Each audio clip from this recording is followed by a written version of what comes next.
Anyan? What is this? I'm actually starting before the music got to the calm part. Hi! I used to not wait for the entire 10-15 minutes. Alright, well, thanks for the stream. I mean, thanks for coming. Imagine a streamer thanking herself for a stream. I was uploading a VOD the other day and realized I did the exact... last night I was uploading a VOD and saw that I did the exact same stupid joke and the same stupid mistake in what I said. Thank you for the pat, Stewie. Hello, hi. Welcome, Exia. And hi, Cabbage. Hi. And welcome, Stewie. I'm gonna do the hydration right now, actually. Hold on. One sec. Hydrating and posture checking. And not petting the cat because that's something that you did. But thank you for the hydration and posture check. At the very beginning of the stream as often.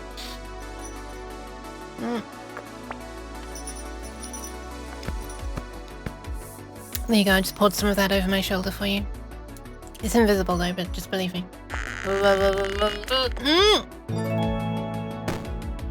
love the way a cat.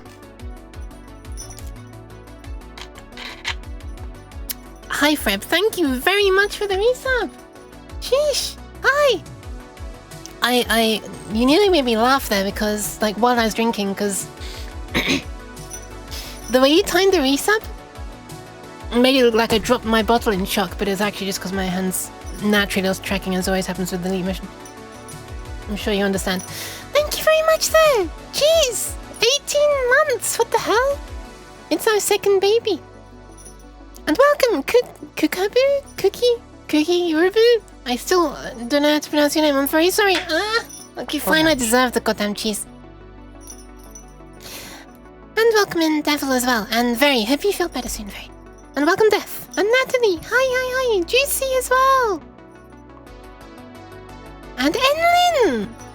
Hi. Have I not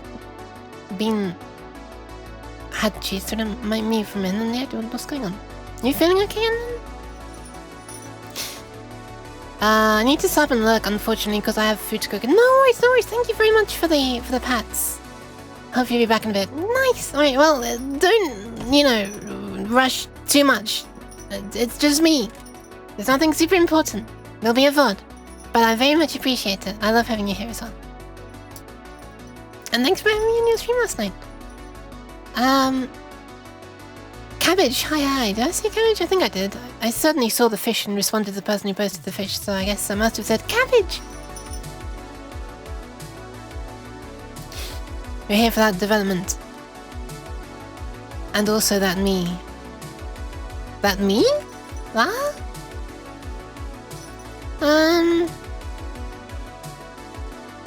Scrolling. There we are.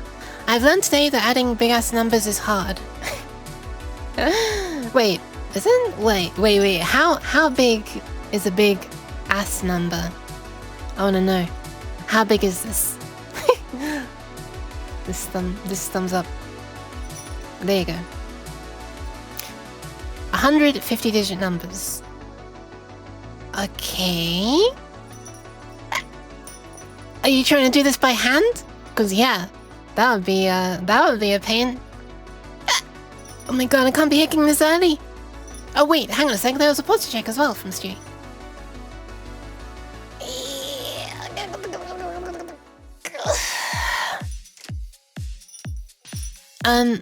Glucky, hi, and Carly, hi, welcome. Yeah, hope everyone's doing alright. Thank you all for stopping by. To stop and marvel and point at this weird, a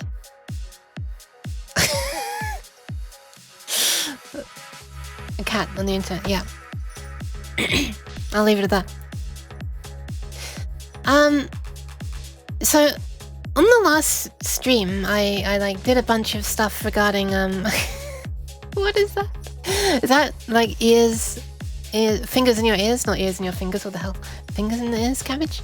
Like, hold on. I need both hands tracking for this one. This isn't gonna work very well, is it? A mere finger is not gonna block a cat. Please don't try. Please don't try. Yeah, on the last stream, I started making, or attempting to make an actual game in Unity. Spent the entire stream trying to make myself be able to move around. And then very comfortably afterwards got like a bunch of sound stuff working off stream, because of course the easy stuff happens off stream. And anyway, I've been through many iterations of attempting to make sounds, and I've done some screen captures. I can't actually demonstrate them running right now because stuff's in a state where it won't run right now. You know how it is. But I can show you several stages of the progress, because I took screen captures and posted some of them on my Discord. I'm just doing some logic exercises from Project Euler. They want the first 10 digits of the total sum of those numbers is hard.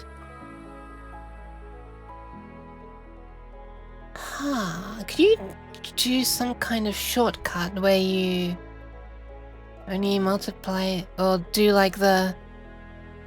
Yeah, if it's the least significant ones, like the leftmost ones, as written, then maybe you can just like not have to calculate the entire 50 digits. Maybe you can just calculate like, I don't know, the most significant 20 or something, and hope that hope that there's not too many carries in the lower digits. Wait, why am I being patted? What have I done? I anticipate the zappy noises. Oh, right. No, you were talking about people pointing at the weird cat, but it does look that way. Oh, I see. They're like, oh, look at it! It thinks it's speaking. I believe most significant, meaning the largest 10 digits. Not actually sure what the nomenclature is. Thank you for the pats. Oh my god, this needs to quiet down a bit. Thank you, Cabbage. Alright, I guess I'll just fly on over to the goddamn scene. Here we go. Whoosh. Nice, I'm glad the logo still says Unity, because I forgot to check it. The last thing I streamed was Unity, so still says Unity up there. Nice. So here's how things currently are. They've changed a little bit. Well, really, the scene... The only thing that's changed visibly is these two large blocking walls. What's that for? Also, welcome, Belgian. How? Hi, how are you doing? How are you doing?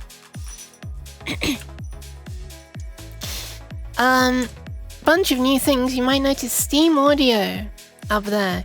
You might notice FMOD down here. Yeah, some things have happened. Alright. I actually do not have a video of the reason I started going down this road. But essentially, I wanted to add sound for this. Oh wait, I haven't even shown you like it animating or anything yet, have I? Right. After stream, I like wrote like a system for like shooting lasers from this thing, following a YouTube tutorial, but I like refactored it quite a lot to make it more efficient as I was writing it. Like the YouTube tutorial said use lists, so I use an array. Jeez. I said it all in one go instead of in a full loop. What is this? Oh, it's Omni. Hi. Yeah. That makes sense. Jeez. Hi Omni, how you doing? Welcome. Hi Devna, welcome. How's the null? I don't know what that was, sorry. If you have 109s, they go at most 900, which means they carry 2 to the left. If you have 100 numbers... Blah. Also, holy yuck! Doing fine, return from school. Nice, I'm glad you're doing alright! And you as well, Devnal, doing good. The Yuki's also doing okay. It's alright, I did not sleep very well last night. Got very light sleep, basically just awake most of the time. In that limbo state, you know. Yeah, I have that partially to blame for me starting late, but also I was like looking up some things before I started the stream in the hope that I don't need to watch tutorials on stream. Why? Why did I what?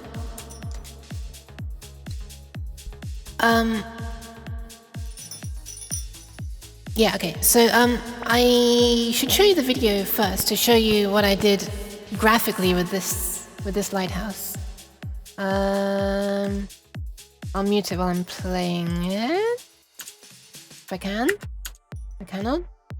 No, I can. Is this the right video? No, this is while I was testing an oscillator. Hold on a minute. Are you seeing this? Hold on a second. Yeah, you are seeing it. That was very confusing. Where's the one I want to show you visually what I did? You got to say here? Nope, that's still just testing the oscillator. Hold on. Eventually we'll get to a video that shows it. Not this one. This one will do it. There we go. Okay. So excuse the low frame rate. It was captured at a low frame rate. But it can now shoot out lasers like this. And it scans around. When one laser hits you, it stops like that. Waits 3 seconds and then continues again. Yeah. There's actually like a bit of momentum. It takes a moment to slow down, and there's like some inertia for it to speed back up as well. Hostile barcode scanner. Yeah, kinda. It doesn't actually do anything when it sees you right now. It just sort of... It just keeps trying to find you. When it finds you, it stops moving like that.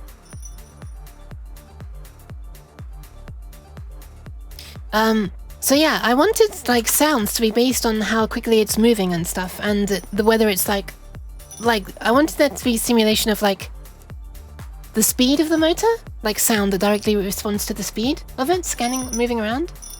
So it starts a bit slower, it gets up to speed, and when it hits you, it slows down, like it brakes effectively. My stream go well. I don't think I can help much with audio stuff. No worries, no worries. If you need to work with your transformation/rotations. Yeah, sure. Thank you very much for the offer. Hi, Hirochi! Oh yeah, so there's some cool stuff going on here. I'm actually using deferred lighting for the first time. There's actually a point light at the end of each of those laser beams as well. So it lights up the environment. You can't see it very well right now because I've got the ambient lights in the room turned up. But I can crank them if you want to see it. But not right now, because like I said, it's not in a state where it can run. Actually, it might not be true. It might be able to run, but it might throw a lot of errors. And there will be no sound, for sure. There'll be no sound right now. Speaking of sound, I originally started doing this using, just by animating the pitch control of an audio source, because in Unity you can just make an audio source. I wish I could show this right now, but I can't. I can't even show an audio source, demonstrate an audio source right now, because, well, there is no audio system currently. Unity is no longer using its built-in audio system. I'll get to this, I promise. A lot of stuff happened between last stream and this one. Anyway, the problem with just changing this pitch slide like this is that Unity's audio system only refreshes 50 times per second. Essentially, it renders 20 millisecond chunks of audio, which is on a different thread as well. Sorry, I'm cracking my fingers. I probably shouldn't be doing that. But yeah, that sounds kind of bad. If I want the pitch to be slowing down quickly from like a kind of speed down to if I want it to sound like that, then unfortunately, that's slowing down from like a high speed to a low speed in like a fraction of a second. If you've only got 50 pitch updates per second, then instead of sounding like it sounds like you can hear the individual steps like, which is not what I want at all. It sounds crap, and it's what I was expecting, to be honest. So I ended up writing my own oscillator. Basically, in Unity, there's a way that you can. If I dive in here to the old version that's commented out now. Wait, hang on a sec. What am I looking at? Wait, what am I looking at? Oh, wait. Ceiling. There we are. So basically, this is the old way of doing it, using Unity's native audio system. I've started switching to using FMOD. We'll get to that soon, I promise. So the old way I was doing it was I wrote an oscillator here, which I called Smooth Osc, like a smooth oscillator. Oh, this is all in a very crappy state, actually. This was a genius solution written by someone else to get around some limitation. I won't go into this too much. I just want to say that this was so much easier to write than the just moving around in Unity. Writing a flipping audio oscillator using like a callback was so much easier to use than just Unity's method of walking a player around a scene. I think I said something about the fact that Unity might need to simplify what should arguably be one of the simplest things in making a game. Handling someone pressing a button or not pressing a button. Hi Clunk! You've joined an early rant of mine, which is also like a quick catch up on everything that happened between last stream and now, which is a lot! Is the audio source pitch change triggered by a physics frame, or is that just a random Unity quirk? I think they're completely separate. Are you mentioning it because physics run at 50 FPS? I think they're completely separate.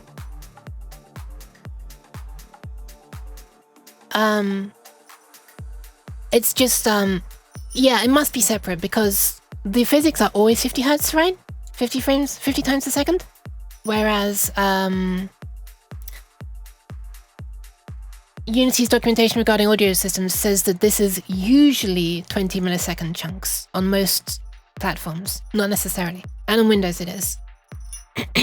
So, I assume that the physics frame rate doesn't change on systems where the audio is updated slower or faster than every 20 milliseconds.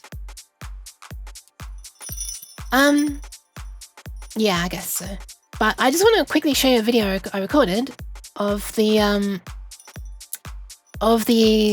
oscillator, how it sounds when it's doing the smooth. Oh yeah, right, hang on a second. I just want to quickly mention the whole point of me making this thing is that I could like change the pitch really quickly and it would smoothly change pitch at the start of one cheese. The start of one cheese, exactly.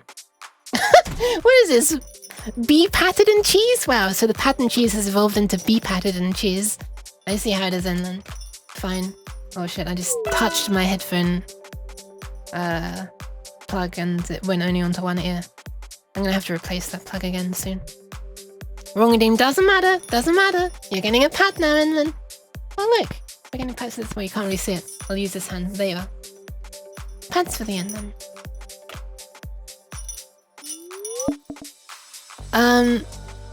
Oh, hydrate again? Alright. Don't mind if I do, I'm quite thirsty right now actually. Yeah, I hope the Clunk's doing alright.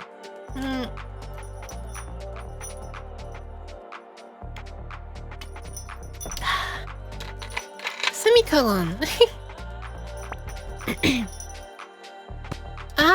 Pineapple, thank you.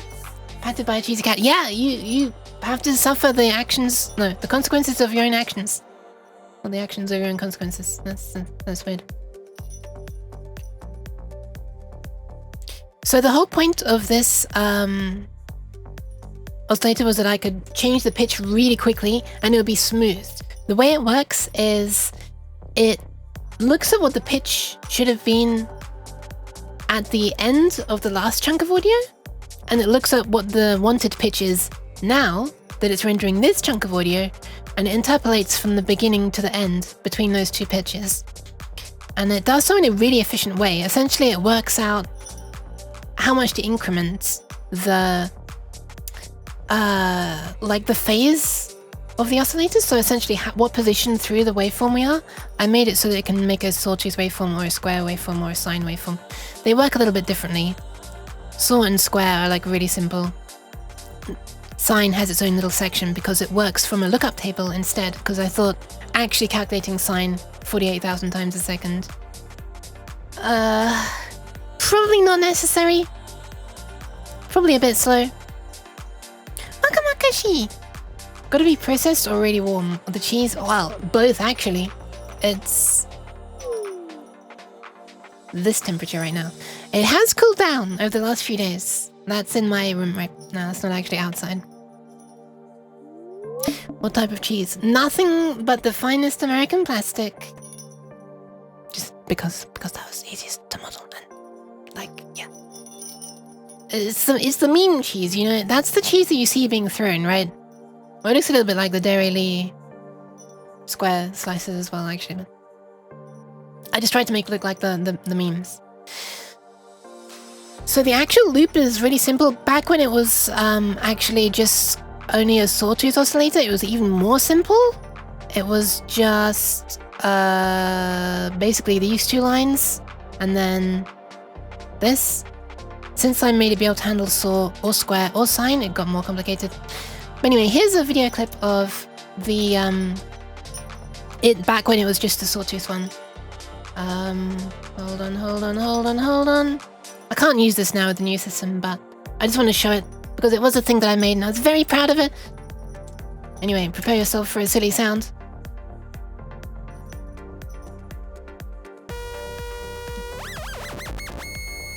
You see that? I can drag the slider around and it's smooth. Oh, I didn't demonstrate turning off smoothing. What the hell? Why didn't I do that? Wait, hang on a sec. There's another video where I actually show the difference between smooth and not smooth. Because not smooth is basically just exactly what would happen if I were changing the pitch on here. As a comparison. Hold on. So this is... There you go. That's how it sounds when you're changing the pitch on here natively. And then with my interpolating code... Listen how smooth that sounds! Compared to this... It just sounds like... Yeah, it just sounds like it's... Yeah, it just... Blah blah blah. Anyway, I was very happy with that. I can't use it anymore, unfortunately. Because, yeah. There was a problem with that. There's some bug where...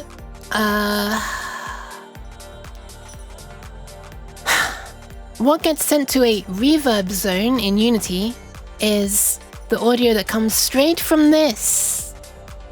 The clip. My script is acting as the clip in here. If there's no clip assigned, then your script acts as the clip. So that got sent to the reverb zone. This raw, very harsh sounding sine wave, saw wave. Instead of what it should have been, which was a low passed, muffled one. And these things were being animated as well to change the muffledness. So unfortunately, while you did hear a really smooth changing motor, the echo was like really harsh. Anyway, so that's a limitation of Unity's thing, brought up a long time ago. No one cares. It's a known bug and no one cares. No one wants to fix it. This is a running theme for a lot of things in Unity. Okay, so oh, this is actually an example of that happening. Hold on a second, let me stop the music for a moment. Oh yeah, I also couldn't get directionality working for a long time. So this is all just mono. But you can see how the sound is like smoothly starting and stopping like that. As I move away from it, there's also like the sound is made up of 3 parts. There's like a deep hum.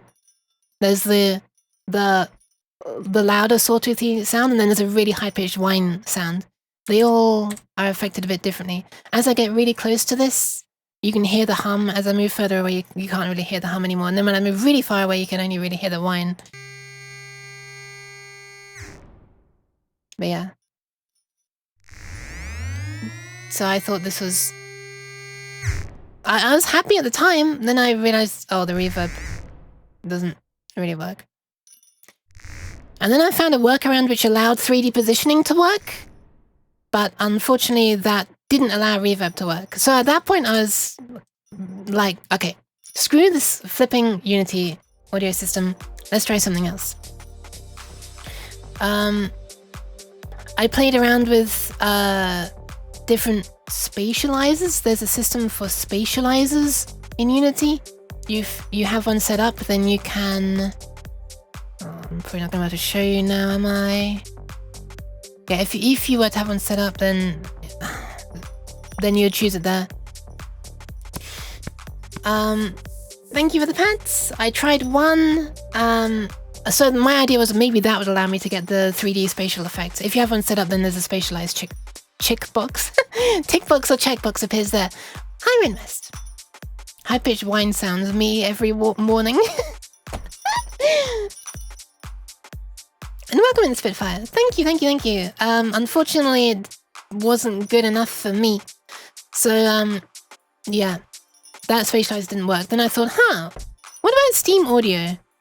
You know, maybe I'll just play around with Steam Audio because I was a bit bummed at that point about this stuff. So Steam Audio is like not a solution to this problem. I thought it might be maybe the spatializer thing would work for that. Yeah, so the reason I was trying spatializers is in the hope that I could get the, 3D positional sound to work. What actually happened is I ended up blowing my ears out because it completely bypassed all volume controls and stuff, so it was insanely loud. Bear in mind these sounds are like often very quiet, like 0.15 there, 0.03 for this one, and yeah, these are all at 100% instead of 3%. So that didn't work, but I was curious at that point. I was like, let me try out Steam Audio. Steam Audio is a thing that like can simulate like an environment quite well. It's like it's a spatializer in the case of Unity, so you can still use Unity's normal audio system, but with good enough for you. Dare I say that it sounds cheesy? Yes. Wow, you timed that really well. The cheese sound played right whenever you were saying cheesy. I see you did that though. Yeah, pretty much. Yeah, pretty much like that. It's more like the speakers facing into my ear though, Cabbage.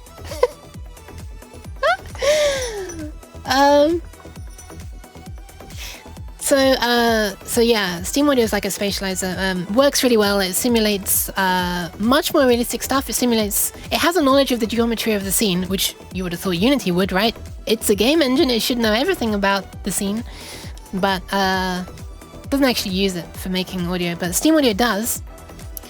So yeah, it knows all of this green stuff basically, and sound can get blocked by things. Some sound can transfer through them a little bit, and some gets reflected off them a little bit. Those are affected by materials like this, so you can set up these things that I just mentioned, and you can assign a different material to every mesh. And yeah, so that's really cool, and I messed around with that for a while. Very fun. It's really, really impressive. It simulates these things. Wait, where is it? Hold on. Where did I put these things? Is there still a source on here? No. But it simulates a bunch of things. What is it? Reverberation, whatever, all the stuff I just said. Anyway, and it's very realistic, so to the point where, for example, if the audio source is right here, which it is, and you stand like here, then you hear the loud sound coming from your left, of course, but you also hear the reverbs coming from around the room. As you approach this wall, you start hearing a louder reflection in your right ear because the sound is bouncing off that kind of thing. It's like really takes into account how the sound actually moves around the room and what you'd hear from each position.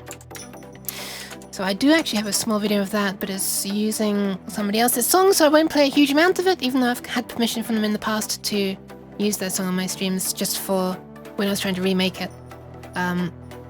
Yeah. Welcome in, McBanana. Hi. Well, I'll show you very quickly. As an example, this. I wish I could be showing you with a different sound right now, but like I say, it's not in a playable state. We're almost caught up to the present time. Anyway. Wait, no, not that video. We've already shown you that video. Shush, quiet, silence. This one.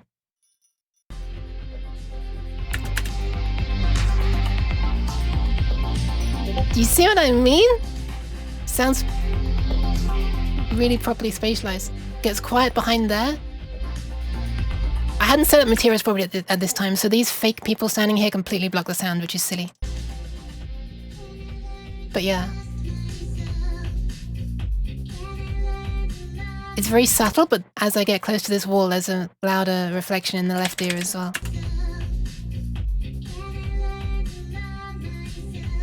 But as you just move around, it's very fun. So I would really like to use... I'd really like to use Steam Audio because I think, I don't know, it just feels really immersive walking around and stuff. And that was like pretty much with initial settings. I hadn't really messed around with anything then, so. And there's a bunch of things you can do to like make it more efficient as well. I hadn't done anything in this setup to do that. I still haven't done anything, but essentially you can bake static scenes so that it calculates how, you know, how things sound at various places in the room and then just interpolates between them as you're walking around rather than calculating them in real time. Just like baking light probes. Mac Banana! Thank you very much! Wow! And hi Mimi! Thank you very much for the gift sub to Ruinous, Mac Banana. So many bubbles? So many bubbles. I can't even work out what that was in response to. I'm very sorry! Okay, and so the thing is, a reason why I was trying out Steam Audio is because not only can it natively work with Unity, but it can natively work with FMOD within Unity. Mac! Again!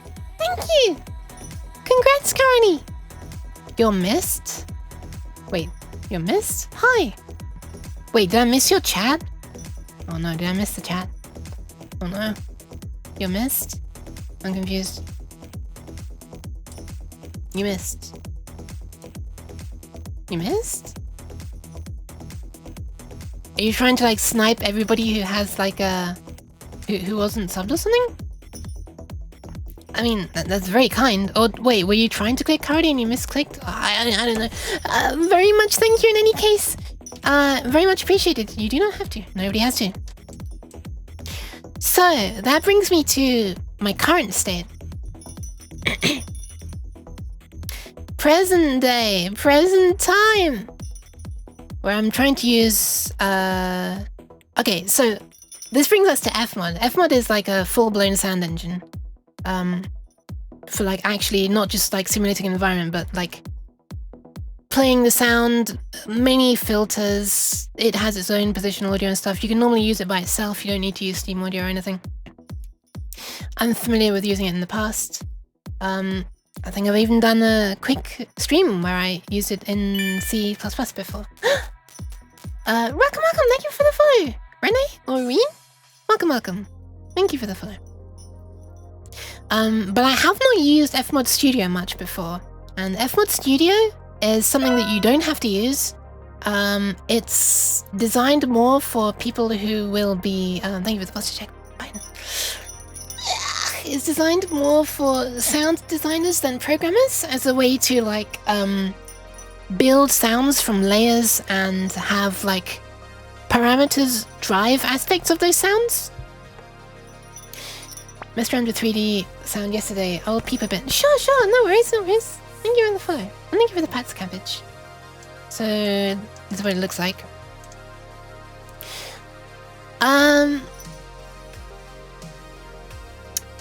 Yeah, so, I just sort of tried to make some... Oh, important thing about this. Well, you'll hear it in a moment, and then I'll explain why that hopefully won't be a problem.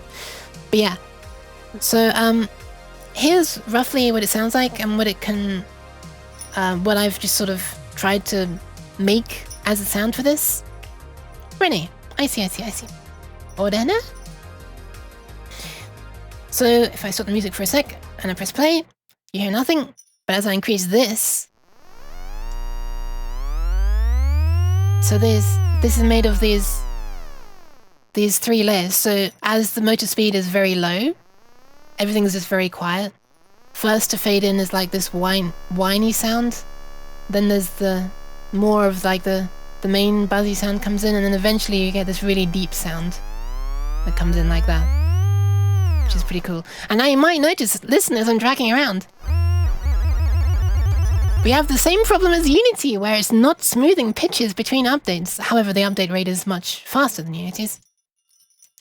But that can be not literally solved, but it can be made not a problem, because you can change the buffer size in FMOD, the individual chunk sizes, you know, of which there are many. By default, it's I think by default it was like 4 lots of 1024 length buffers, which this sounds smaller than that, to be honest. But you can make it any number of any length buffers, as long as, you know, your audio hardware can actually... Yeah, as long as the total length is long enough, basically. So you can make it more granular, basically. So I'm not too worried about that being a problem. You can't change that in here, the place where you're editing the sounds, but actually when you're using them on FMOD, you can change them. So yeah, this is one of the parameters, the motor speed. Also, the buzz is affected by distance. So this is each parameter. These are called parameter sheets. This is the motor speed parameter sheets. If we keep the speed up, like there, then we can change another one, such as this strain one. As I increase this, it starts sounding like this. Like that, which is fading in this sound and unmuffling and distorting it more. And it's also affecting the motor sound like this, which is adding a small bit of distortion to this and turning this one up a bit, which is kind of neat. And finally, there's this distance parameter, which is a built-in one. As you move the object further away from the listener, you can have things get affected by that as well. So I just use that to replicate the way that in Unity I made it so that the hum fades away quickly, like that. So now we're far away, we can't hear the deep hum much. And as you get closer, you can hear it, which is pretty cool. And right now, I have these little spatializer things at the end here, just for testing it. I don't think I need to use that in the end, because Steam Audio is going to be doing the spatializing, but just without this, it sounds like crap. So, like if I bypass this, it literally just sounds like this. Hold on. There is no spatializing. The built-in spatializer just sounds like this. It like hard pans, doesn't really sound very 3D. But this one, actually, it does more than that. So temporarily I have these on. I need to probably remember to turn them off before I start trying this out in Unity. Well, to begin with, maybe I won't really care about it. Anyway, so yeah, I won't care about it to begin with. So I've been playing around with making that. I was playing around with that last night. This thing in Unity has seen that I've just saved it as well, so it's like refreshed in Unity. Hi Akun! Hi Auli! Welcome! I can feel my brain bumps jiggle. Oh no! Oh no! Is that a good thing or not? I'm not sure. Yeah, I really like how the electrical hum sounded. I actually found a YouTube video of someone showing like an electrical transformer, and I just took like... I just looped 2 cycles of the hum, like really tightly. So it's just a tiny, tiny little sound. If I were to bring this up on Audacity, you'd see... Oh, I've got to find the right folder first. Hold on a second. Also, welcome, B-Top. Hi, B-Top. Hi. Studio, assets... There we are. It's this tiny little sound. 0.02 seconds. This... Wait, can you actually hear that? Yeah, you can. But when it loops, it sounds like that. I never fully got what the output of FMOD is. What the output of FMOD is? I'm alright, kind of tired. But yeah, the reason it can sound harsher... I hope you're doing alright. The reason it sounds harsher is because if you look at what strain does to motor buzz, it affects the low pass filter and distortion. So if we just turn this up with the motor speed turned down. Wait, I gotta play it first. Wait, why do I hear nothing? What the hell? What? What?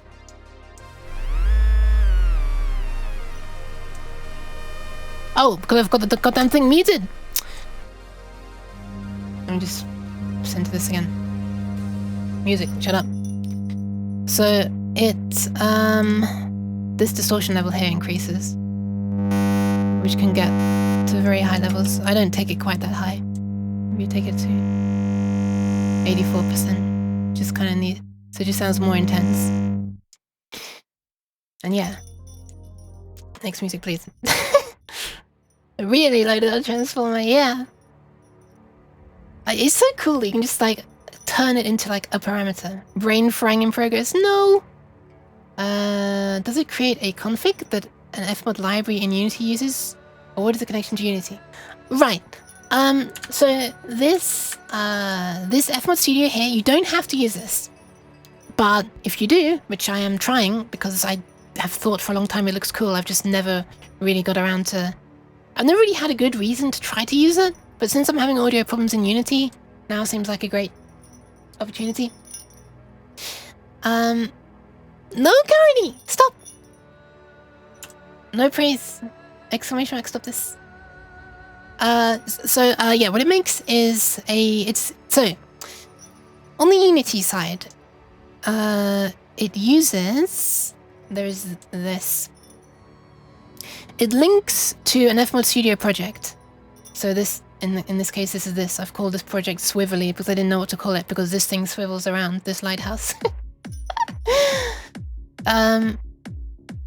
So it has knowledge of everything in here. It knows, well, it has knowledge about these events anyway. Currently there's only one. Maybe some other things as well. Oh, it knows about these parameters on the event as well. So for example, if I were to go to this FMOD version, what's the best way to do this? Where would I put this? I guess I will make a new child. Let's call it FE for FMOD event motor, and we'll have a so-called event emitter here. I'm not sure I'll do this in the end. I might do it from code, but just to show you, you can choose an event here. It sees that there is an event called Lighthouse Scan, for example, there. And it sees that there are these two parameters here, motor speed and motor strain. Distance is a built-in one, so you don't set that directly. That's based on the distance from this to the listener. So FMOD Studio is like an editor, but the actual sound creation and whatnot is an FMOD command in Unity. Yes, you don't need to use FMOD Studio at all. You can do it. There's another part called FMOD Core, which is really just FMOD.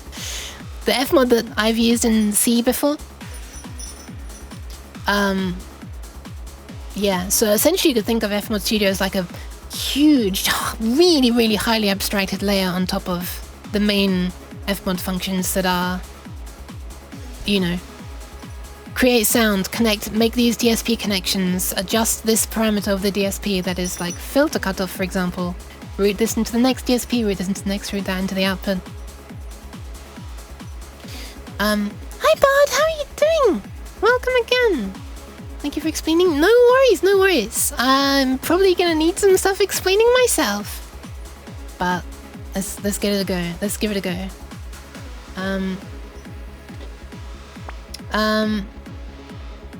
My exclamation mark, continue this. Ah, thanks, bud. My ISP has sent me a new cable modem, so I hope that my internet connection is stable for now. Even if I have doubts, the cables on the side of the plug is from the 80s and it's unstable in the summer, but not that bad in the winter. Oh god! Ah! I know how that is. I really know how that is. About just overheating flipping modems in the summer. Ah! I lived through that as well. I daren't say that the current one seems to be doing alright, but so far it does. This is the point when you die. Connection.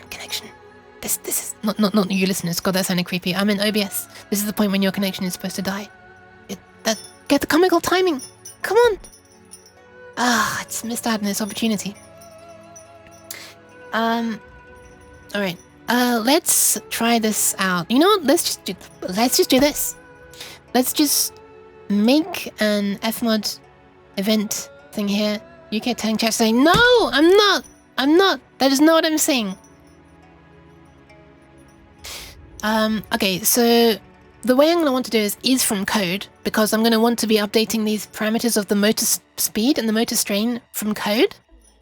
But just for now, I'll just do it using this Unity component, because it's a really quick way to just say, hey, when this object, the start function is called, start playing this event, and when the object is destroyed, stop playing that event. So we'll do that. Won't worry about the parameters. Actually, you know what? I'll add them. Then I'll just see if I can change them. Because when you add one, it gives you a slider. Like that. Connection issues are a subset of the Spanish Inquisition. They happen when least expected. I guess so. Linted, hi! I do not! Stop this! Please! Okay, let's give this a try. Allow fade out when stopping. Sure. I think there's actually something slightly wrong with how I have stuff set up in FMOD Studio right now as well, because when I click play, obviously it's playing, and as soon as I click stop, you stop hearing it, but this is still looping. And like this is flashing stop as if it's like fading out, but it hasn't finished stopping yet. You press it again, it like force stops it. Why jeez. But welcome in, Sloder. I feel like just showing you a part of the example of the FMOD thing as well, because it's so cool. I've been a little bit worried because it's music, it might get me like my VOD muted or something, but I kind of want to show you because it's so cool showing like the cool reactive music stuff you can be doing with FMOD. Abstracted out into just parameters that you can change to affect the music. What is happening? What have I done? Here I am just waffling on, and meanwhile there's like cheese missiles flying in my face. Why not cheese? Because it's food, you're meant to eat it. Don't eat it off a cat's face. Jeez. So I think I need to like, there's something I need to do for like making an end point, like an exit point or something. Oh, probably this. Looping conditions, add a trigger condition. Stop! What conditions do we have? These things.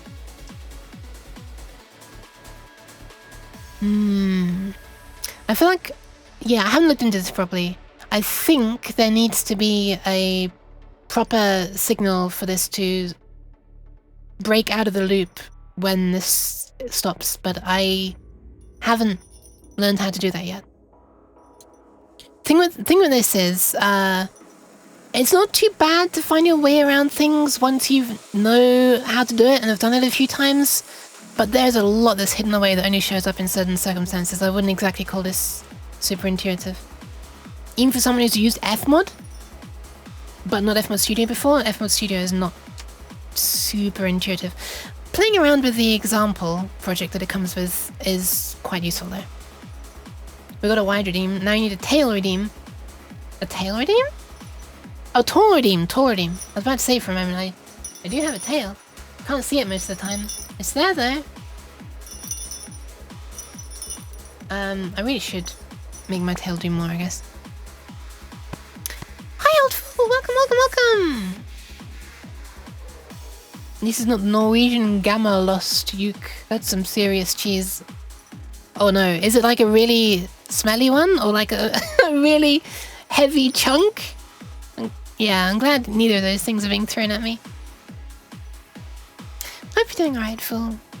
Welcome, welcome. I still feel so bad calling you that, but, you know. Yeah. Alright, fine. I guess I deserve that. I did literally just call you a fool. Alright, let's see what happens if I start playing at this point. I've set Steam Audio to be using FMOD Studio. I hope this is gonna work.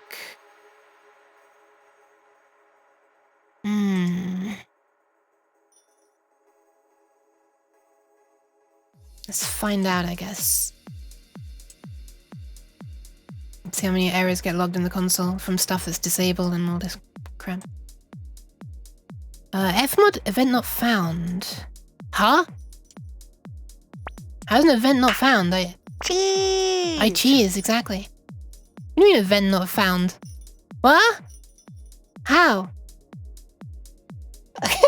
How is an event... It's... Oh my god, there's loads of errors. Post load init plugin affects DSP plugin returned an error. Bank will not load properly. Could not load bank this. Plugin missing. Plugin missing? Plugin missing? Oh my god, how far do I have to go to get to the top of these errors? Jesus Christ! 332 errors were just thrown?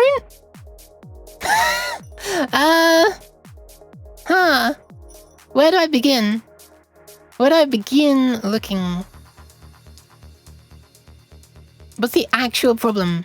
Do I trust the earlier errors or the later errors? An audio spatializer is specified in the project settings, but the associated plugin was not found. Maybe I should make a new project at this point. Maybe I should make a new project. Every time I hear ashy cheese, it brings a smile to my face. Nice. Yes, it's nice. All the love. Thank you, Phil. Just add 100 more and then there won't be any errors. I didn't get it. This, the game design? Yeah, 334 errors. Oh, you know what? Let me remove the thing from master. Let's remove these things. This and this. Do I even need spatializer in there? I don't even know if I need spatializer in there.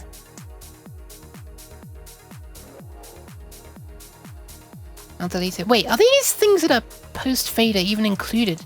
I wonder. I'll just delete it. Save.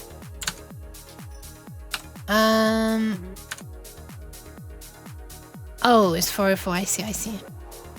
Doesn't smell, but the taste can make your toenails curl and then you'll be out of control, as it has a reputation of having Viagra-like effects. Interesting. Why do you think my ancestors were so savage? 99 bugs in the code, take on down paths around 199 more bugs in the code. Yeah, I thought that's what it was like. I thought that was what it was a reference to. Okay, so I've saved it. Wait, I haven't exported the bank yet. Hold on, was it F7? Yeah. And it reloads. I assume it's actually reloaded. Why is it like after 5 seconds after 1 second? Alright. May I ask what your idea for the game is? So basically it's just based on a scene that I had in a dream. This thing was like looking around for you. The lasers are a thing I added. They weren't originally in there. And you just try to dodge, basically. If it sees you, then it's gonna start shooting at you. You try to hide. I don't really have... I just want to make things that like have like they follow some sort of logic, and you know, it's more like they're like actual machines and not just doing like hard-coded stuff. So like this will scan until it sees you, then it will stop scanning, assume that you're in front of it and shoot in that direction. It's not just gonna like follow you directly because you're not there. It's more like it's a real thing following its own program rather than you know, stuff. So I just like the idea of like trying to program logic into these fake things that don't really exist, as if they were real things that do exist. What is going on here? I'm trying to maximize this. I keep failing. I just want to make things. Yeah, exactly.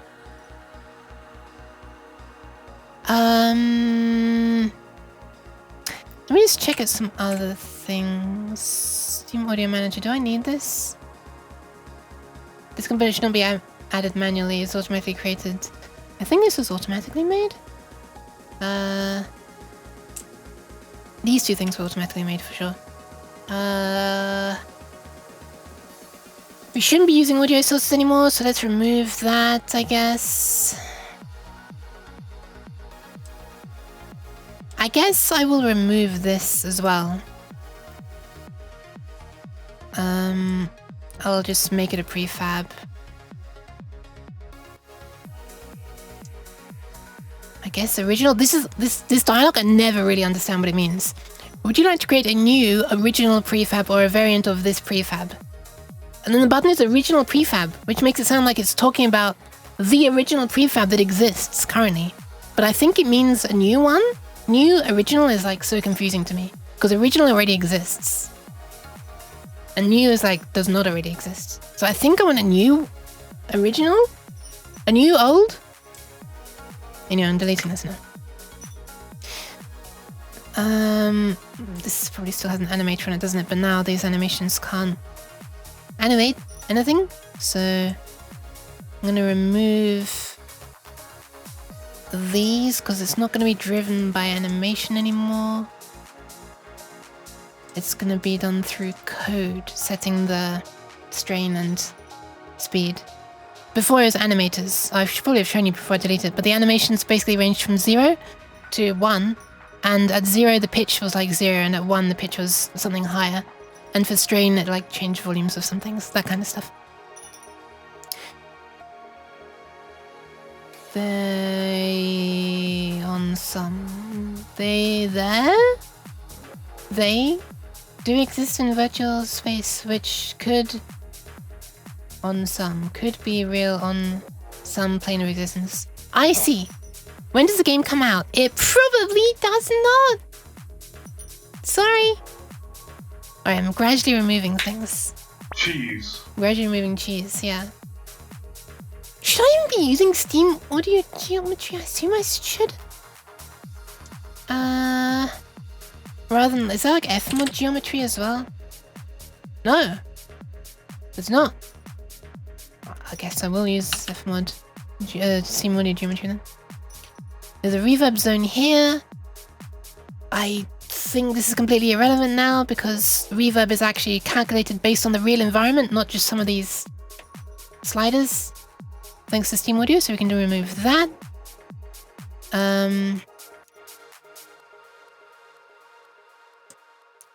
there any more audio sources? Let's have a quick look. Let me use this wizard because this points out all of the audio sources. Yeah, there are still some. Lighthouse Native. Where's that? Oh, it's not actually in the scene though. Okay, so that's fine. There's just one thing left in the scene, which is this oscillator test. Yeah, that can go. Can't use my oscillator anymore, unfortunately. Don't worry, bud. Pat, I know how it is. Gamma Lost. It's not easy to get outside of Norway. I was in love with a goldfish once. It was true love and I still remember its beautiful eyes of love. Why did Rebel sound so, like, sad at the beginning there? I was in love with a goldfish once. I was in love with a goldfish once.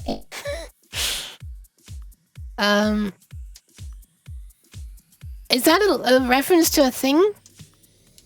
I'm sorry, I don't get it. One may need to get it mailed by someone who wants to do that. It feels like cheese is maybe something that would be very easy to accidentally like have go off in delivery, you know? Because you're in love with a goldfish once. I see. Thank you for the posture check.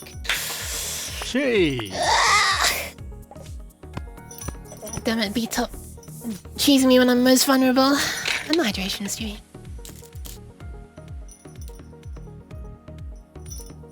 I was in a rubber room once. Sick. I wonder how a rubber rim would reflect audio. Probably not much, right? Don't you use rubber for padding? Some kind of soundproofing? Thank you for the pads. Thanks, yeah. I know why cheese is being thrown at me. Rubber with rats. Yeah, I know. Gamma loss incoming. No! Okay, so that's fewer silly things left behind. Laser head source. This is used as a prefab for this, right? Missing monoscript? Wait, what? Wait. Missing? Wait, there's a script's missing? Oh, right. That was the Brain Native. It needs to be replaced with an FMOD version. I just made a copy of it just because I'm going to have to change a whole bunch. Like a backup. Alright, so we can remove this entirely for now. I don't want to put this FMOD version of the script on because it's still... I haven't changed anything. It's just a copy of this. I need to remove all references of audio sources and stuff because we're going to use FMOD events instead. Alright. What other stuff was there? Nothing, right? What was this again? Reorganize plugin files. Move FMOD for Unity files to match the latest layout. Okay. Sure, do it. You happy now? Good, you've gone green. Still not happy about this, but whatever. And source control, Sure? I don't use that kind of stuff, but alright. Good luck with the game. Thank you very much. Thank you. I'm gonna need it. You're off? Yeah, no worries. Take care. Script is gone forever. Don't worry, I'll re-add it. Alright. I need fewer errors now, especially since I removed the spatializer stuff. Boop.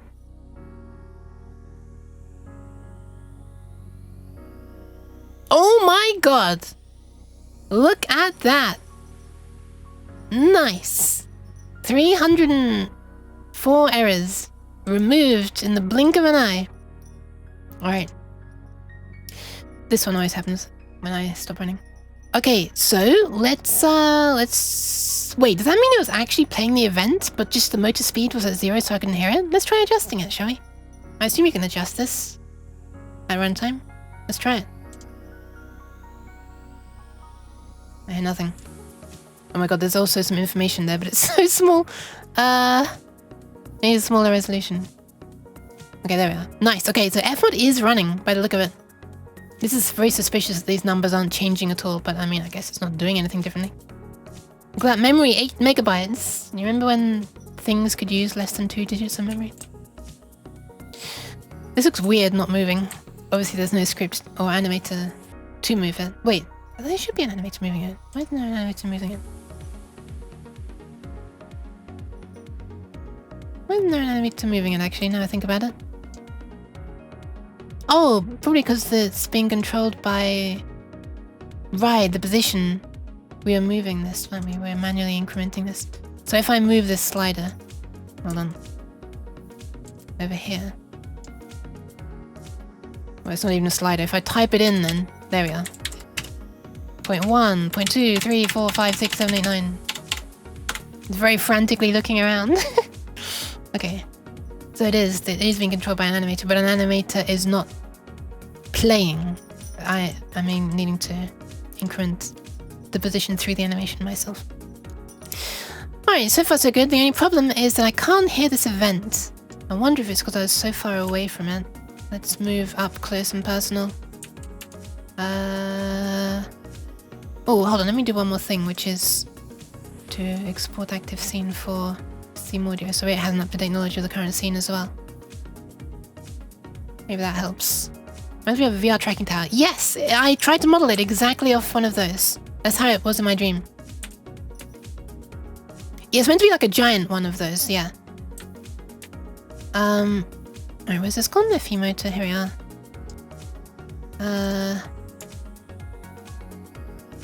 Yeah, I hear absolutely nothing. Whoa, let's try overriding attenuation actually. Doing a whole lot of nothing. It says one shot is false. Is that because it has to loop? Is there a way to like trigger it right now? That'd be pretty neat if there was. I don't think so. Wait, what did that do? Did it paste? Is that the paste button or a copy button? I can't even tell. Let me just... Cut. Click. Okay, it's now paste. Right, it's a copy button. Okay, that's an easy way to find out. I could have just pasted in the first place. Why is that not working? Ooh, hold on. Oh, that's when I started running, wasn't it? I feel like I got too much stuff right now. I feel like I should probably remove Steam Audio. Because there are like many places where the problem could be happening right now. Actually, there are not, because this one says that there's nothing playing. Wait, really? Because 0 total equals 3. Wait, what? Wait, really? Because 0 total equals 3? Wait, what? Hold on a second. Was it always like that?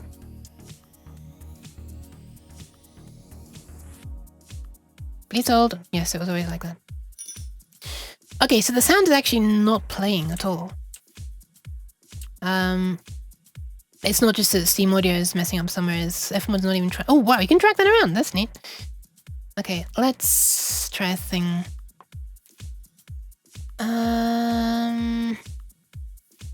Why is that? Why would that be? Because it should be like that. Wait, hang on a sec, what's that? Something caught my eye down there. Min and max distance. 1 to 20 meters. Ah, that was its default thing, wasn't it? Alright, so it's not playing for some reason, even though it's set to object start.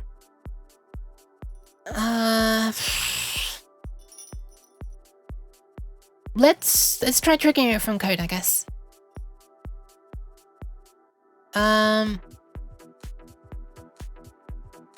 Yeah, I guess let's try triggering it from code. Let's make a test script from scratch.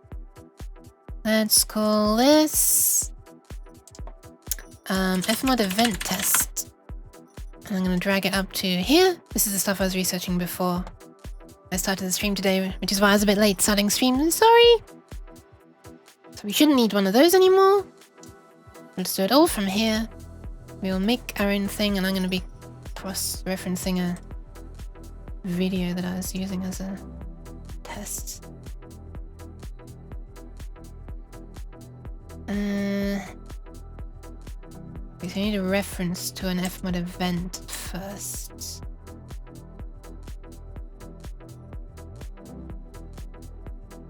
Let me double check.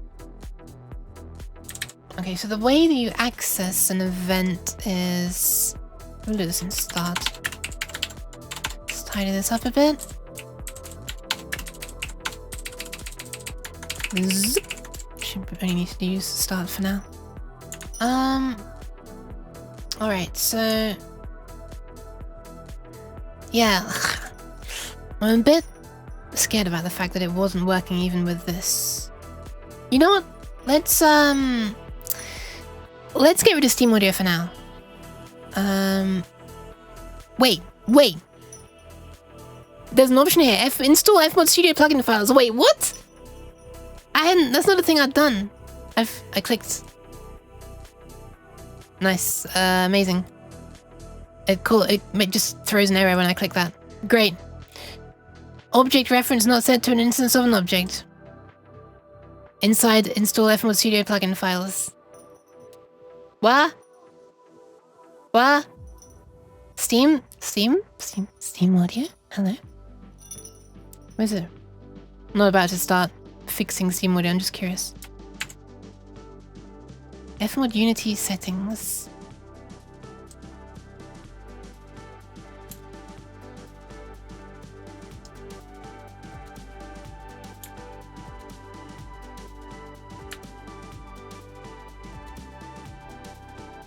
Oh my god, I don't even know what I'm looking at.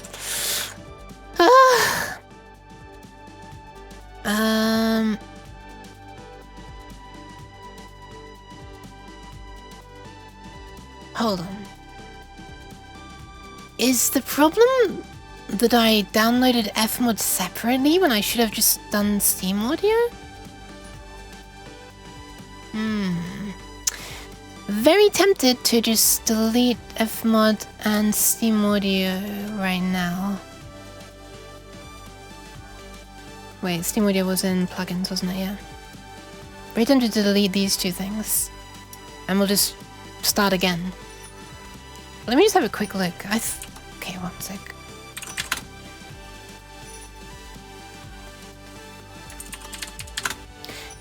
Use FMOD Studio with Steam Audio.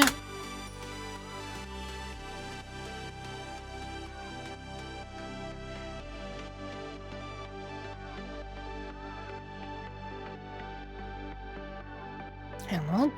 Is it in Unity?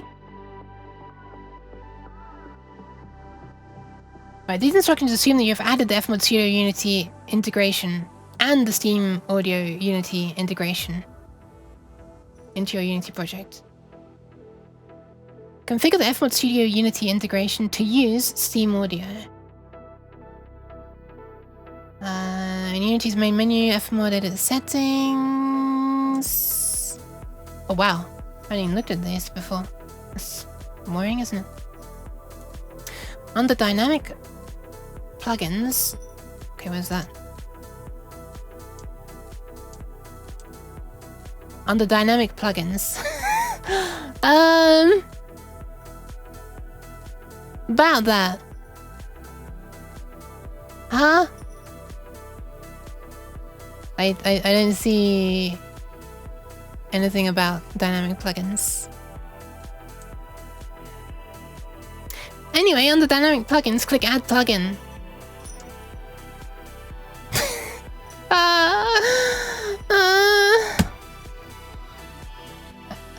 What about this has the word plugin in it. Let's click that. Can I add one? Nothing to do. Do nothing. Nice.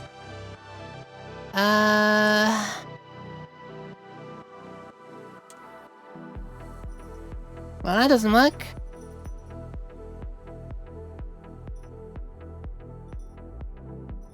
Alright, let's skip that step. In Unity's main menu, click Steam Audio Settings and set Audio Engine to FMOD Studio, which I have already done here. So something on the FMOD side hasn't been set, I guess.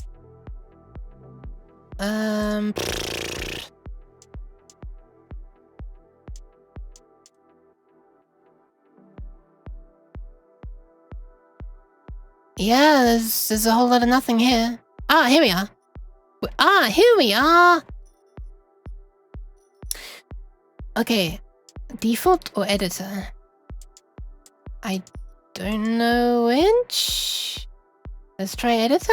This one looks like it's actually got all the settings. Built-in platform inheriting from Unity build target default. Okay, so I should be able to edit it here, I guess.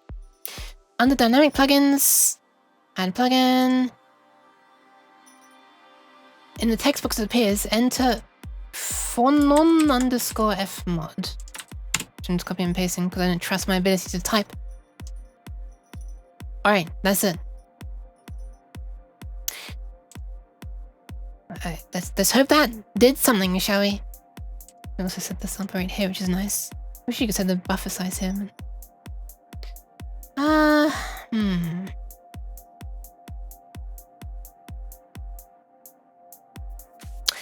Alright, let's see if that magically works, shall we? Have you seen a new Godot development fund, which was announced with perfect timing? No, I've not. Have you seen the new Unity licensing? No, I have not. New Unity license? Wait, there was a thing about them starting to charge for something, wasn't there? I saw that in a meme somewhere. I'm not sure what they're charging for. Godot development fund. I don't know much about it though, I haven't read about it. I just saw the headline, rolled my eyes and continued scrolling through stuff when I woke up. Alright, let's click play now that that's done. Let's see if that magically makes it audible.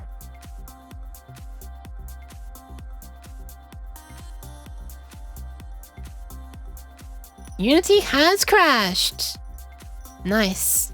That didn't work.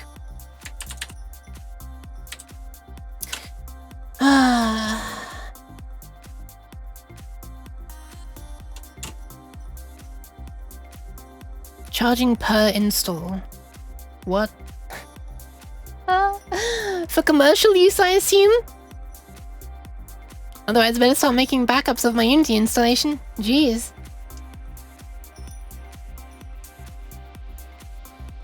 Suddenly nobody can upload avatars on VR chat. If this is like for everybody from now on. Okay, hold on. FMOD edit settings. Did it remember these settings? Yes, it did. Right. Let's click play.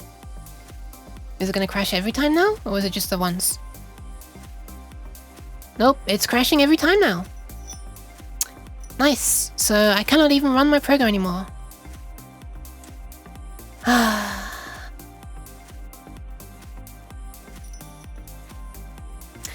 Alright, let's start from the beginning. Let's start from a brand new Unity program. Create empty project. FMOD test. Boop.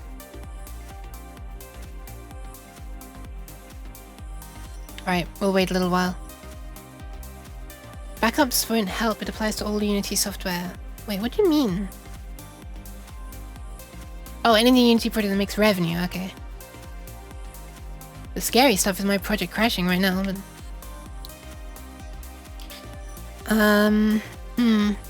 Well, I guess now's the time to remake VR chat and Godot. Because frame rates weren't low enough already. Alright, this is gonna take a little while. Let me rush on over to where I've got the Unity package for Steam Audio in advance.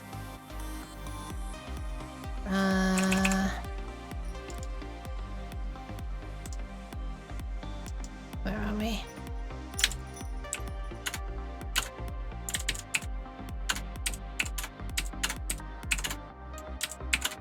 Here we are. Could also release XR, VR, and AR development news yesterday. Interesting.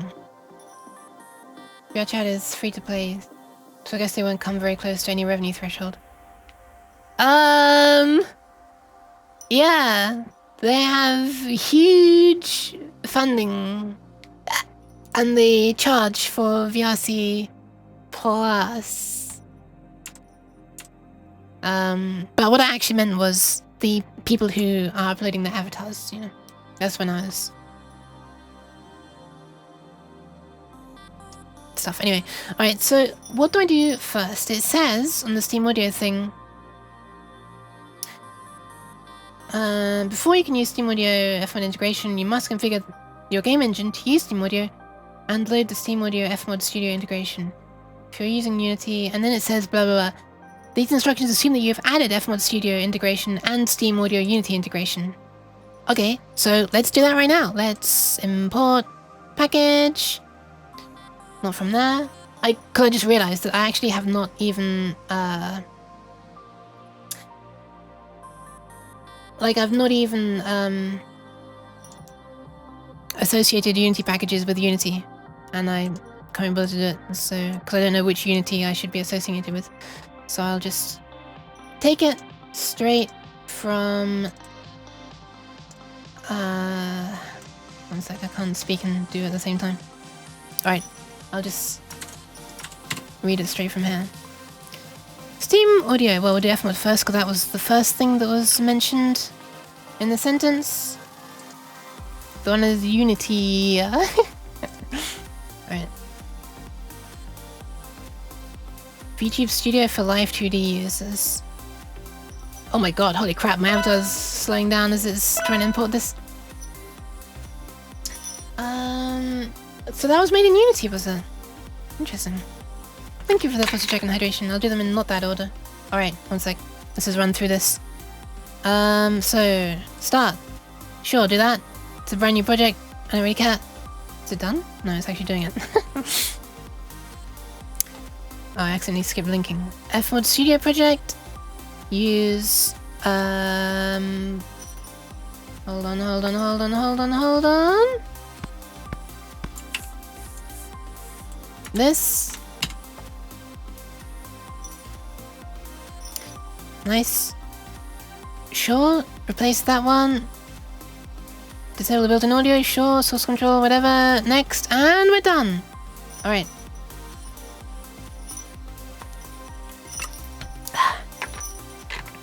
Thank you for the hydration. And posture check. Goblin sounds intensified. There we are. I'm just trying to communicate with you, Nocturnal Goblin. That was perfect timing. Oh, Gremlin. Sorry, Gremlin sounds, not Goblin. Sorry, Gremlin. What is the difference between a Goblin and a Gremlin? Okay, let's also import Steam Audio now. Actually, you know what? I'm not even going to import Steam Audio. Let's just try and use FMOD by itself. I'm getting a warning here about OS X Intel 64, but it's probably fine. Probably fine, right? Right? A gremlin is more dubious. What does that even mean? Alright. So there is an audio listener on the camera. So let's just add a game object. A cube, in fact. right there for the game object for the camera to stare at. Take a close look at that cube. And then we'll just try the FMOD event listener. Emitter, rather. We're gonna choose our motor thingy, lighthouse scan, that's the one. Let's add these parameters as well, so that I can change them with sliders. Let's see if it works. Please don't crash. Yeah, still not working here, interesting. Allow fade out when stopping. There's no option for like loop or anything, but it should. Oh wait, I haven't even added the start event, sorry. Play on object start and stop on object destroy. Let's try that. Sorry, I didn't even add that.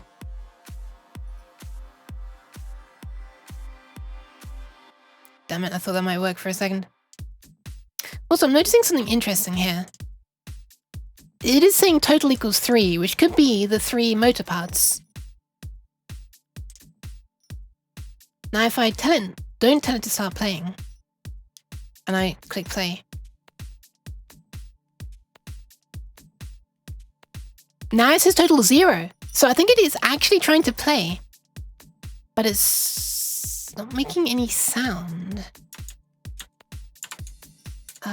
Should I have the FMOD spatializer thing at the end? Just the FMOD one, not the what was it? Google? Yeah, not the resonance audio one, the one that makes it sound nice. Let's just add... Wait, spatializer or object spatializer? What the hell's the difference? Object spatializer? That looks like that. And sounds like that. Versus spatializer, which has all of this crap. Okay, so I guess the spatializer is for like your head or something, and 3D object spatializer is... I don't know, let's just try this. Because it's on a 3D object, right? I'll just save that, F7. Let this do its thing. Is it done? I assume it's done. Nice.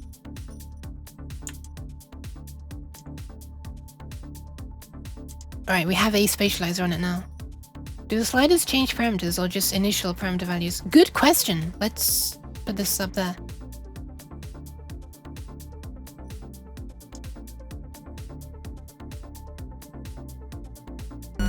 Oh my god, I hear it! Oh right, so it just says initial! Oh my god! Thank you! It was that! Let's turn off the spatializer. Seems that just said the initial. Should not have the buzzing sound this time. There we are, nice. Alright, that works. I'm very... Oh my god, I'm so... Why am I stupid? It literally says initial parameter values. It literally says initial. I never read that. Why am I so stupid? Parameter trigger.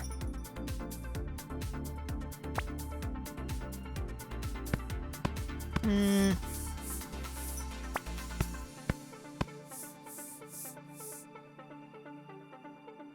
me just try this. This is obviously going to make a change immediately. You guys can read? It's very small text actually, so I understand if you can't, but I don't think that's what you meant. Yeah, thank you, Devon. There's another thing from your tutorial, so I just want to try this out. I haven't tried it yet. This, we'll do mouse exit.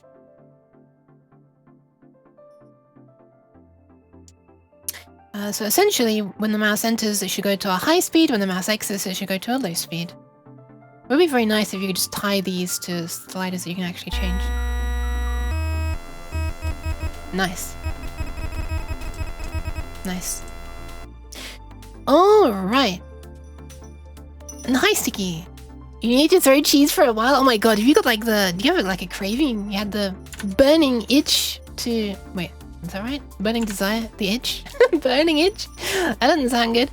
Okay, right. So FMOD is working. Now let's introduce Steam Audio into the equation. Let's do this. Import package. In the wrong folder.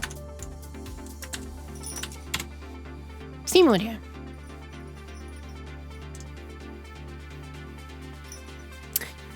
Do it. Knew it. Since we could only throw bread at you then. Ah, on Freb's stream, yeah. I was hanging out on Fix It Freb stream last night. I was actually, what I was doing was this. I was making this. Everything you see here. I was working on that. That's why I was so quiet. After a time. After I made some sounds for his game. Should I show you the sounds I made for his game last night? 1 second.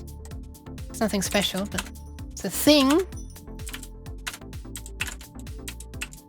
Where would this be? Freb. Dung tub. Goes dungeon tubers. So he said he wanted like a 8-bit sparkly sound for when you heal, so I made this. That's a bit loud, but whatever. Which is kind of nice. I shouldn't be saying it's nice because it's my own thing, but I actually do quite like that one. Sorry. Then there was a sound when you get hit, just a simple. You're being hit. That's me with your cheese, having that hit me all the time. Then I just made a bunch of random type sounds.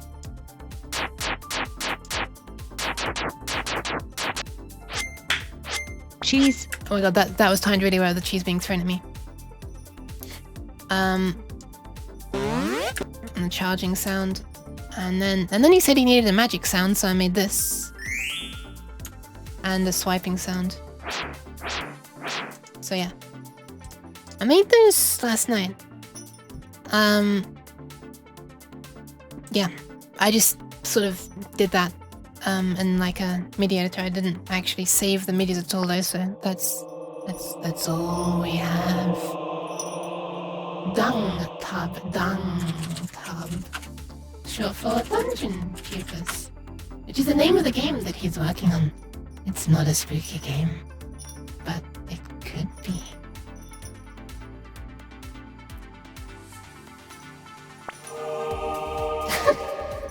Oh no, it's the unholy uke. Your eyes look lickable and it's really, what the fuck? I'm supposed to be the scary one. Not you. Take a close look at this monstrosity. I always get scared when monster encounter. Why? Cheese. I'm not a monster. What makes you think that?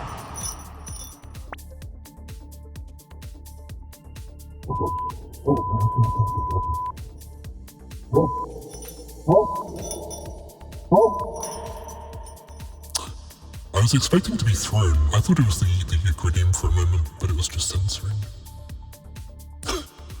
Alright, let's do this. So,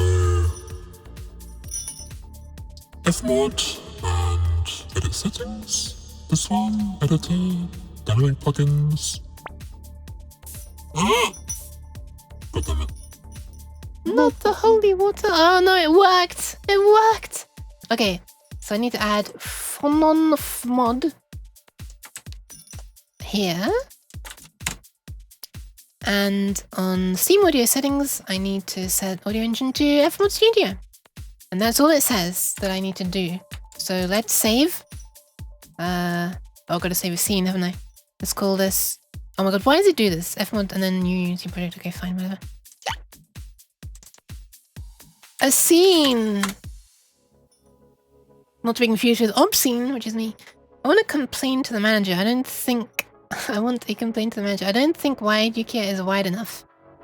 I think it's as wide as I can do with the post-processing stack.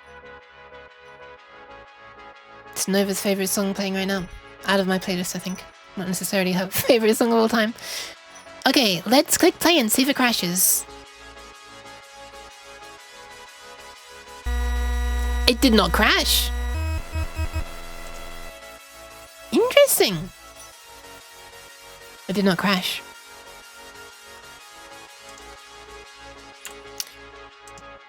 Alright, well, it doesn't crash on here, and it does crash on the other one. So... And sound is playing.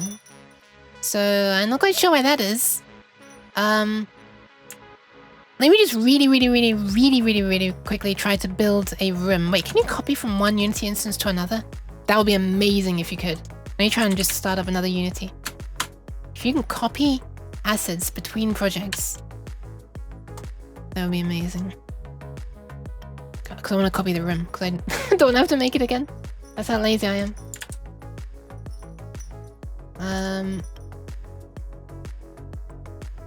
Okay. Just trying to close a few things. I've got a lot open right now. Oh, I had 2 dung tub folders open. So I've got the folder of videos as well. I don't need that open anymore either. Alright, let's see. Can I copy just the entirety of room? Let's try it. Copy. And before paste is not even available. Paste is not available. Well, that answers that question. Let's just try and set one up really quickly then. Also, why cheers? Also, let me just try turning on some more. Wait. I hadn't even saved the scene. Let's do that. Scene has no Steam audio static geometry. Oh yeah, true. I haven't actually made room yet, have I? Alright, fine. Let's do it. Let's do this through boxes. Cubes. Let's call this room left. This is sound. Let's just shrink these down to tiny little things. They need to be bigger on the other axes though. Let's put us inside this room that's gonna be here. We'll add a second one. That can go over there. We'll add another one. Yes, these are all room lefts. This can go over there. 0? 0? 0? This one can be 5. This one can be -5. 0? 0? No, that one needs to be like -5, isn't it? Actually ending up positioning these properly, after all. And we'll duplicate that one, and this one moves to -5 on this axis? No, -10. And then finally, we'll just add the top and the bottom. That's gonna rotate on this axis. Nope. This axis? Yep. 0 and 0. Oh, that needs to be -5 and then +5. And the bottom's gonna be at -5. Alright, we have a tiny room now.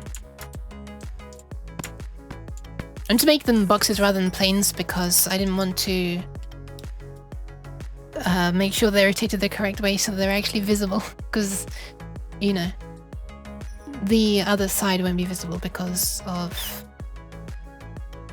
backface cunning. Oh, bye, bud. Bye. Thank you for the pets. Bye. Thanks for stopping by. Thanks for stopping, comma, bye. Okay, let's move the camera and the sound inwards a bit. Let's add Steam geometry to all of these. Geometry. Now I can export the active scene. Let's call it Steam audio. I'm gonna put a space because there's a space in the other one, I think. Alright, let's try and run it now. Boop.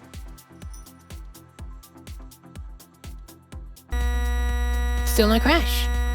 But it's also not doing anything interesting because the sound... Well, I haven't set up Steam audio source, which allows me to check all these things and have things be calculated.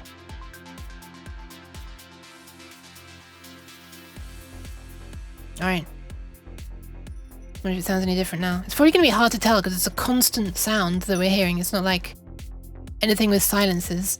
Might be hard to hear either.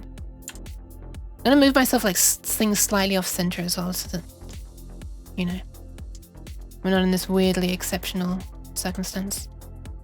Oh, actually, you know what? If I just position it to the left, if I hear stutter from my right ear. That's a weird stutter. It might work. Might be able to tell. That doesn't sound like it's using Steam audio at all. Let me position myself directly to the side.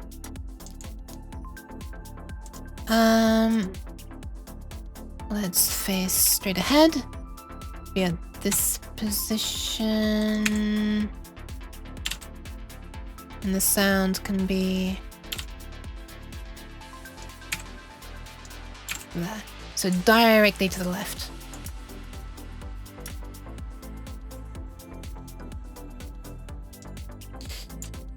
So if this is only in my left ear, then it's definitely not working.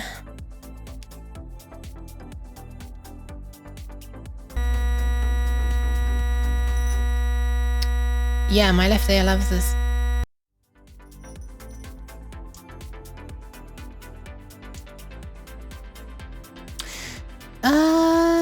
Wait a minute.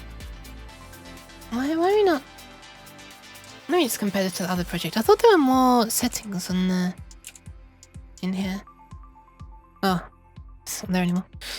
Let's have a look in this old prefab.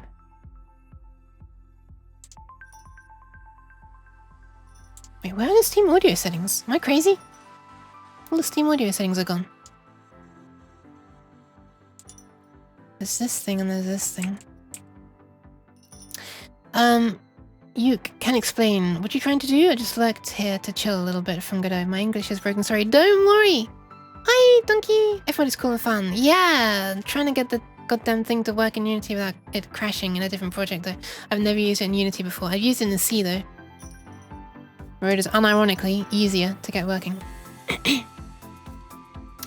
So, what I'm trying to do is... Also, I haven't used FMOD Studio before. Like to actually... in my own project.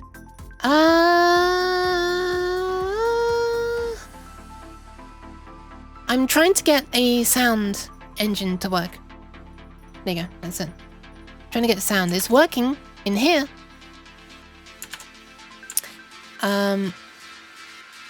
But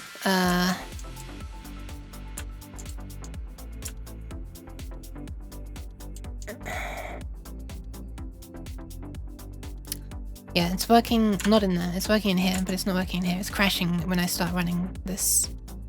But I'm saying that these things should apparently not be in there. So yeah.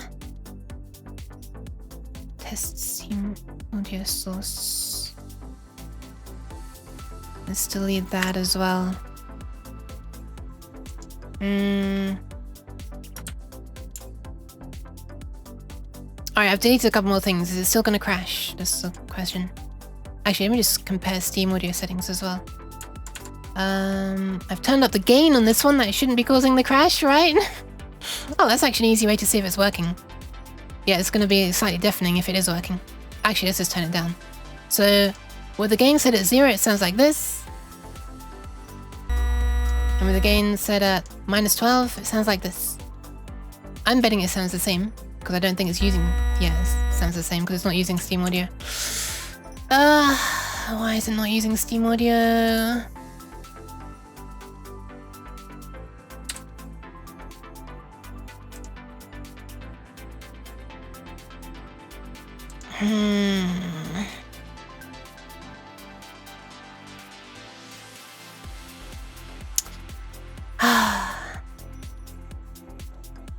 Alright, let's continue the thing. Spatialize an event. Select the event's master track.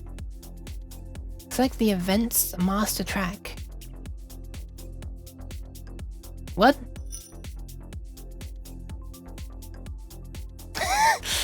Are they talking about an FMOD studio at this point? Because this is a Steam audio guide. So I assume they're talking about this. Okay, so the events master track, here we are. In the effects deck, right click and select add effect. Yeah, they're talking about this, aren't they? Plugin effects. Valve, which doesn't exist. And then Steam Audio Spatializer. So there is no Valve thing here.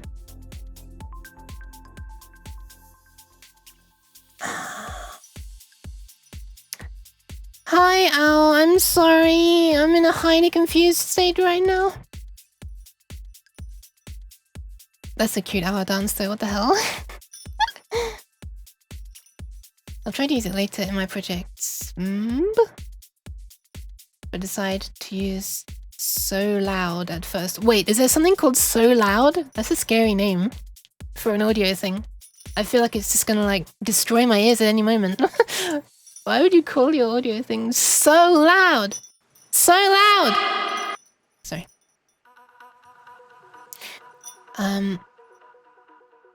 Yes, I guess it's phonon.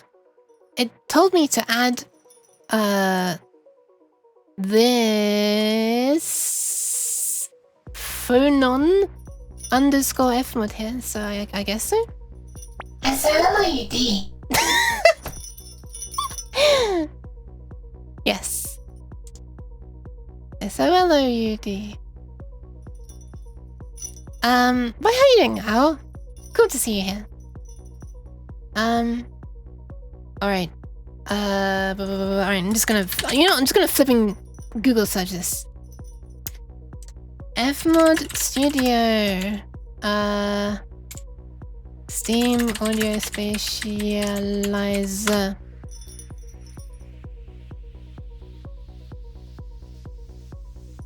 Hold on. Not allowed to be lazy today. Oh. Wait, does that mean you cannot be streaming or you must be streaming? I don't know what you count as laziness. Is streaming lazy or is streaming the not lazy thing? I think it was Phonon at first, but Steam decided to buy it. Ah, I see. So they changed the name to Steam Audio in some places, but not in others. Ah, how confusing. Right, so there should be a Steam Audio thing. How do I make the Steam Audio thing even appear there? Like, they're showing a screenshot of it right there. Look at this. Oh, there we are. Steam Audio Spatializer should be a thing. Working right now, waiting for kids. Oh god. Not kids. Good luck. Ah, like babysitting or something? Actually, this is probably too personal. You don't have to answer that. Hi, Fox. Audio. Yeah. I like playing around with audio stuff, but I can't actually get anything to even appear. After school pickup. Ah, right. I see. Well, good luck. Hope they don't cause a ruckus. I know, I'm asking for a miracle, but... Steam Audio Spatializer. What do I even search for? Steam Audio Spatializer isn't there.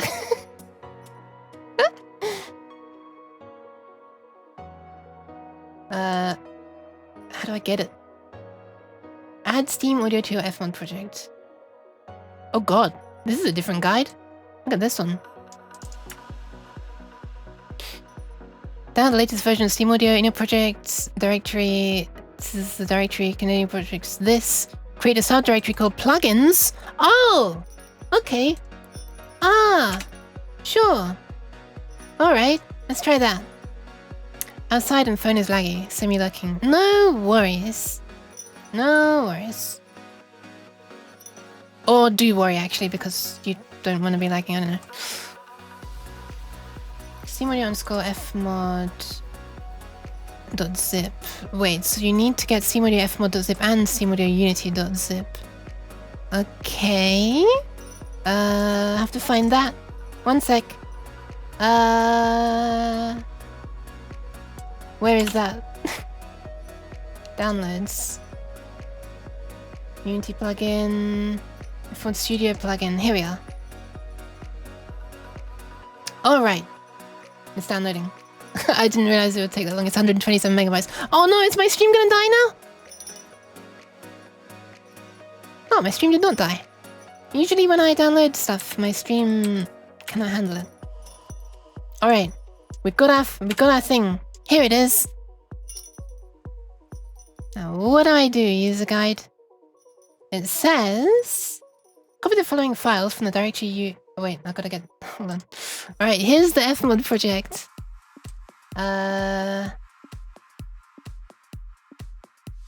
This is the directory containing the FS profile. Okay, here it is. Create a subdirectory called plugins. Plugins. Copy the following files from the directory you extracted this to into blah blah blah. lib/windows x86 /phonon.dll and phononfmod.dll. done. Kind of surprises me there isn't like, this isn't like part of an installation, automatic installation process, but whatever. Wait, Windows 32-bit editor only or Windows 64-bit editor only? Wait, hold on a sec. Is it 64-bit or 32-bit? 64-bit.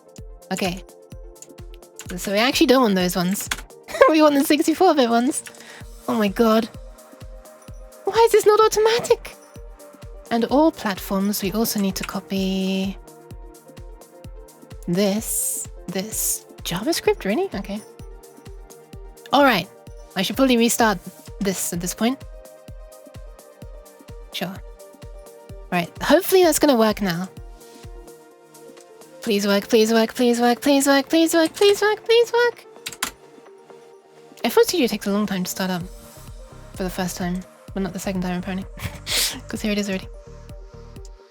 Alright, let's see if it exists. Master track, add effect. Yes! There it is! Nice! At this point, a tutorial might as well come with a dependency graph to get what you need to install where. Yeah, I guess so. I don't actually know what a dependency graph is. I can imagine, but... Alright, here we are. Okay. Nice. It's been added. Wow, that's a lot of options. Am I going to be able to hear this in here, I wonder?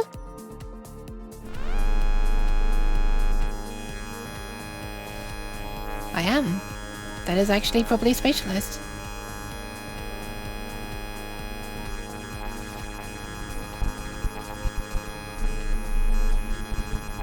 Nice. Sorry about that sound, but that's actually a good sign. Why would you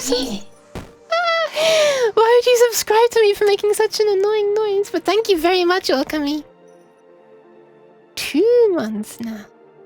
Newest, this. Sure. Reflections mix level. And direct mix level. Ah! Excuse me. Hold on. I wonder if I turn this down. Yeah. Wait. Yeah, I'm not hearing any reflections. But I guess that's because there is no geometry, right? It's just me in a void. I'll turn that on. I'll put this back down to 1 and this back up to 100%. So that I should hear reflections when it's in Unity, right? I'm assuming that's it. Occlusion, I'm probably gonna want to be on.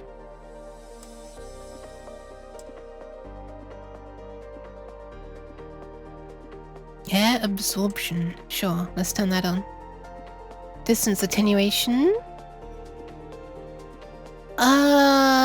Is FMOD automatically gonna do that? Let's try. What if I turn this... Wait. Distance attenuation here has like a graph, but it's not set off, but it is set off here. Hold on. Let me try something. What? Wait, what? Did you hear that? Listen. Oh, it's not doing it in this time. It made a sound for a moment. Why am I not hearing this? Was it that? No. Was it that? Ah, it was that. Wait, occlusion? Why does it think it's occluded? What's in the way? Huh? What occlusion? There are no objects here. It's just me in a void. Yeah, this is FMOD Studio. It is for making sounds and so-called events with like so-called parameters that can control aspects of the sound. From that you can use in FMOD, but you don't have to use that. This is the first time I've properly used it. Why are we only hearing that when occlusion is set to off? I'll set it off for now. Also, I'm noticing I'm moving this like really far away and it's not getting any quieter, and I guess that's because distance attenuation is off. So let's turn it on. Nice! That did actually work. Alright, alright. There's no Doppler effect, but that's actually something that I like. Directivity. I don't want any directivity. This is just a sound that should be audible from anywhere. Oh, but directivity is turned off anyway, so... Okay, whatever. Doesn't matter then, I guess. Min and max positions. 1 to 20 are there. And for some reason, the scale is enormous. It goes up to 10 kilometers. What? Can I type it? I can, okay. So it fade off after like 20 meters, then yeah. Not 10 kilometers. Holy crap. Air absorption, let's turn that back on because that wasn't the problem. Although I don't think it's actually changing anything. No, I don't think it's changing anything. Maybe I'll keep that off. Everything else is probably fine. It sounds a bit weird because there's no reflections right now because we're just in a void. Alright, let's save this and press F7 to export it and see if this actually works. Can I not have that appear every time? Alright. Moment of truth. Here we go. Do we hear reverb now? Because reflections was turned on. Let's try it. Also, we just have a random editor here. This is just a Unity error. Like, not even to do with FMOD. Brace yourself. Hopefully this won't be too loud. Famous last words. It crashed. Right, of course it did, because this is the project that crashes. Sorry. This is the one I meant to be doing it in. Whoops. Okay, let's try it on this one. My symbol test project. Boop.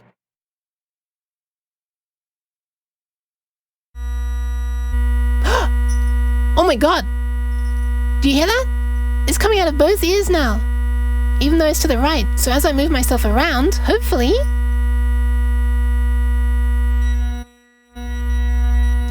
Oh my god, it's working!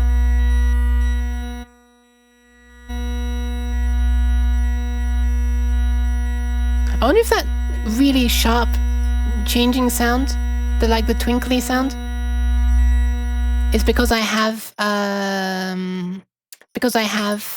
over here in FMOD this interpolation set to nearest instead of bilinear. Let's try changing it to bilinear. And save and export. Boop.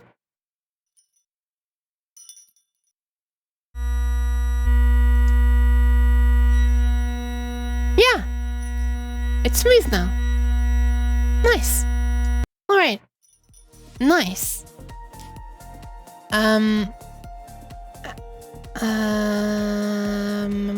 Also, sure, Fox, I'm sorry, I missed your thing. Make that a tier 3 sub sound. Wait, what? The yay? This? Yeah.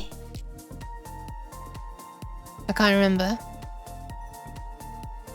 No, that must have been a while after. I must have said something silly, and that should have been a tier 3 sub sound.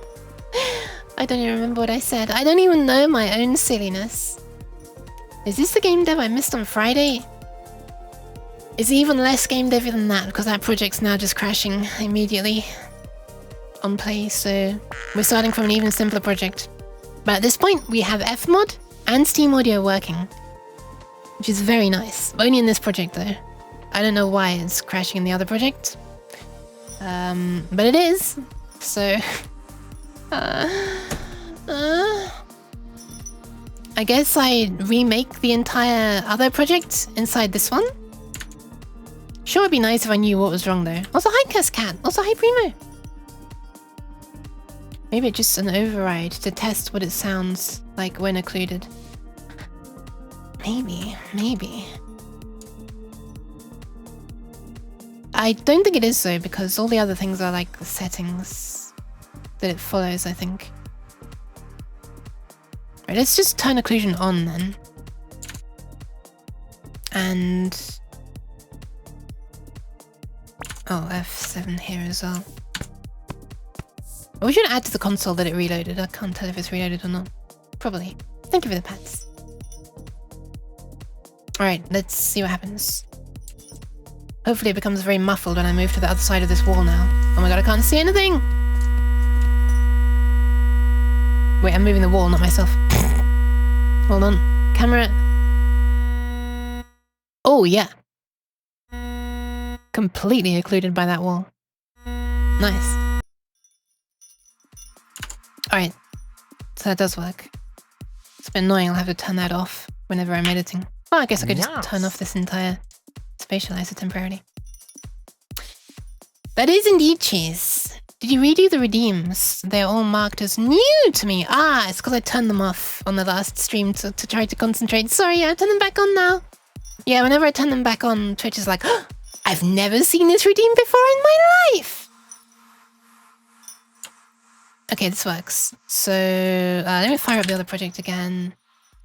I'll see if there's anything immediately obvious. Well, I've already seen that there is nothing immediately obvious for the reason why it's crashing, but I'll look a little bit harder, I guess.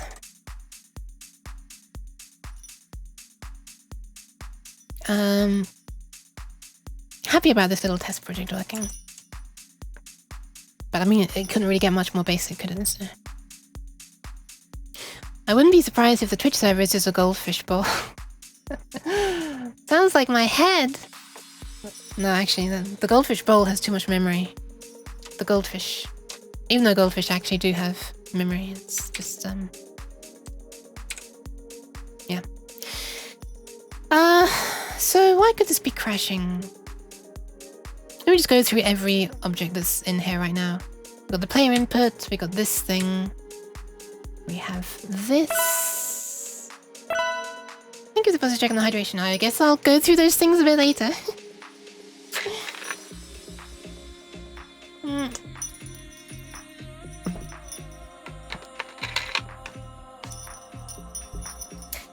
And posture check.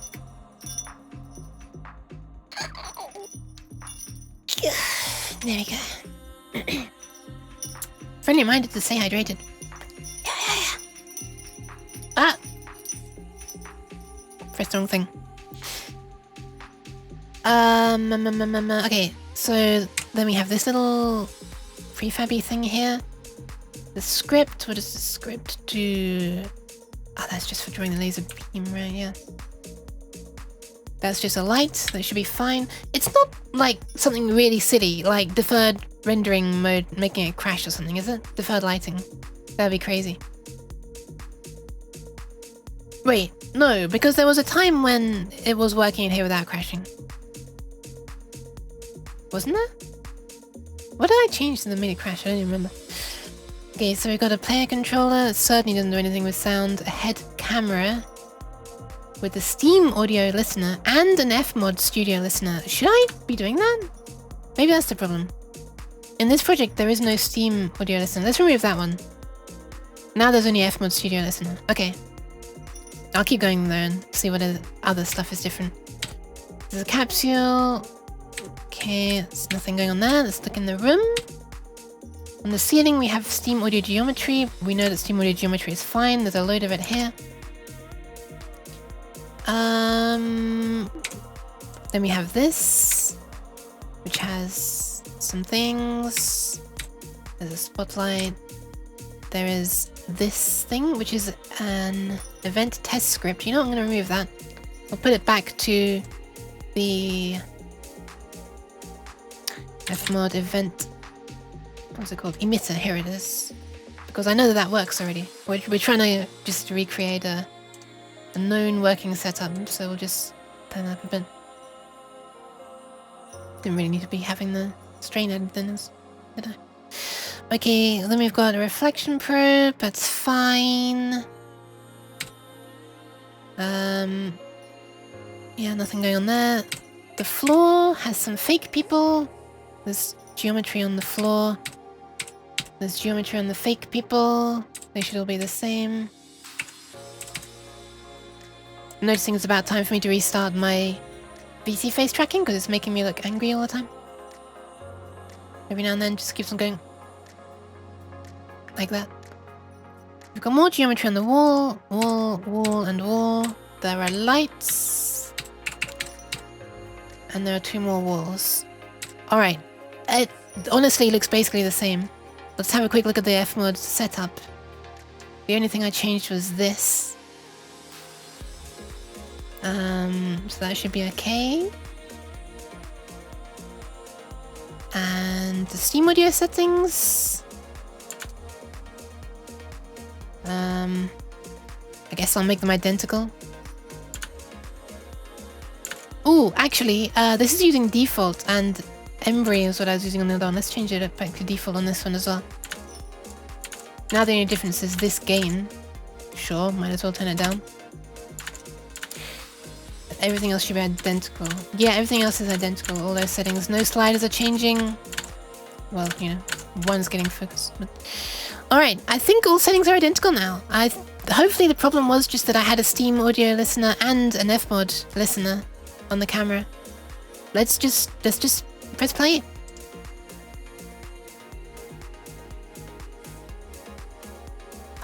Oh my god, it doesn't crash. Yes! There's an error per frame being spammed here. It can't load phone on mod error file not found for some reason. God knows why that is. But it should work now, so let's fully re-import all this stuff, shall we? Why is it saying the file not found? That's very silly. But let's delete the whole plugins folder, I guess. I probably have to do this when Unity's not running. Because there are going to be some that are open and in use. I'm relaxed here a bit. So I got to continue my Echo overlay. I will be there in the background to listen to your cute voice. Ah, thank you. Yes, thank you for the like. Yes, and thank you for being here. Yeah, sorry. I'm not paying as much attention to chat as I should be. I don't even feel like I am trying to like avoid looking at chat or anything. Light theme in Unity. Hell yeah. All right. So I'm gonna go into here. We're gonna delete all of this, pretend it's never been imported. And then there's just this FMOD folder, which is where I made my test script, and the Steam Audio folder that I made, where I made these materials and like the exported scene as well. So yeah, let's reload the project now, and it's as if I've never loaded in FMOD or Steam Audio at this point. And obviously there are going to be some missing components because, yeah, I deleted them. So then we'll re-import and hope that it works. You're my best cackle ever for me. That's so kind. I don't understand why, but thank you. And hi, Uni. Welcome, welcome. You've joined the waiting for Unity to load stream. This is Unity, but it's a different project. Let's get rid of that. There you are. Now we're in a void waiting for Unity to load. And it's probably going to be very angry that I deleted a bunch of stuff. Really? Not a single line in the console? Alright. Okay. Interesting. Why is it no more angry? It should at least say that there are missing things, right? If I look at the player's heads. Yeah, there's a missing script there. That, FMOD listener. Okay. Alright, let's re-import the things and see if it works. Import package. We're gonna import them in the same order as before, which was FMOD Studio first. Best type of stream. But I hope programming is going well. I now see what you mean by best type of stream. That's why I laughed. Because it's waiting for Unity to load. Soon I can hopefully begin programming. Let's say that. I've got a super basic project with FMOD, which is an audio engine, and Steam Audio, which is like a spatializer, something to make it sound like you're actually really in the scene. Reverb and all that good stuff that's related to the scene. I've finally got a simple project. That was the other one. This one. So-called New Unity project, even though I named it. I made a new folder inside the folder I gave it. Yeah, this is working. Now I just have to get it working in this one without it crashing and spamming an error on every frame. Okay, let's do this quick setup. So, yep, do that stuff. It's an FMOD Studio project. Take it from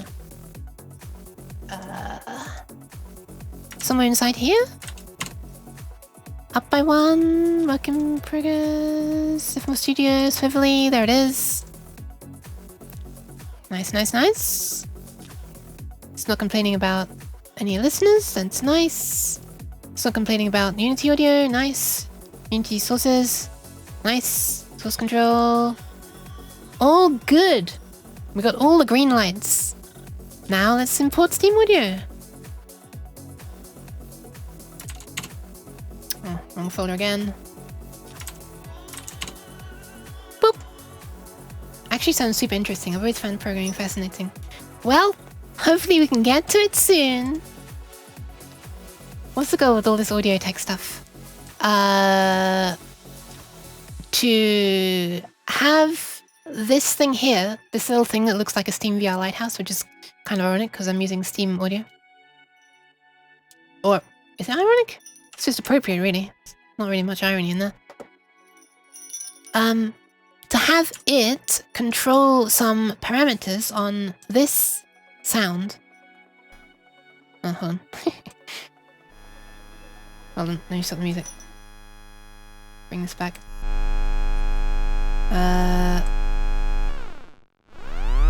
Control some of this. And some other stuff like that.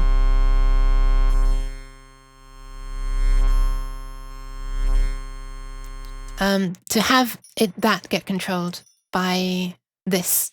Because this already has some behavior, although it doesn't right now. I need to remake the script. Stuff. We'll get to it, don't worry. This had behavior in the script, but I made the script for using Unity's built-in audio system. So I need to remove all of that stuff and then re-add it so that it's using FMOD instead as the audio system and stuff. It's going to require, yeah, quite a bit of rewriting because this was pretty much directly controlling the audio sources before. It wasn't literally directly controlling them, it was controlling an animation. Actually, it was controlling a parameter on an animator that was playing an animation that was controlling the audio sources. So basically, there was a parameter on the animator for motor speed that would control the position through an animation called motor speed. On the left side of the animation for motor speed, it would set all of the pitch to like 0 and stuff. And on the right far side, the high side, it would make the pitch high-pitched. So as this changed the motor speed property, you'd hear the pitch change basically. I had problems with it. TLDR, going to be trying using FMOD. There you go. And we don't need a bunch of audio sources in Unity anymore. We set up how things should sound inside the FMOD Studio editor. And then this only has to tell FMOD, hey, my motor speed is this now. Make it sound right. And hopefully FMOD will do that. Alright, so let's see if this works now. I'm saving and I'm running. Please don't be spamming the console with an error every frame. Please. I'd very much appreciate it.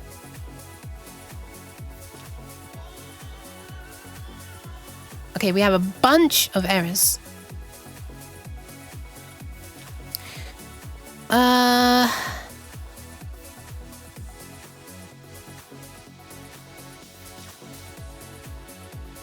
Audio system is disabled, so audio settings.output sample rate cannot be queried. Wait, what's calling that?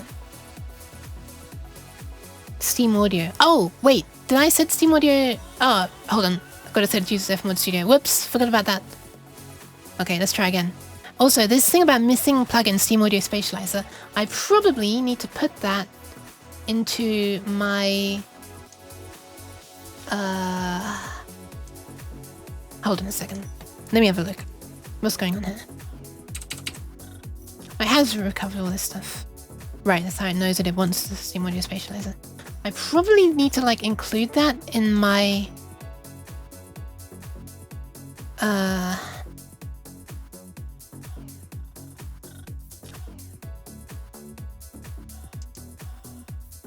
Like in here or something, maybe? Add-ons? Cache? Images, platforms? Resources? Source? Maybe I don't. Alright, let's just try again, see if we get few errors now that Steam Audio said to use FMOD. Yep, fewer errors. Now we just have this.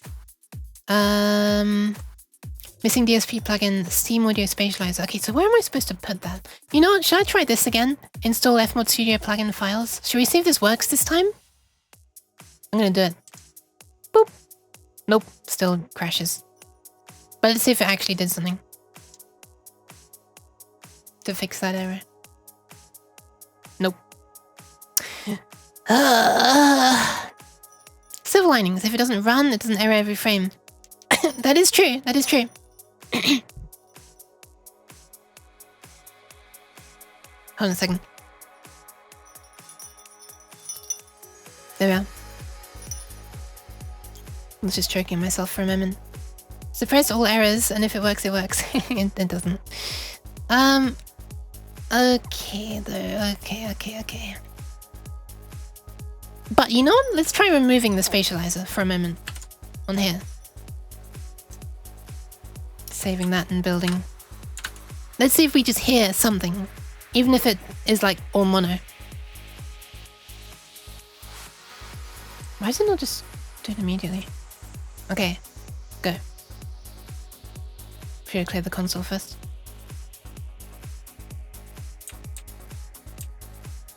Right, no errors though.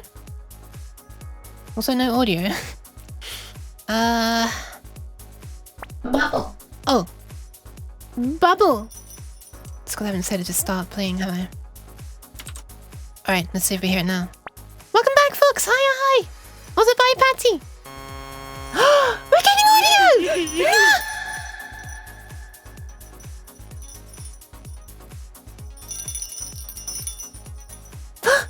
I'm back. Are you an avid watcher of anime? I am not. Unfortunately, I'm not. Cheese. Jeez. I have a big watch list, which would make you think that I am, but I don't have a lot of time to watch it nowadays. I used to watch more. I would not have called myself an avid watcher even then. I only watched things that actually, like, you know, interested me. From the synopsis and stuff. But, welcome in, Janan. Or Yanan.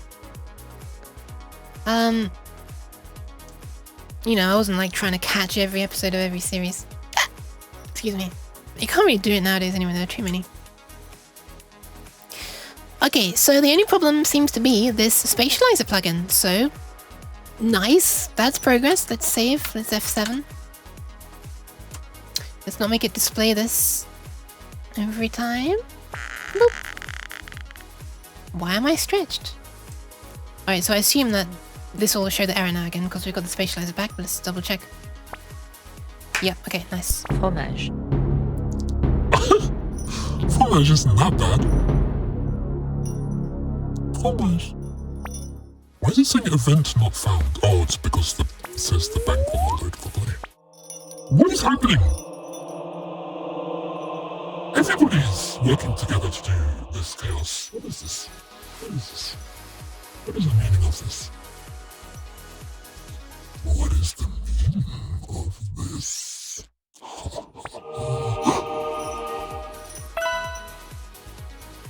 Okay, one sec. Hold on. There's something important that this floating head in jail must do.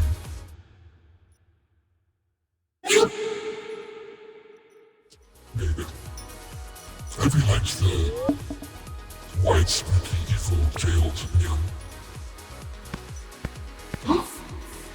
Thank you for the box. Whoa, let's undo it. Alright, so, where's the plugin go? Where do you put plugins? Where am I supposed to put plugins?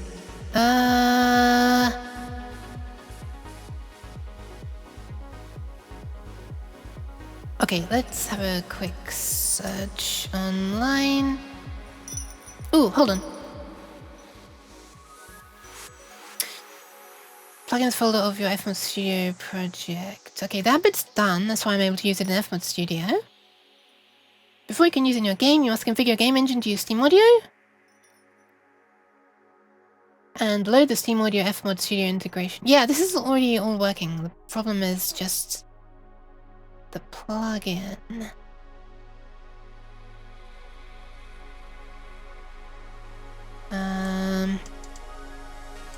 This is all about how to do it in FMOD Studio. How do you use this once we're back in Unity?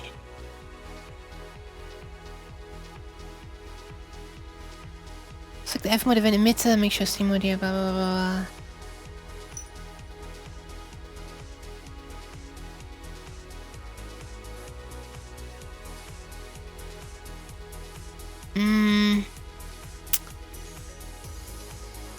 Steam audio spatializer. Okay, that's just this.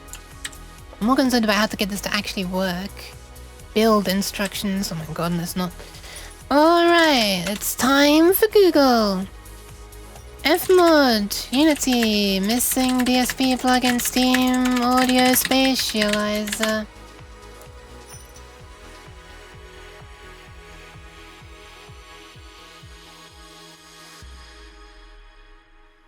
Well, there's an error for missing DSP resonance. But not Steam spatializer. They're both spatializers.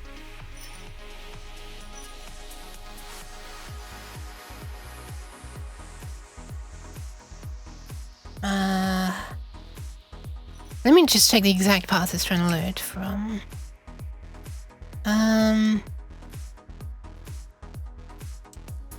Does it say?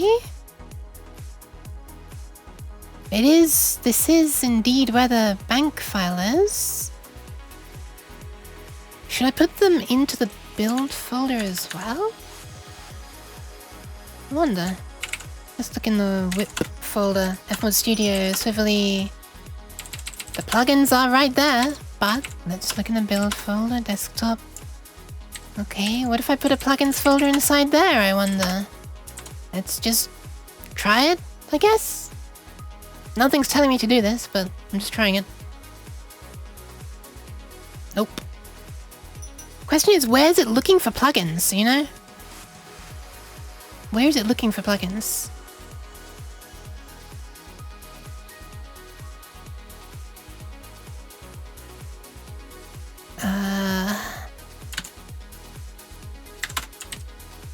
Where does it want these DLL files? This is where I just want to scatter the DLL files, like just across every goddamn folder in my project and see if it works. And delete them from, you know, one by one until I find the one I actually want. Add-ons. See, this is resonance audio, but it's...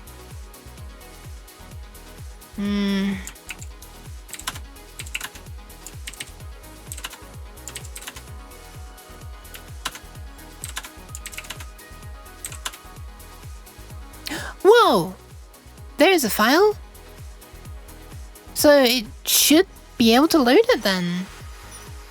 Wait, was the name of the file different? No, it's still named phonon_fmod. But it's only phonon, not phonon_fmod. What if I copy phonon into here as well? And this. I'm literally just trying silly things. Oh, this is also... Oh, that is 64-bit version. Let's try it!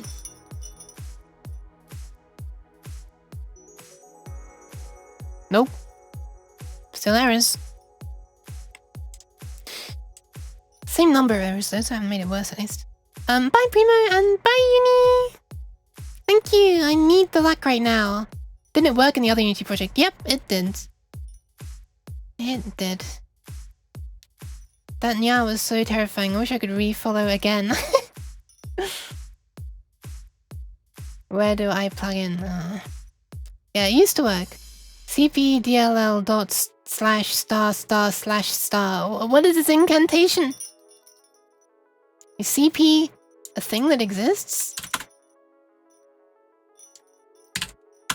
No. Could use robocopy though.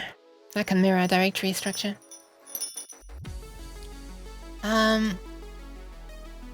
Yeah, but it's not C, it's not copy on Windows. Okay, so we can delete that and that then, because they were not necessary. It just works on this one, doesn't work on the other one. What if I just copy the What if I just copy the folder? Wait a minute. I have an idea. Is it because this file is in use already by this project? What if I exit this project? Maybe the file was in use and for some reason it didn't have access to it. Wait, now this one needs to recompile? Oh, is it because I deleted the .js file, maybe? Oh my god. Holy crap. Oh, okay, it was probably doing something. Alright, let's try it. Nope. Unfortunately, that was not the reason. Alright. I think it's about time that I start just copying over entire folders from the working project and seeing if that fixes it. Because kind of running out of ideas now. Should already fix this as well. Let's put these in here instead of inside new Unity project. Main OS is Windows, but I don't know any PowerShell commands. Don't worry. Alright, plugins. Copy! Let's, this is the wrong folder, hold on.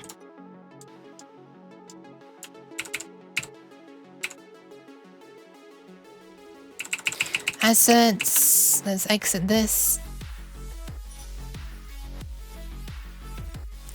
And delete. Copy, paste. And run Unity.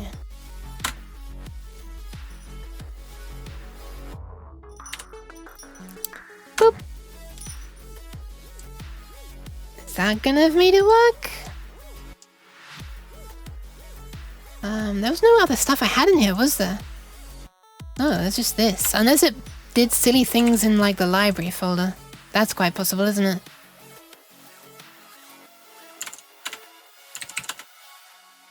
Is there like FMOD stuff in here? There is.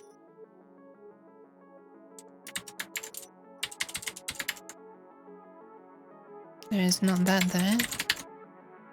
There's Steam Audio stuff here.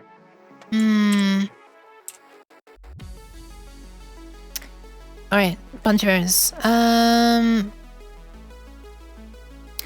Okay. Blah blah blah blah blah. Asset database detected the asset is already being imported. Asset path. Assets, plugins, FMOD, blah blah blah. That's a load of errors. Unable to continue build. Couldn't find a part of the path. Swiftly build desktop. Okay, whatever. Does that mean I need to redo this then? I saw it say that it couldn't. Okay, it can't even do anything. Let's just restart, I guess.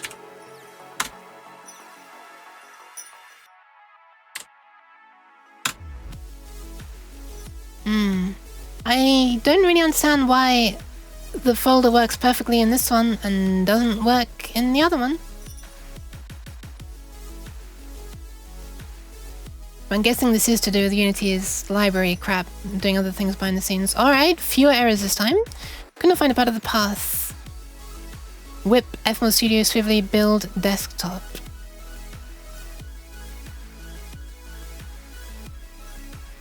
Wait, why?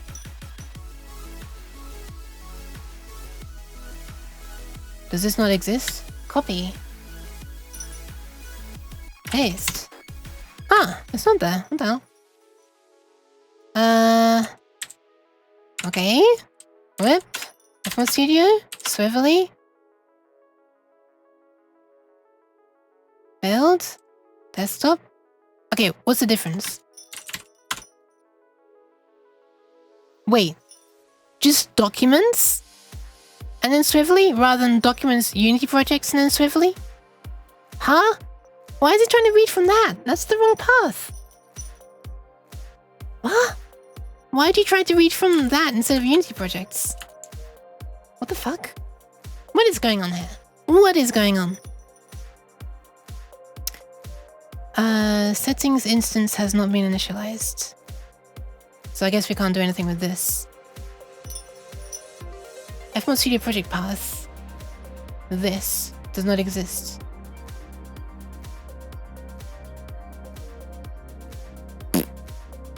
Ah, it's to do with backslashes and stuff. That's why it's looking in the wrong place. Okay. So this is where you should be. Okay. Can we do this now? Yes. Editor, dynamic plugins. It has remembered phonon mod. Set up wizard. No, I'm not even gonna do that. I'm not even gonna do that. Let's just try and run it now. Because doing that might change things, you know? Stop! No! Ah, I know why. Because of the additional new folder inside the other projects. That made it one folder deeper. So the studio project path was one more ... one more up folder. Okay, that makes sense. Does it work though? It works! Oh my god! It finally works. I had to copy it from a working project. What a palaver. Why? That sounds really cool when I look up. Oh my god. Alright, nice. Unfortunately there's no like reverb or anything working, but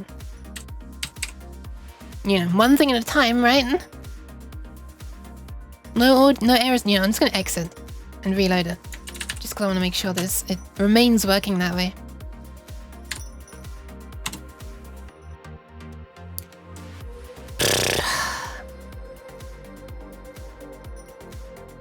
Alright, there's a bunch of zip files I can close as well.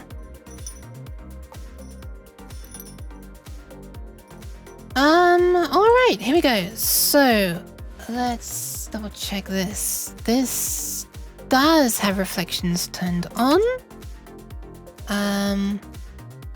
Well, now this compared to the web audio API's positional audio.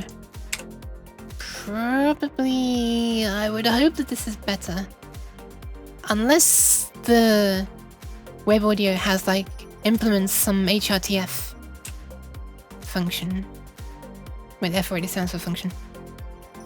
Which is like a way of converting like many channels of audio. Could be two, could be like surround sound and stuff, to just like 2-channel audio basically.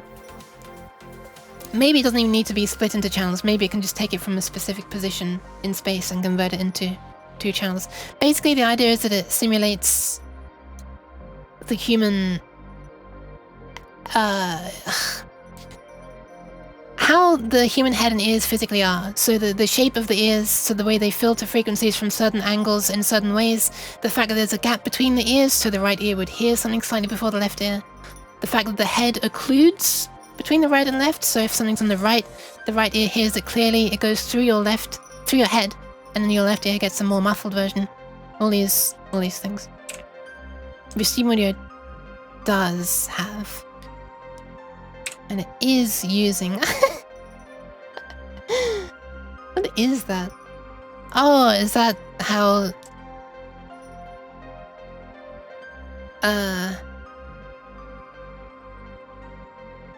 Better TDV flips a thing. Ears, yes. Flip ear, me ear, yes. It's like I have to sort of grammatically interpret your emojis.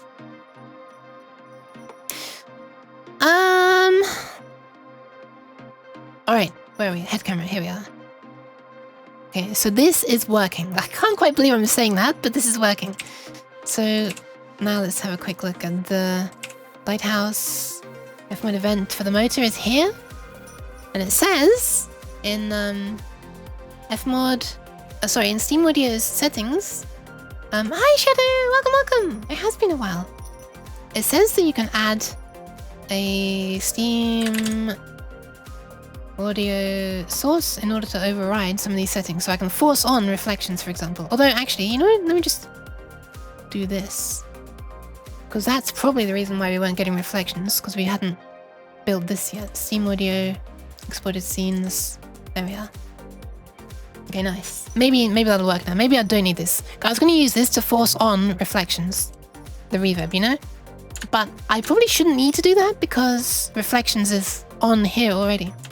So let's see if now that I've like exported the active scene so it understands what the geometry is, if we have reverb.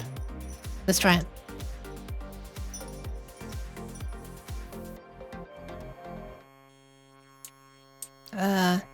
Very hard to tell. This is really quiet. Hold on. Let me just turn back up this gain to 12, which is how it was before. Wait for it. Life has been busy recently. Understandable. I don't think this is working.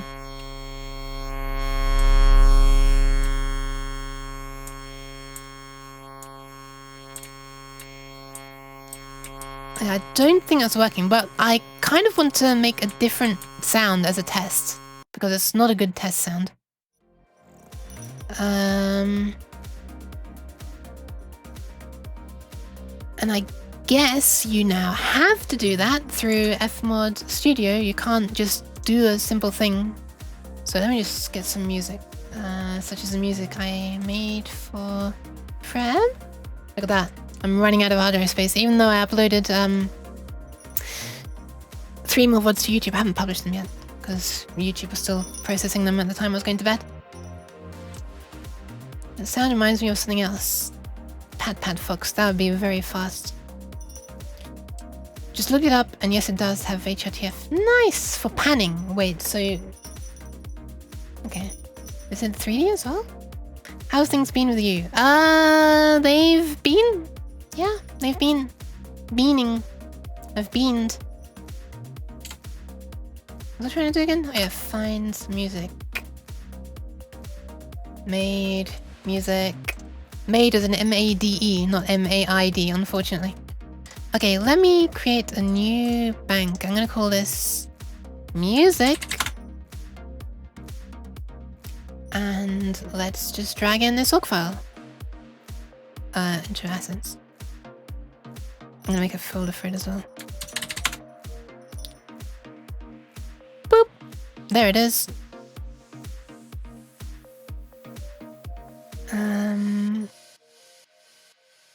Loading. Oh yeah, the loading should be streamed. That's neat that it automatically streams because it's so long, I guess. Click to add a custom platform encoding setting. No, that's fine. I wanted to just read as it is. Oh my god! Stop! Stop! Now you can play. I'm ready for it. How do I remove this thing? I don't want this. There we are. That was easy. Jeez!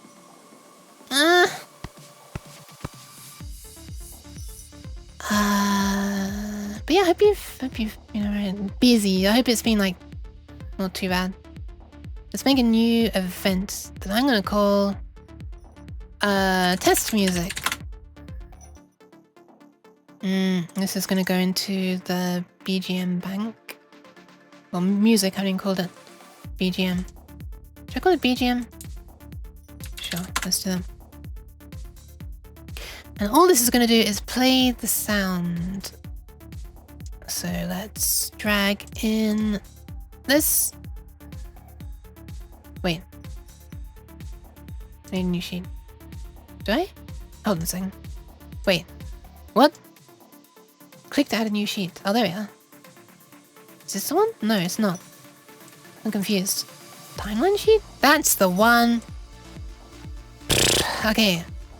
It's a bit weird playing this on the master track, but it's only going to be one thing anyway, so whatever, who cares? Nice. Guess I could set the entire thing to loop as well. Or not. Actually, it's going to annoy me if it doesn't loop. Let's make a loop region. Boop. The entire thing. Whee! It's not going to be a perfect loop anyway, because I haven't... This thing that I rendered last night for Freb. Yeah, whatever. It's not going to be a perfect loop. I don't really care. I'm just testing. For the test, I kind of wanted to be a little quieter. This is loud. Still on the loud side, isn't it? But whatever, let's just save it and build the bank. I really hope it's not re-encoding BGM. I've been enjoying Armored Core 6. I just beat the arena mode. Ah! Nice. I just dropped my Yanji's lid, but nice. That is not a game I've heard a lot about, but I haven't seen it.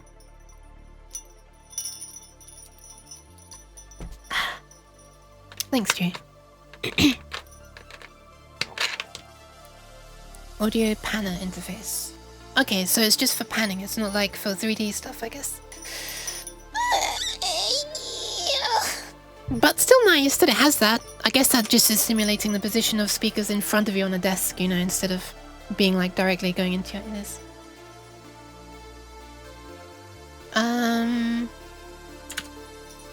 Alright, so this should update. Unable to load BGM, error loading file. Why? Huh? Was it immediately trying to do it? Or something in the middle? How do I force it to update? Refresh banks. Okay, I didn't get an error that time. It was probably saw that the file had started to be modified. And then, you know, because it took so long to write it. Bouncy Yuki music you keep kitty jamming out. Master Yuki's looping kitty notes. Notes, Yuki. She's being confused by your notes. That is so perfect, Cabbage. Error, I can't really do the face. Sorry, I can't rotate my eyes. But hi, Nooch! How are you doing? Very good game? Nice. I'm gonna watch some gameplay. You know what? I'm actually really curious right now. But yeah, I guess it started reloading the file before it finished being written to. Armored Core! 6, I assume. Was it 6? Yes. Whoa. Gameplay. I have never played. I don't care. I want to see the gameplay. Oh god, this is probably gonna make my stream stutter. Oh, it's that game! I've seen somebody playing that. I think it was Owlzod actually, who was here earlier. Yeah, it's the Gundam game. I see. We're close to Rubicon. Wake the cat up. I still find that. I still like that.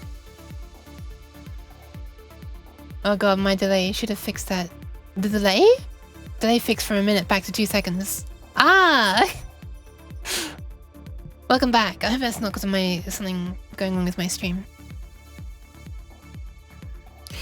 Okay, I'm gonna turn that off and I'm gonna add a new game object, which is just gonna be the FE music test, or test music. That's what I called it in the bank. So this is gonna be an FMOD event emitter. It's gonna start when the object gets made and stop when it gets destroyed. Event is test music. No, yeah, there are no parameters. So yeah, it should just play on the startup. Let's add a cube to it, so we can actually see where it is. Let's put it somewhere around there. That's where it was in my original test with Unity audio and Steam audio, as opposed to FMOD and Steam audio. Let's add a mesh renderer. I want you to draw a cube for me, please. Wait, there's some material. Where's the mesh? Oh, gotta make the mesh filter, haven't I? I want you to be a cube. Nice. Should we keep it missing texture purple? It's kind of beautiful, isn't it? Magenta. Let's do that. It's more ominous that way as well. Hopefully shrinking it down doesn't affect the range of the sound. I finally fixed one bug in my modding project. Need to lay down a bit now. Good job. Enjoy your well-earned rest. And I'm just going to add a spatializer to this as well before I forget. Valve. Spatializer. Turn this on. I think that's the only thing I need to do, right? Yeah. Distance attenuation. Did I want that on? Yeah, I think I did. Air absorption off, directivity off. Occlusion, no, I'm going to put that on. Transmission off. I should probably put that on as well. Just to make it match the settings I had before. When I was just testing Unity and Steam Audio. Alright, build it. Nice! The building is fast now, because I didn't change the BGM. Good to know. And just to make sure it's refreshed. Make sure this is also up to date with stuff. Thank you for the pats. Alright, let's see if that works. Should be hearing music coming from the cube. Hopefully with reverb. In actual fact, we hear nothing. Why do we hear nothing? It says that one is playing, actually. Sure as hell don't hear it. Ah, wait. Let me just turn off occlusion on here. Because that did make it be silent on here, didn't it? Let's try that. F7. Let's make sure we can still hear it on here. Yep. Ah, it's mono, isn't it? Whatever. Play! Hey! Yeah, so occlusion's not working because it's turned off. Understandable. Wait, reflections are working, I think! Oh, maybe not. Maybe not. Not necessarily. Can't quite tell. I love the sense of loudness as you approach it. Alright, let's try to force on those things using the Steam audio source thing and turn on reflections, turn on occlusion, and that's it. Boop. A silly frantic song? Yeah, maybe I should actually.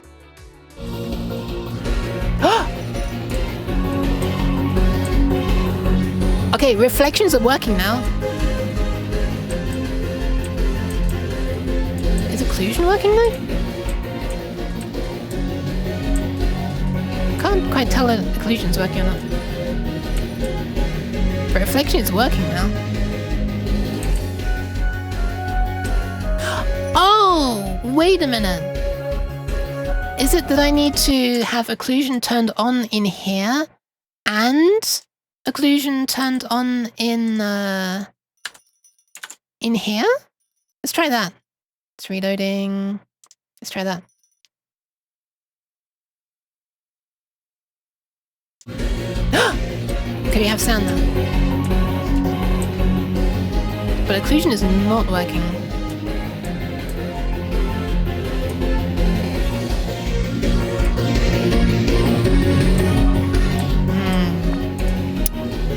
Why are we not getting occlusion? Is occlusion not working? Thank you for the pets, Tina!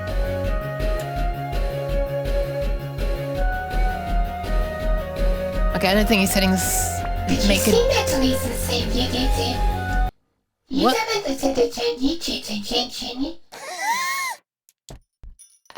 Oh my god, she had 2 attempts to read that. Did you see Natalie's same video? Yeah, she doesn't like trying to read. Does not like anything she's tried to read, apparently. Did I see Natalie's message about Unity changes? Scrolling up, scrolling up, scrolling up. Scrolling up, scrolling up. Scrolling up. You know what? I'm just gonna Control A, Control C the entire chat and then use Notepad.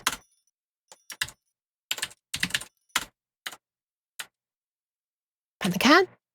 Unity will be charging a fee starting Jan 1, 2024. Yeah, that's all I saw. Well, it's slightly more than I heard before, actually. This was mentioned earlier in the stream, sorry. I thought you assumed... I assumed you meant there was some more info. But it's only if you're making money, isn't it? I'm assuming it's not for... if you're just doing stuff for free. I don't intend to make any money off this. I don't intend to release this goddamn thing. It's just gonna be a silly little... nothing thing.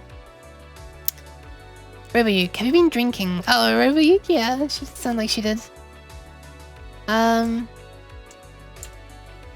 It would look a lot better if the script for this still worked, but I think we are soon about to be able to get that working. I just want to get occlusion working with the sound. It's so nice to see these numbers changing.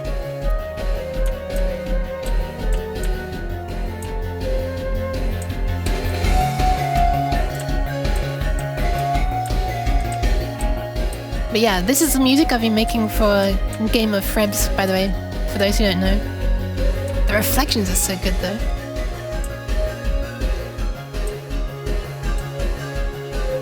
Although, like, wait, are they? I'm still not quite sure if the... Does it actually understand what's going on with geometry?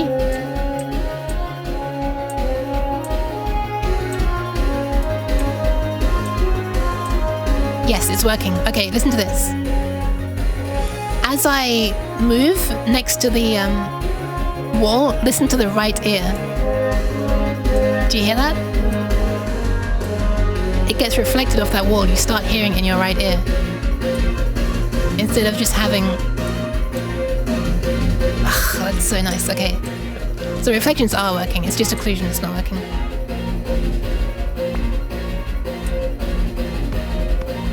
Thank you for the pats! This is not finished, by the way, this music. This is like a work in progress. Thank you! So attenuation is working as well, I think.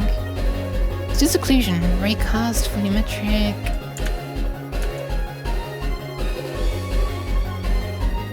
Occlusion value 100, transmission low 100, mid 100, high 100? Is that how it's meant to be?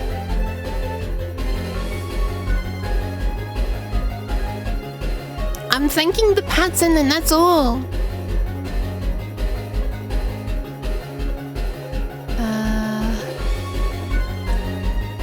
This is good where it's not going to loop properly at the end. Hard thing is irrelevant, that's the thing that I bake in, so it's fine. Yeah, not quite. I wonder if I could actually fix the loop by tweaking it here. Oh my god, stop. How goes the audiogramming? It is... I haven't reached programming yet. Audio is nearly working. Just trying to get occlusion working. That was used to be working in Steam when I was just doing Steam Audio, Unity to Steam Audio, but for some reason I can't quite get the other stuff. Oh, then you thank the cheese. No! No! I don't want to thank the cheese. So AA is... What is AA? What is AA? Is there a tooltip for that? I guess not. So occul is occlusion, trans is transmission. I don't... Is there... Oh, air absorption! Air absorption! Okay. Directivity is off. I guess let's test if directivity works. Also, wait, why is directivity not a thing that you can override in Steam audio source here? Cheese. Cheese. I just said the exact same kind of thing. Cheese. Resonic source, baked listener, baked source, dynamic object, Meow. geometry listener. It's not a thing I need to change in the listener, is it? Mind you, when I had two of these things on the same one... Okay, no, there's no settings anyway. Adam, hi! How are you adding? Adaming. And Chaos, hi,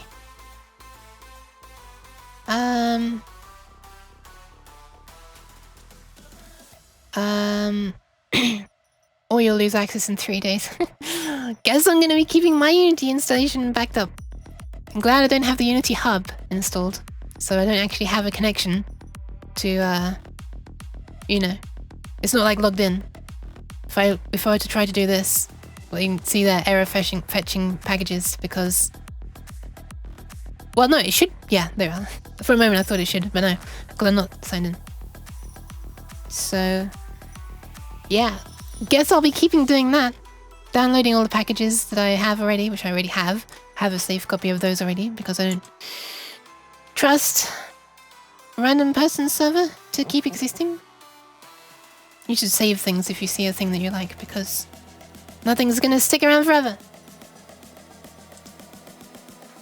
Anyway, why is occlusion not working? Alright, let's test directivity to see if that works. Turn that on. Let's make it so that the speaker only shoots forward like that. I guess. Within a very tight beam like that. Something like that. Let's try that. Save it. Export it. Wait for Unity to reload it. I assume it did it. Didn't take long that time. I'm animing pretty well. Nice! Okay, so we're only hearing reflections. And when I get in front of it... Wait, where's the front? There, I guess. Yeah, so it's very directional now.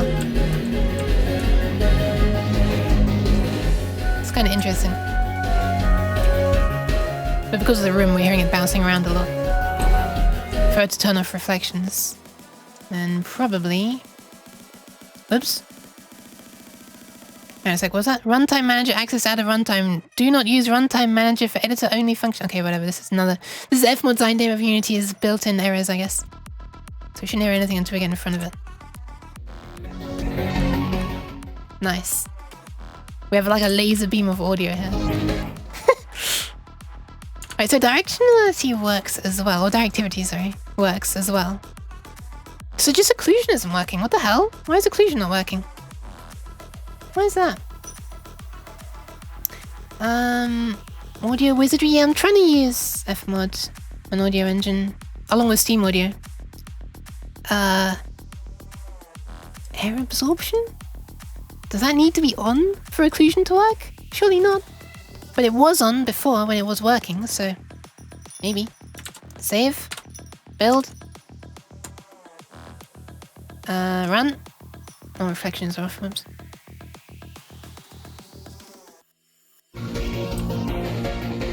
Yeah, there's still no occlusion. Why is that? Why is that? It's weird. We try a different type called volumetric.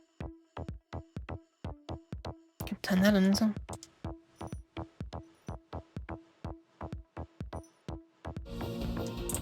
Oh god. Wait! That type works? Well, now it's working. It just needs to be set to volumetric, apparently? Yeah. It works now.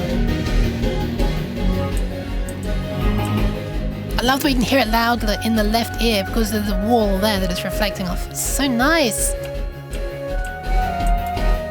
Alright. Maybe it was transmission being tagged as well. That's another thing I changed. Let's put it back to Raycast, see if that fixes it. Let's see if it still works.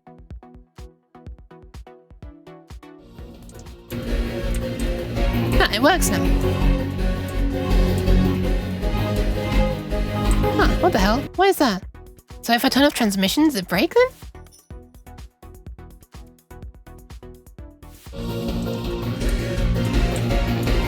Yeah.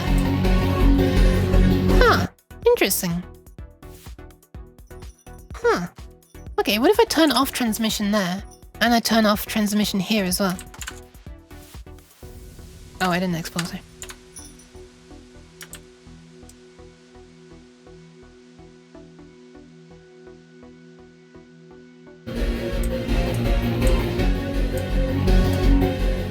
Interesting. So your transmission setting needs to match between here and here. Otherwise, occlusion won't work. That's fine, I'll keep it on. Interesting though. Something very not obvious. But hey, sound is working now then. Let's just look at this one. Make sure we got all the settings I want on this one. We do want occlusion. We do want transmission. I don't think we need anything else. Thank you for the Pat's cabbage. Tacos is still a couple hours away. Lol, until then my elbow feels like it has exploded. What? Huh? Why are tacos gonna make your elbow stop exploding? What is going on? But yes, lick the onion tail. Well, that's the cat tail actually, but you can lick that as well.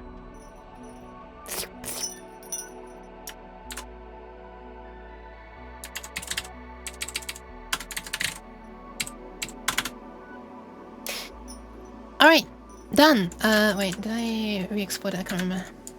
Save, build. Oh, yes, I guess.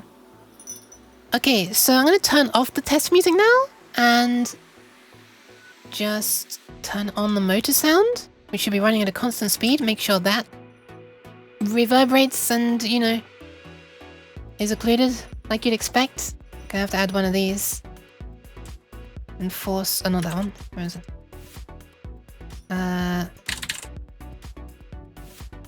One of these and force these on. Turn that on as well. And hopefully, this should be reverbed and occluded.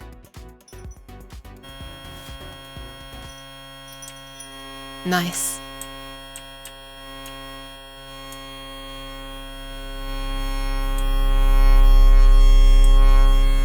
That rumbler.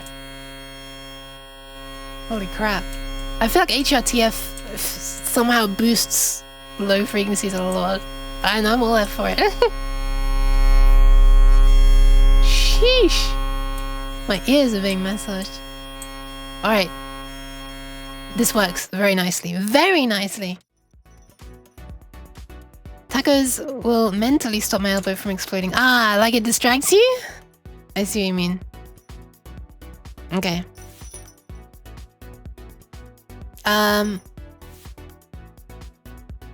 Alright, I think it's about time that we rewrite the script, by which I mean we just modify a few lines, hopefully. To get this thing shooting out lasers again. And then we will hear that the changing of pitch is too granular, and then I'll look into how to adjust the buffer size in this version of FMOD. Cheese time. Don't know how to do it in the normal one. You just call FMOD underscore system underscore set buffer size, I think, or it might even be before system. Before you initialize the system, you need to do that. So, I'm not quite sure how you do it in here. I did look up a script inside FMOD. Inside the FMOD plugin thing. Why, jeez? Nooch, why? A reminder to feed the uke. Wait, what? An ad for cat food? Nice! That makes me very, very happy, actually. Yeah. If I have to show ads, which I really don't want to, then, you know, ads for stuff to help cats. That's nice. That's nice. I'll take that. Whoa, what? What did I do wrong? You want cats to starve? Is that it? I see how it is, Fox. For licking the tail? Oh, okay. Dangerously delayed there. Oh, actually, this is a good point. Before I start doing this, making the lighthouse, the FMOD version of the lighthouse brain, I want to quickly make a test for controlling events, or the parameters of events, like the motor speed and the motor strain, in a much simpler script. So, I'm gonna have to, well and truly gonna have to look back at the tutorial for a moment here to remind myself how this is done. Wait, where's... There it is. My tail is not a snack, thank you very much. Exia! Hell yeah! Lick the tail. Lick the tail. I got thrown in jail. Lick the tail. Oh, right, wait, I didn't realize I was going to rhyme until I said it. Alright, so we need a... What do we need? We need, probably nothing there.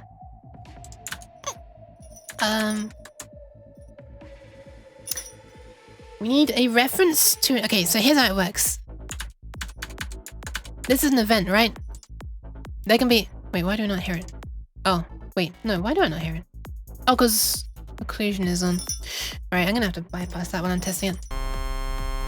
Alright, this is a so-called event. But it's just a lighthouse scanning. There could be multiple lighthouses, and in fact, I would love to try out a room full of the lighthouses eventually. Or just 4, really, one in each corner. Full is a bit of an exaggeration.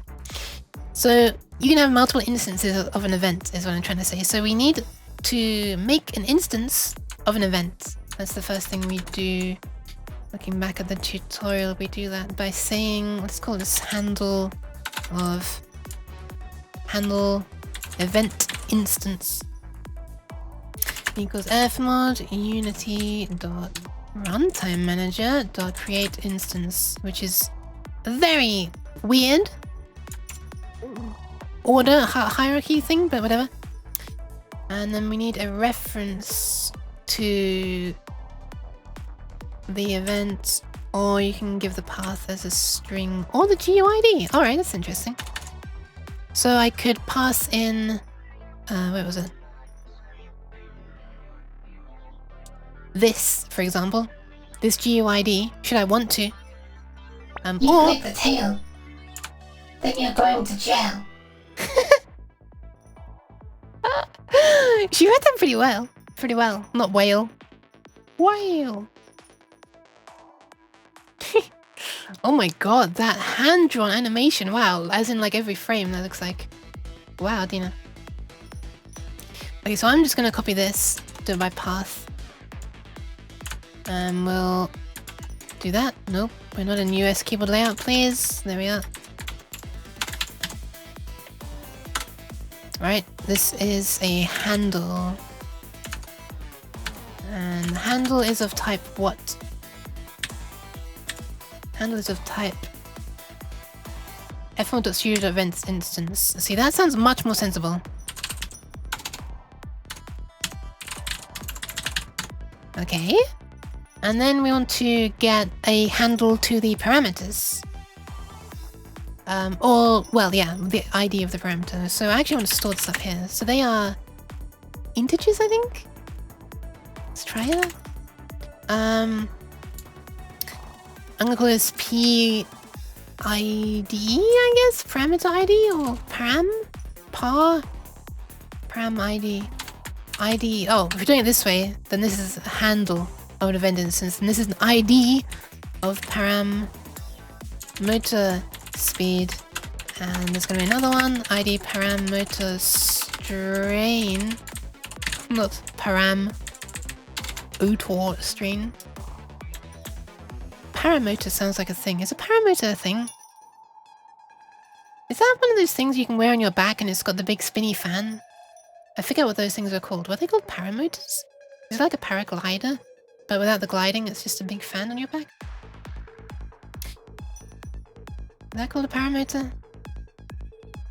Alright, so the way this tutorial does it is we go through a series of getting a handle to a thing, and then inside that, the handle to that thing, and inside that. And this is all quite long-winded, so I'll probably make a wrapper function for this eventually, but for now, let's just try this. Let's,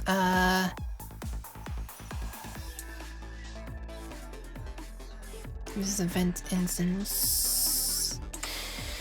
So what they do is they create a pitch event description. So fmod.studio.event description rather than event instance. I think this is a struct, right?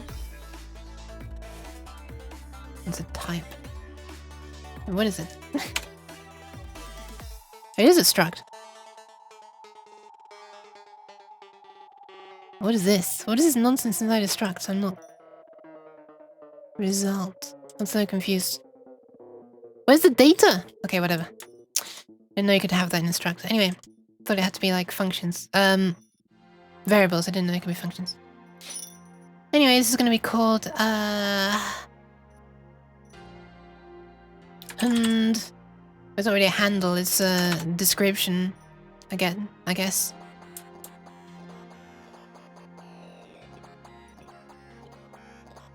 Wait, is this for a specific instance of the event? No.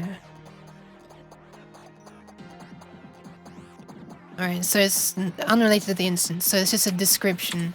Desk event. Let's call this event lighthouse motor instance. Man, this is confusing. How would you even name these things?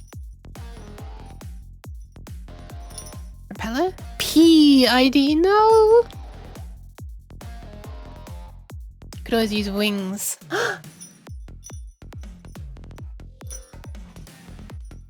They're my wings. Handle. Alright, what if I just call this? This is. I don't want to end up with stupidly long variable names, but my goodness. Instance of event LHM. Sure, let's do that. Thank you for the pets. Description of event LHM is gonna become. Oh, you don't do it that way. You do. How do you do it? Sheesh. Oh my god, I'm cutting alt tab. This tutorial is very, very useful. So what they do is they do instance. Wait, you can call functions in the instance? You can get parameter by ID. Wait, by ID? No, get description at this point. We need to get a description of it, and the description lets us get the parameter by ID. Or by name. Oh my god. Okay, so this comes out and it's gonna get stored in disk event LHM. And then we need to get a description of the parameters. Hang on a sec, you have to.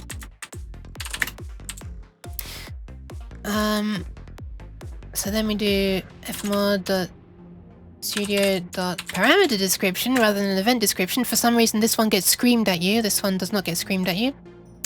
Don't know. Alright, this is a description of param motor speed. And then from the pitch event.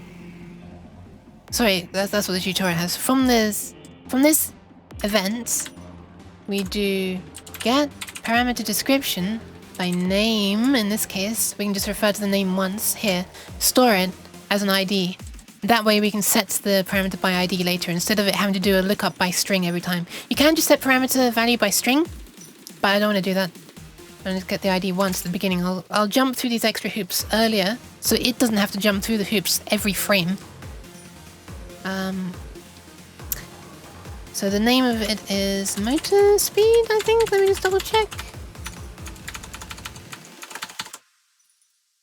Yep, motor speed. And also motor strain. Motor speed. And it outputs to the description of the parameter for motor speed. And finally, the ID for the parameter of the motor speed is the description of the parameter of the motor speed .id. There you go. And this is of type fmod.studio parameter ID, apparently not of type int. What is that? What is parameter ID? Parameter ID is 2 uints. Okay, fair enough. Right, so that is fmod studio parameter ID. Okay, fine. Private fmod studio parameter ID. I'm gonna be honest, this is nearly as many hoops as it would take to just set up all of the flipping filters and stuff through code directly without using fmod studio. Just at raw fmod. That's so funny. It's just like fmod parameters. Alright, so this nonsense I kind of want to wrap away into a function. Let's do that. Private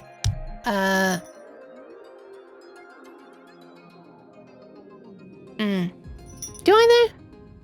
We can do this once here. We do that once. Yeah, let's do this bit once. And then we'll private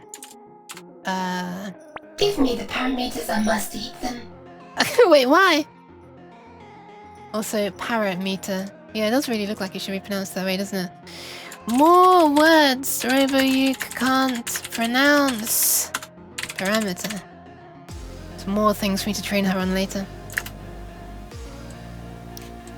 Alright, we're gonna make a little function that says get param ID by name. and it's gonna want one of these. And well, that's it. Oh, it's gonna return one of these. Actually. And all it's let's call this disk event.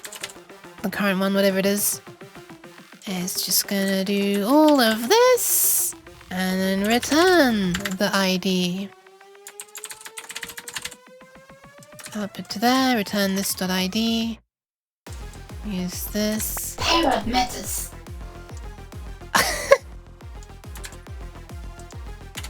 Okay, you tried.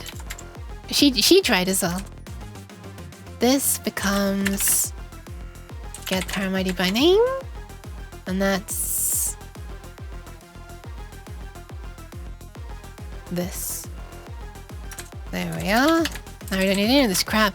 We can just do that for that, and the strain is motor strain. Oh, hold on a second. I'm being silly. One sec. I'm being very silly. String param name. That's what we want.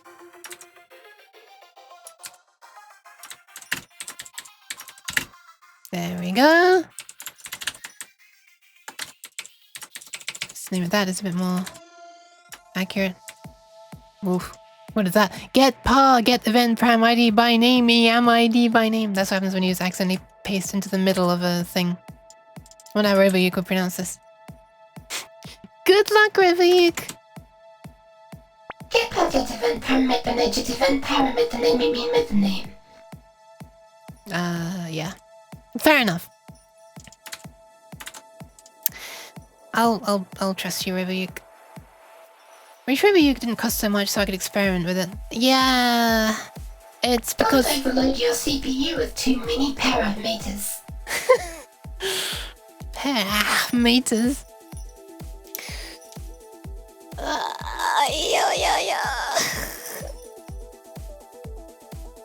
Also, pear is would be the American way of pronouncing it, I guess. Yeah, I made Rebuke expensive. Well, it's still like expensive than cats. Well, did she lower it? Actually, she might lower it. I think she lowered it. But yeah, because otherwise someone could just come in and make her say horrible stuff.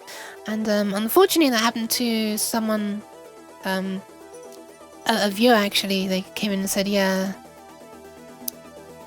when they rated me or something, I think they said someone did that on their stream. So yeah, that is what I fear happening. So yeah, all right. So hopefully this is gonna work now. We can get meters. meters. Let me try with like how I would do it.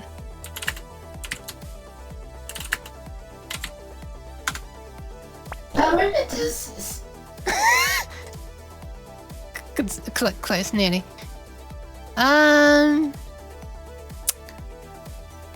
Made some weird redeems. Nice, you made a redeem. Nice.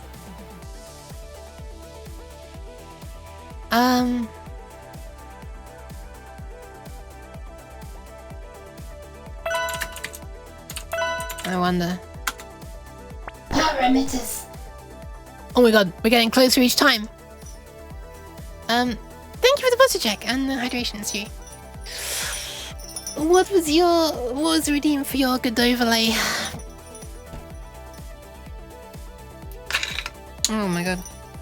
I like whipped that cap into like a frisbee motion and it was like mitters.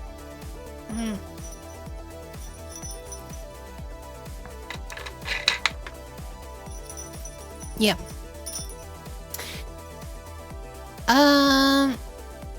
Okay. So we've got a reference to these. I kind of want to now make the event start playing. So let's say this dot play. Can I just play it directly? I guess not. Oh, start maybe? Paused, pitch. Start. There it is. Okay, just start, I guess. Let's also set up a void destroy. Wait, was it on destroy? I guess it's on destroy. making this one private? Hold on a second. Why does it make that one private, but it doesn't make start private, does it?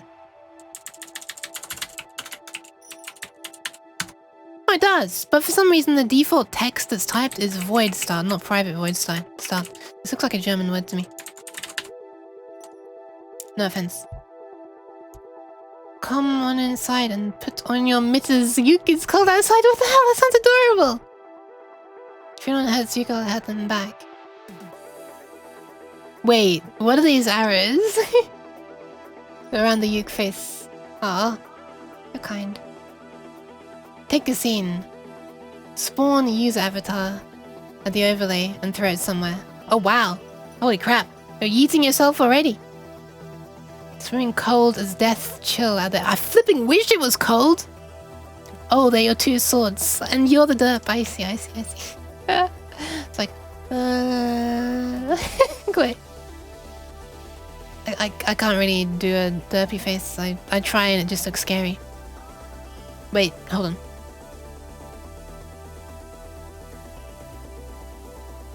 No, it just looks smug or weirdly confused.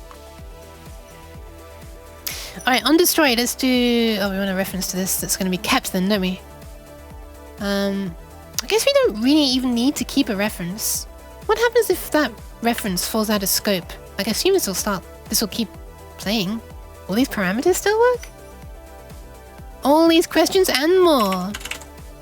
We'll find the answer to them right in a moment. Let's call this motor speed. And this is going to be a public float.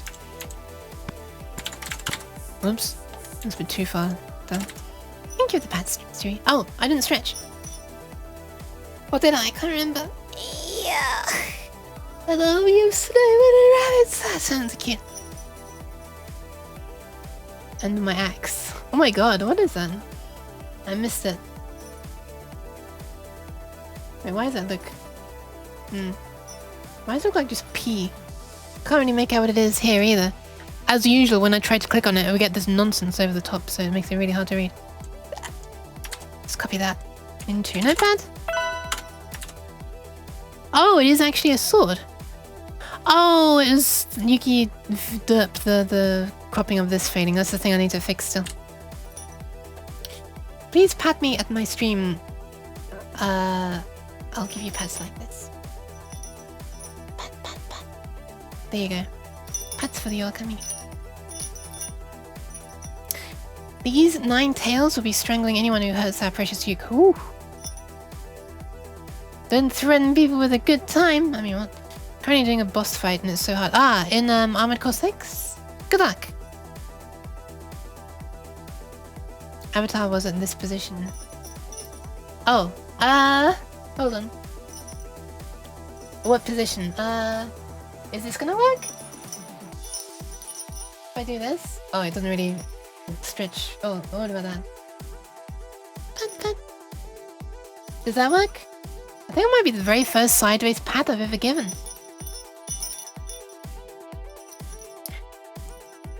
No, it's just the fluffy tails. It's just the fluffy tails, Fox. At right corner.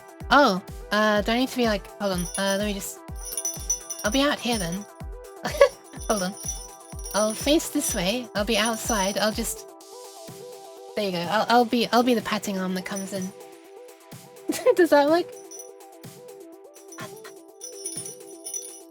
There we are. On-demand pat from outside. It's like 5 waves of regular mobs and an absolute beast of a boss. Why did I read something about a girl boss at first there? I think I've been hanging out in Iren's streams too much. Alright, so that's an identical name thing. Let's change that. So just on the update, private, no, just void update. What am I doing? I will just do... how do you set a parameter? Let's try fmod.studio.set... No. Wait. Oh, you need to do it on the instance, wouldn't you? The instance of the... Okay, so yeah, you probably will need... Well, let me just double check that's how this tutorial does it. Yeah, it does need the reference to the instance of the event. Alright, let's make that at the class level then. Still a private.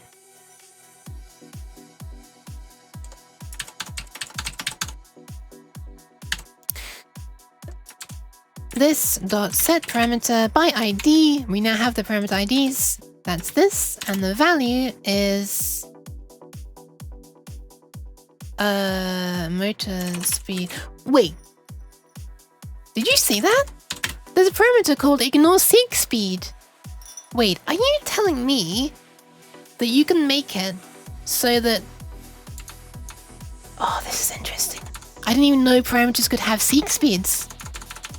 So you telling me that I could actually set a seek speed for this so that if I tried to start from 0 and jump to like bang up to 1 immediately, that it would be like zzz, like that? Are you telling me that I can add like an automatically smoothed transition like that? God, there's so much stuff you can do in here and it's so not obvious.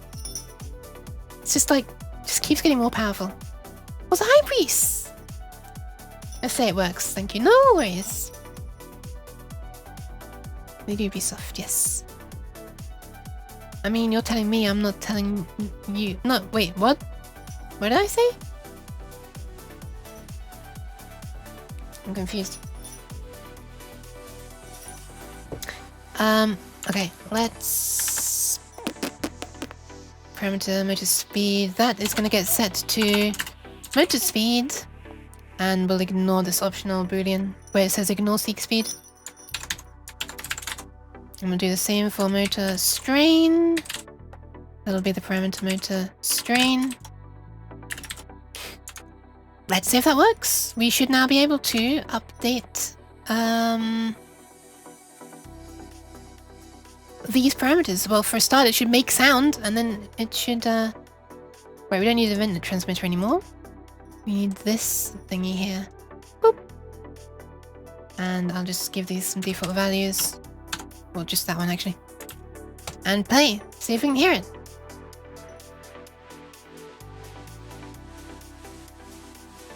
I cannot hear it. Instance has not had event instance.set 3D attributes called on it yet. Oh. Didn't know I needed to do that. That's a nice error though. Finally, we've reached the point where we're actually getting useful descriptive errors. Which line was that actually? Was it when it tried to play? Wait, why is this in runtime utils? Oh. This isn't very nice. I wish it would like show it where it was actually coming from. Instead of just its own FMOD script. I wish it would say which line in here. Oh, that's not good. How many years of experience do you have? What? Like using Unity, I started using it for... Well, I started using it just for like making a VR chat thing. Of coding in total? More years than I'd like to say. Let's just say it's measured in decades. But I only started using Unity and C# at all. I started using C# for Unity a few years ago? I'm gonna say 2020? It's been 84 years. Jeez. Exactly. Why, jeez. But welcome, Kenson. Welcome, welcome. This is my first time using FMOD Studio properly, like as in actually using this properly, which is the sound engine, if you like. And my first time using it in Unity. First time using FMOD in Unity at all. Also first time using the studio part of FMOD at all. I have experience using FMOD, but not this studio type, which is like big, what's the word? Big, can't think of the word. Not obfuscations, like generalizations, where you pretend, shit, I can't remember the word. where we look at things. Oh my god, I can't think of the word. Abstractions, yes. There's a lot of abstractions over the core FMOD layer. A lot of first times. You like new things. I like trying stuff that I haven't done before, but it's just a little bit different enough that I think, yeah, I could probably do that. It doesn't seem super daunting. It builds on like things that I feel like I've learned before in a way that I haven't done before. That's what I really like doing. The unknown scares me. Yeah, it can be very daunting. Good job you're the unwise wolf rather than the unknown wolf then. Sorry, it's not even funny. Alright, so what did it want us to do? Set 3D attributes. Was that done in the thing as well? No, it wasn't.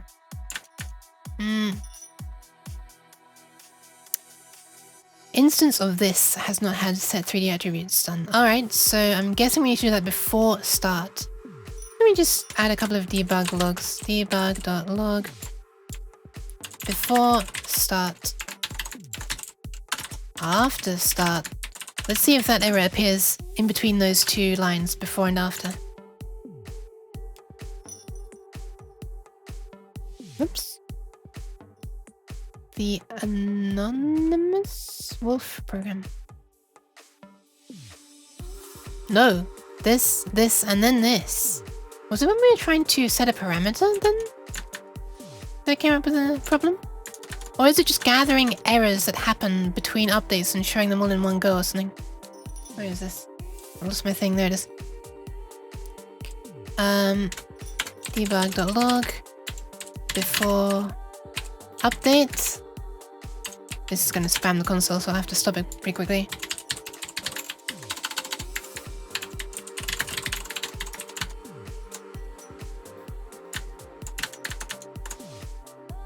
Oh my god, where is this? I've lost Unity. Oh, there it is. Why does the Visual Studio look old? What, this? I don't know, I'm using a dark theme. I thought that's what all the kids use nowadays. Is it because the contrast is high? Because I forced the background to be like black instead of grey. Is it because I'm using a font that's... Oh, is it because I'm using a font that's not smoothed? As in, it's sharp. Maybe that's it. It's also an old font. Alright, so when did it... Ah, okay, this is bad. Before start, after start, and then before update, after update, and then it shows the error. So it does seem to be just gathering errors that happen throughout some amount of time and then showing them all in one go. That's horrible. That's horrible for debugging.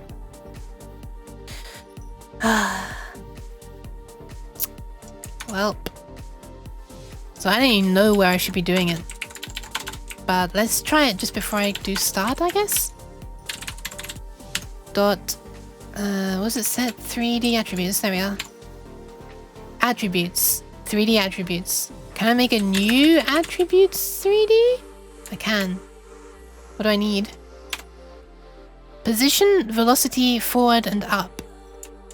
Ah, right. There was a thing you could do to like attach it to an object, right? Of course, because it doesn't even know where this is positioned in space yet. There's a thing you can do that kind of like attach it to a game object, if I remember rightly. How do you do that again? Because messages on screen is physically touchable, they react, it redeems, and can be thrown out too. That's a thing I kind of wanted to be able to do, but actually these are two completely separate layers. I did kind of want to have like the messages appear on like a diagonal screen next to me, kind of like a... No, wait, should it be? Yeah, this way around. Oh, Okami! Thank you for the raid! Hi! That's cool though, Okami. I would ask what you've been up to, but I know exactly what you've been up to because you've been telling me. But, good job. Thank you for the follow. Nectar? I hope I'm pronouncing that correctly. I'm not going to attempt to pronounce the second half of the name, I'm very sorry. Well, I don't want to insult you with a bad pronunciation. I'm going to shout you out anyway though. Because then I get to give headbats as well. Hold on, I need to get close for this. Ah! Oh my god, that's too close. Wait, quick! There we are. Pat, pat, pat, pat, pat, pat. There you go, there you go, there you go. Kind of managed in the end, almost. Just, well, not really, but... But hi! Jeez. This is my own Unity streaming setup that you're seeing right here. Okami is making, their own in Godot. Which honestly sounds cooler. But yeah, what I'm working on right now is not that. I'm working on Unity though. I'm trying to get, sound and stuff working, for making a game using FMOD and Steam Audio. We already have that. I'm just trying to now be able to play a sound from code and control some attributes of it. Wait, was it not Godot? It was Godot, right? Yeah, it was Godot. I was confused for a moment because I know that you often do stuff in Vulkan. But yeah, welcome in everyone. Hi! Hi, Mega Suffolk. I don't know if I'm pronouncing that correctly. I hope so. You seen this? It was Godot. No, Stu just gets very interested whenever he hears Godot. Right, where was the thing for attaching it to a thingy? Hold on, let me just back up to this other tutorial. Hold on. It's loading, it's loading, it's loading. Hopefully it doesn't kill my stream. Because, you know, slow connection can't handle two things at once. Hold on. Just having a look at this. So you create the instance. Then where's the thing about... Wait, where is it?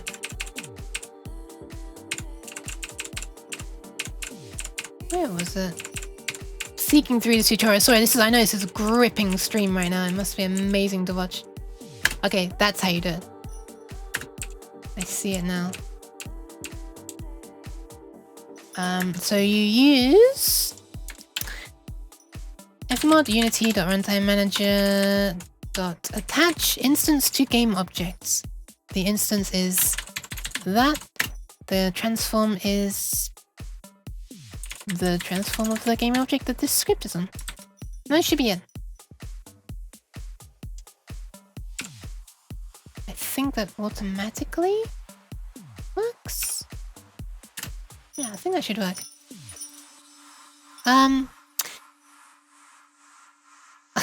Hi. Lots of waves. Sorry. I was, Sorry, I wasn't looking at OBS. I'm sorry, I was neglecting you. This window wasn't on top. Ah! Hold on. Let me make that look more steady. Are you ready for feedback? Zip. Oh god. Oh, okay, so now you can finally see the weirdness that is suddenly happening with Spout. When I drag this over, once it reaches a certain point... Oh, it doesn't even fix that. Okay, never mind. Yeah, anyway, I'm sometimes seeing it really blown out like this. That's the thing I haven't been able to show on stream before, but apparently when I make a windowed projector scene, it happens. And sometimes it happens when it's on this... Wait, let me try a thing, hold on. One sec, let's see if this works. Hold on. Can I change scene for a sec? Then I'm gonna do studio. Oh, you won't be able to see it though. Ugh, never mind. I'm silly. Cheese. What? Why cheese? What is happening here? And thank you for the hydration, Nectar.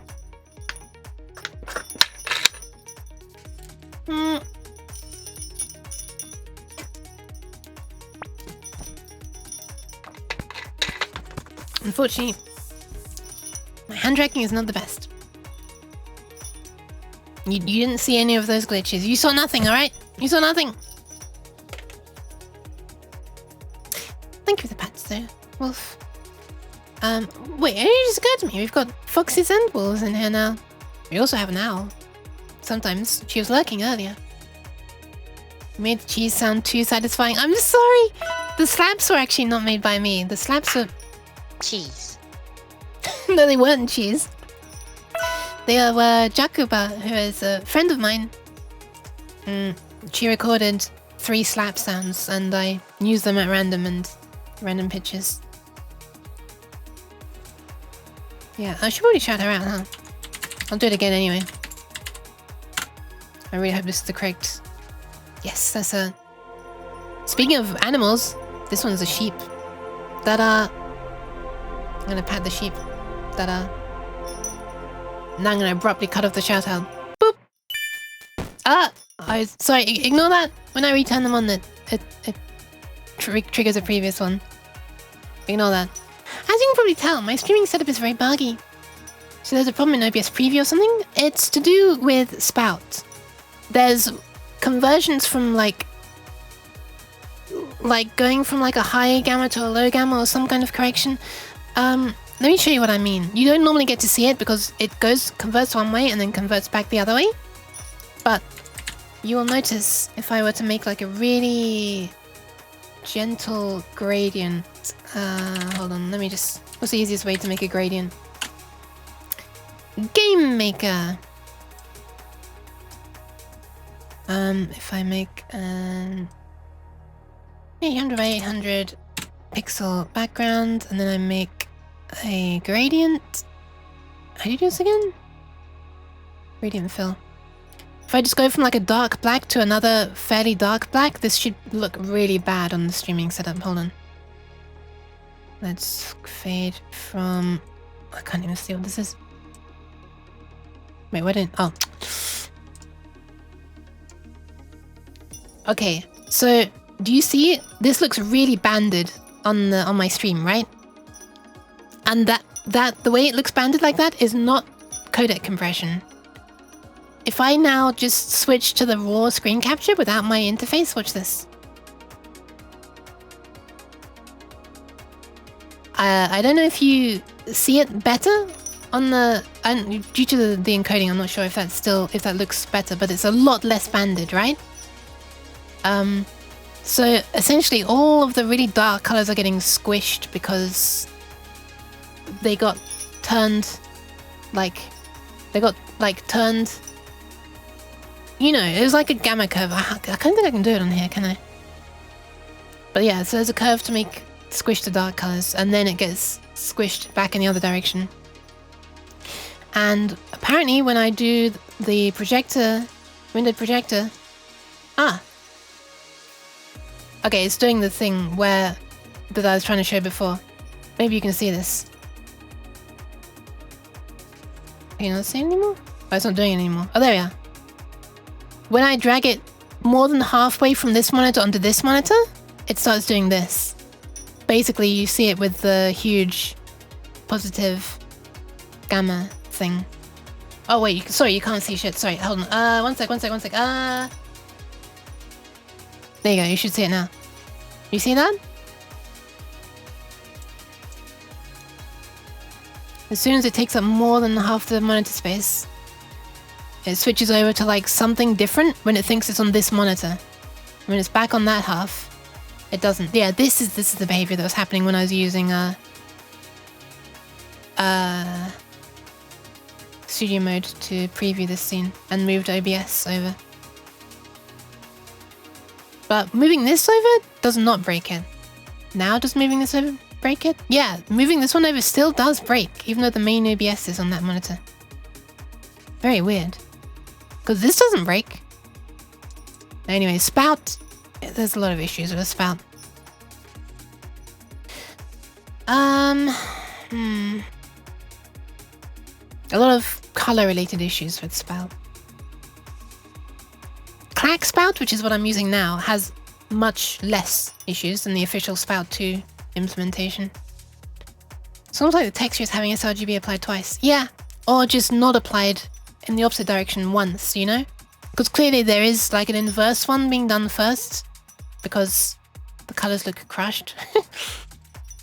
Or not crushed, like, you know what I mean? Banded, that's the word. It's weird, isn't it? Free Holy Uke. Was I jailed or something? Sorry, I was so distracted. Oh, I see. Free Hollyuk, as in it is a free Hollyuk because I'm glowing brightly. I see. I thought you meant like free the Hollyuk. She shouldn't be in jail. And welcome back, Fox. And Shadow. Nice, you've both got food now. Nice.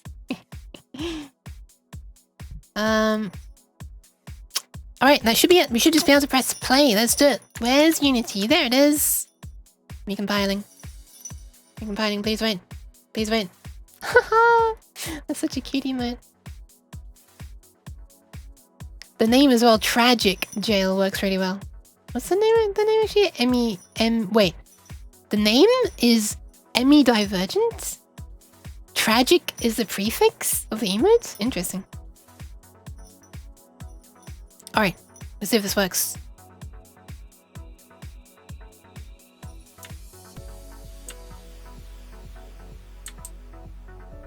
Huh.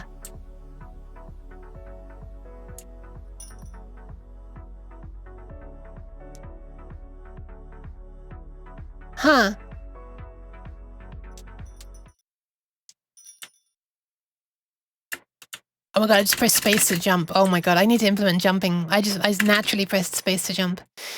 Yeah, not hearing a whole lot of anything right now, huh? Is that a huge sushi roll? No, it's not. Since when has Hollyuk been in jail? I don't know. Was in trouble with sRGB formats because I didn't understand them. Now I do. But I think Spout should take format of picture automatically. I don't know, I'm not... Doesn't expose any options for texture formats. Holy yuck! Did I have a test just playing a simple sound? I didn't, did I? Maybe I should not be playing event/lighthouse scan. Wait. Cheese! Oh, Cheese! Cheese. Welcome back, Omni. Welcome back.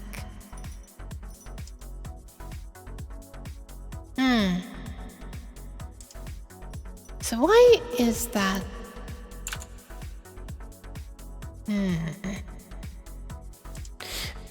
I wonder why. This tutorial just said create instance of the event, and then it attached the instance. Actually, they did it a different way. Hold on. They used a different overload.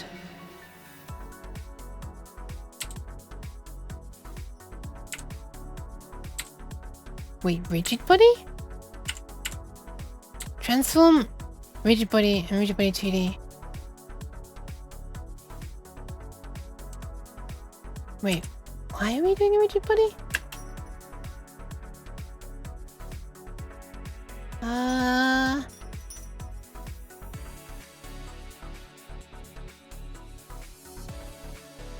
Wait.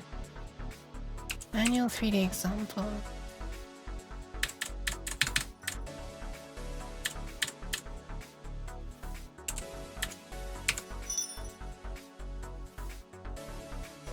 I'm sorry. I tried to do all this research before I started streaming to try and make it less boring, but apparently not. I'm sorry that my holiness was burning your eyes. Let's try a simpler one. Let's just try to play the music. We shouldn't have any parameters to set. Alright, so the test music was this. It was called event:/test music. So let's just try and do this one instead. Let's just do that. Actually, I'll make a copy of that and just comment all the rest of this out. Keep that part and the start. And we shouldn't need any of this. This name is wrong, but who really cares? I suggest turning your brightness down if it hurts your eyes. It's dangerous having it up so high. Nice, it shows that it's going to stream as well. Oh, but that's the event emitter. Yeah, I'm hearing a whole lot of nothing right now, but it says that one is playing, which is interesting. So I guess it's in a wrong place? I mean,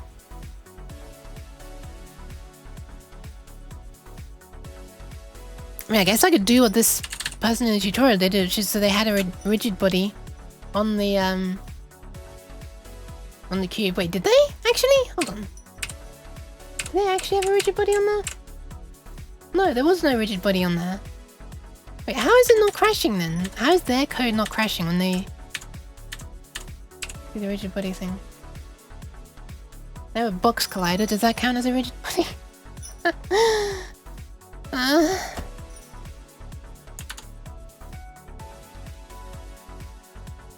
Let's just do it. Get component rigid body. Does that magically work for some reason? Boop. No. Kind of glad about that because that would have been very weird. Wait, I assume it's there and it doesn't like fall away or something now that I've got a rigid body on it. No, it's still right there. Still right there. And I assume the music still works if I turn this back on using the studio event emitter? Yeah, it still works.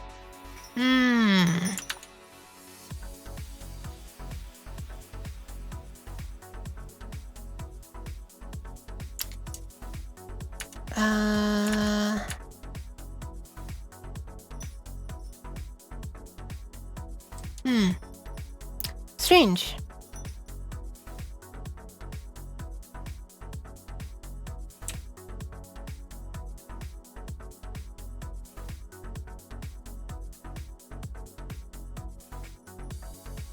Wait a minute.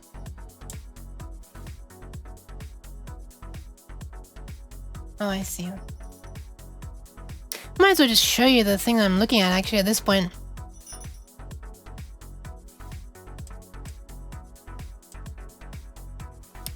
It looks like... oh, there's some fancy ass... look at that. Some fancy YouTube logo. Never mind, I just stopped animating. It's not fancy anymore. Oh well. Rip fanciness. But yeah. This... well, this guy's tutorial for controlling parameters is what I was following originally. But what they just do is... this. Get component rigid body. But there apparently is no rigid body on the cube. Manual 3D example is attached to the cube. There's only a box collider on there, so I don't know why that doesn't crash, but I mean it doesn't. And then there's I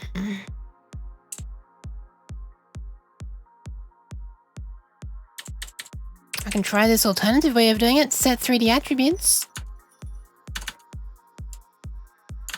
I'm not sure why I need to... oh, I see why I need to do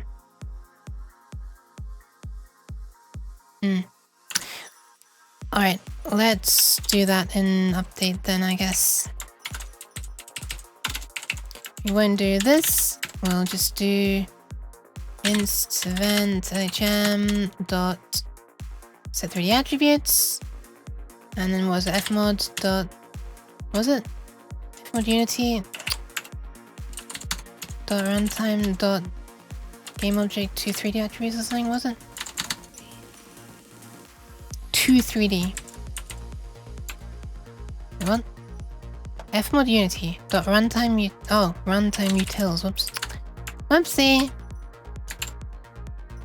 Pass in a vector 3 position. You can pass in a transform. You can pass in the entire game object. That's what they did, so let's just try that.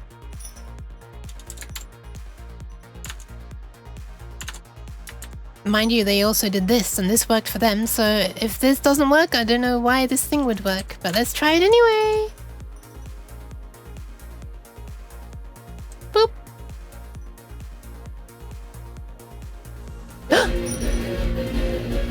Wait, shit, that's just this.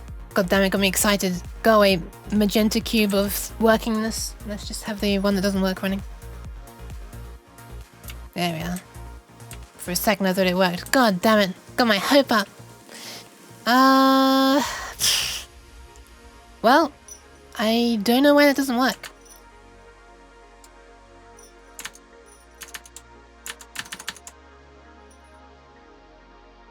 We have the event instance, the FMOD event string name. You know, this is just the string of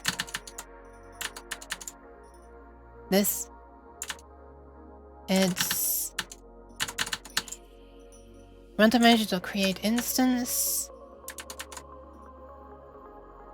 FMOD unity.runtime manager.create instance. Event / this. And then we started immediately. There. And there's set 3D attributes there. It's identical. It's literally identical. I don't know why we can't hear it.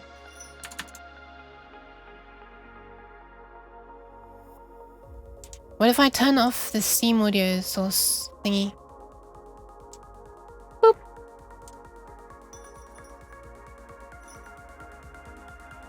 Nothing. It says it's not had this called on it yet, but I'm now realizing this is just a warning, it's in like an error or something.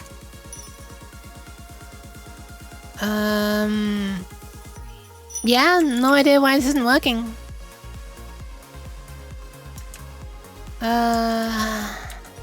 Not really sure what more to do. I have to be ending the stream in half an hour anyway, but it would be nice if I could get it working before then. But if anyone has any ideas, I'm all ears for the ideas. Unity, yeah, then they just try this way instead, and that also works for them perfectly. So they have a studio listener script on the camera, which is, oh my god, I can't switch over. Which is this, which I assume is FMOD studio listener, but whatever. Attenuation object, what even is that? Yeah, there is no such thing called studio listener nowadays. But mind you, this was a while ago. When was this uploaded? 3 years ago,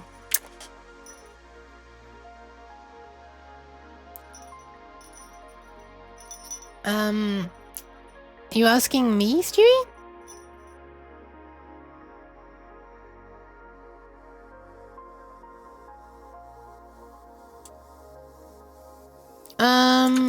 Nothing's happening. Nothing's playing. It is actually apparently playing, but the volume is so quiet that it's, Wait. Hold on. Hold on.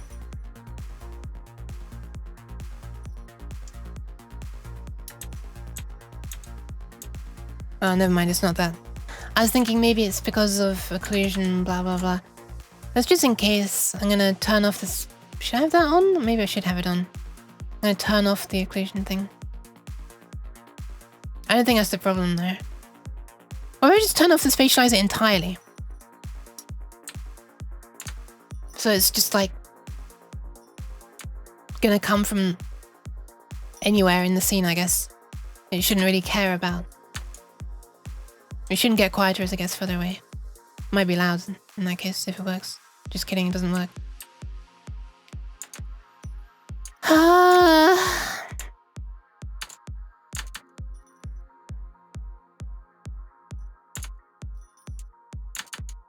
Yeah, it says it's playing here. But it's just so quiet that it's on -80 decibels. So I guess it's like, for some reason, playing from an extremely far away location or something. Even though I've attached it to a game object that should work. Wait, it's not to do with something silly, like the fact that the scaling for the lighthouse is 100 here, isn't it? What if I just detach this? What if I put the script on this script on something else? Let's call this FE test music 2. Copy.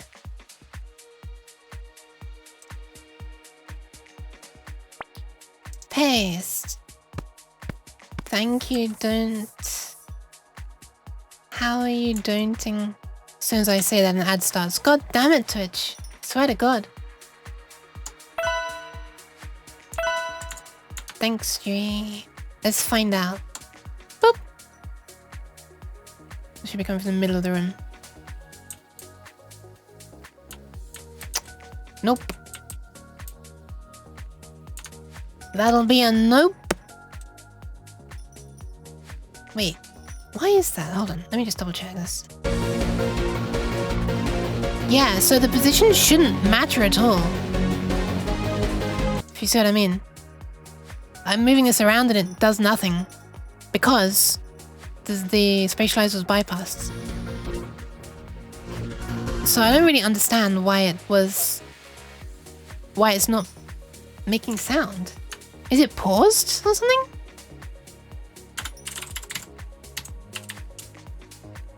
Set paused. False.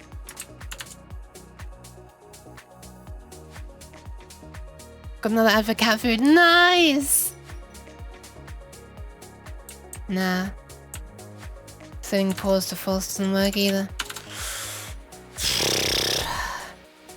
The audio bus for volume slide is limited to -80. Interesting. I don't know why they don't do -96, which is approximately the 16-bit limit. But thank you for the hydration and the posture checks, Yui. Welcome in, Don't. How are you doing? How are you don'ting?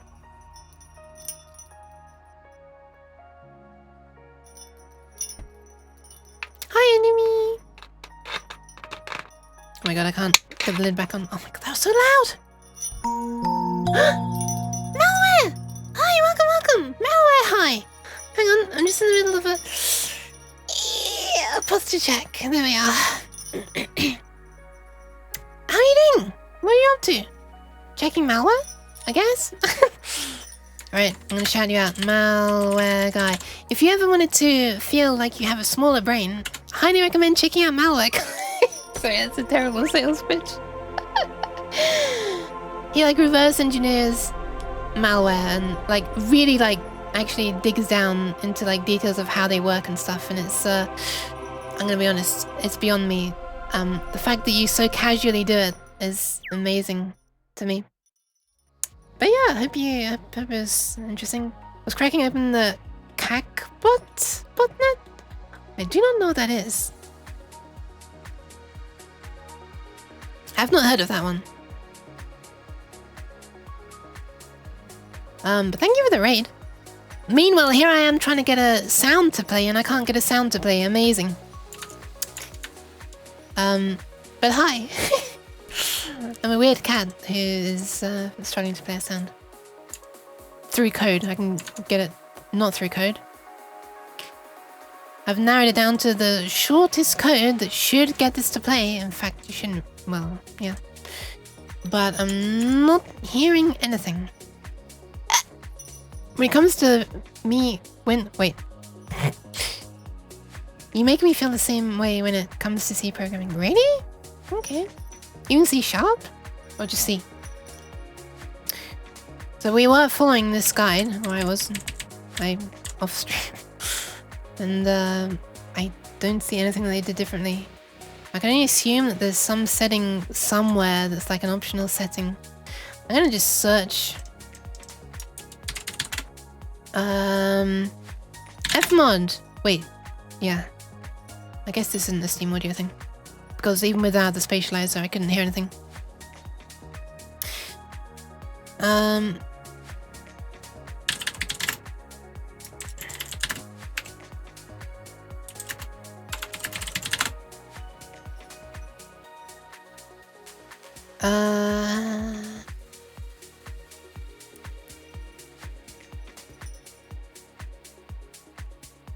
Wait, event is silent when bank loads too late.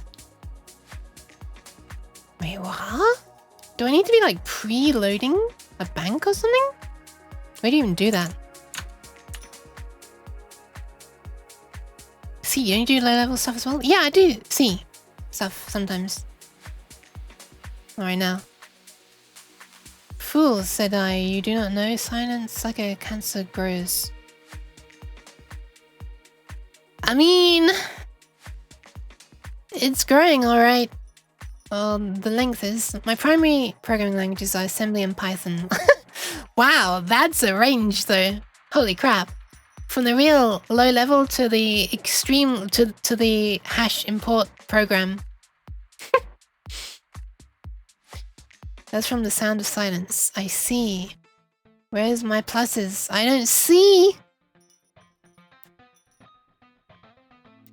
Because you're not wearing glasses. I'm sorry. Wait, is there a way that I can set these things to load in advance? I remember seeing something about preloading. I don't remember where it was. Oh! Maybe I can do it through code. I think it was on this that I saw it. There, preload sample data. But this shouldn't just like not play if it hasn't loaded, right? Shouldn't it just be a bit delayed? But let's try.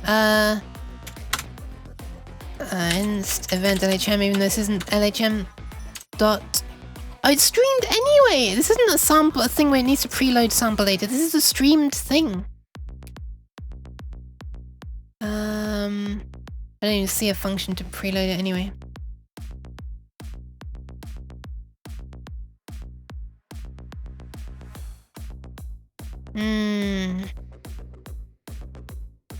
It should just play, right? I mean, I can set the sound to not be streamed, which is a horrible thing to do for 3 minutes of audio, but I can do it. Let's see if that was magically the... Well, it's not really the source of the problem, but... Alright, it is no longer going to stream. Which is horrible. But let's try anyway. Wait, hold on. Did I? Stop! No! Sorry. Let me remove this. And actually make sure I save and rebuild. Okay, so this is without Steam Audio's spatializer now. Let's try that.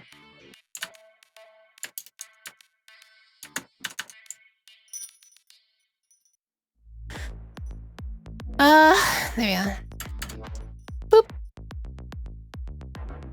This might be very loud if it works. Ah, okay, that works. And there's like absolutely no spatializing, which makes sense. Okay, so that works. Nice. So when there's a spatializer added, it doesn't work. Wait, let me turn off distance attenuation then. Which should not be a thing I need to do if this were working correctly, but let's just do it. Maybe I can hear where it's coming from then. If all I hear is the direction. What should this sound like? Oh, it's still bypass. Whoops. Okay, so I can hear where it's coming from, but it's not getting quieter. Okay, let's see if that works as well. Oh my god, I keep switching over to this instead of Unity. Struggling with my old tabs. Okay, oh my god, it's so fucking loud!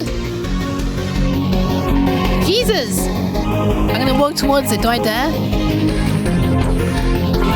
Okay, so it's clearly positioned right here. Let's turn this off. It clearly is positioned right there, where it should be. So, why is distance attenuation making it stop being audible then? So the only thing I'm changing now is distance attenuation. And I try that.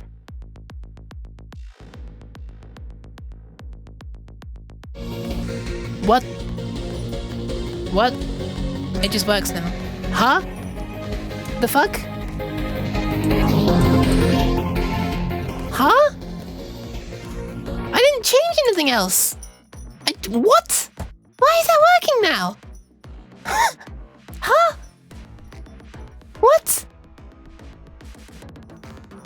I'm so confused. It's not so loud. I can't believe there's actually a thing called so loud. It's probably because someone was testing and someone said, that's so loud! And then they're like, oh, I'm gonna use that as a name! Okay, let's turn occlusion on. Actually, before I do that, let's not do that. Let's not change things. So we're currently in a working state, right? Yes. So, if I add the Steam audio this and force these things on... Well, not occlusion actually, because that's turned off in here currently. Do reflections work then?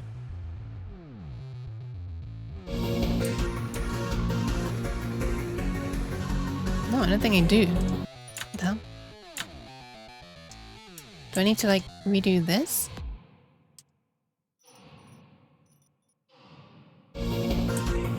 No. It's weird, it should work. Reflections are turned on. This is turned on the other things as well, I guess. That's really concerning that this Steam audio source cannot affect these things. What would I even do then? I'm just wondering what this script actually does. Well, let's have a look at the script actually. So I would guess that on startup it tries to find an FMOD event trigger? Nope, apparently not. It didn't work. So if you tried turn it off and on. Yes, actually, I guess. Audio engine source, blah, blah, blah. Oh, this is much more. Right, when is this stuff done? Update parameters. Update parameters does nothing. Okay, I'm not gonna pretend I understand what the hell's going on.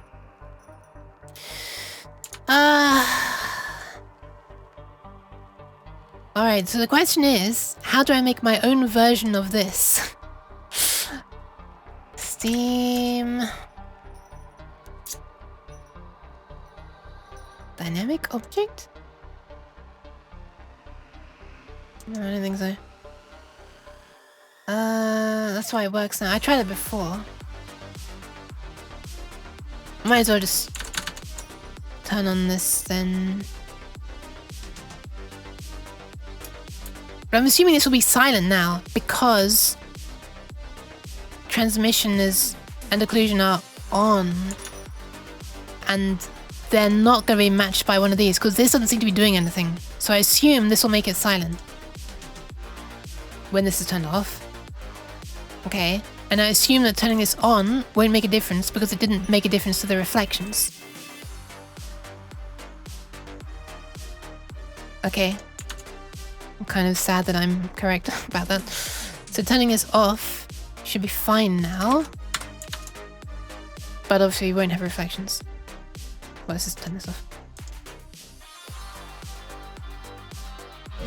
Okay, alright.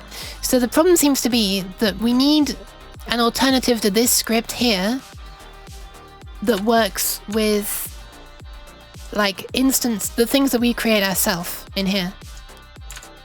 And I do not know how to do that. Let's have a quick search, I guess. FMOD Steam audio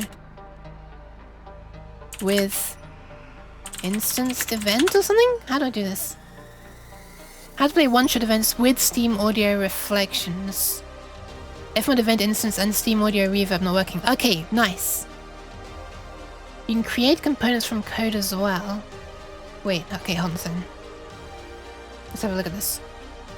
Let's have a read of this. There's dramatic music for this right now. Document suggests we can set up a game object with an FMOD studio event emitter component, and in order to make it work with Steam Audio, we add a Steam Audio source. Exactly, that's what I've been doing originally. This works as expected. Spatial isolation is correct. When using FMOD and associating it through code, yep, only spatialization seems to work. It doesn't have influence on reverb. Okay, so this person's having exactly the problem I'm having. The only difference I see is that for instantiated events through code, we have no means of adding the Steam Audio source components. And this person suggests that you can create a component, which is not really an answer to the problem. Because, like, how would you even control which thing this is applying to? You know, your script could have many instances of different events. Maybe you only want this to apply to one of them, right? So the real question is, I don't think this is the answer, but... I mean, flipping might as well try, I guess? Yeah, that's really what it is. A way to add Steam Audio Reverb in conjunction with FMOD event instances.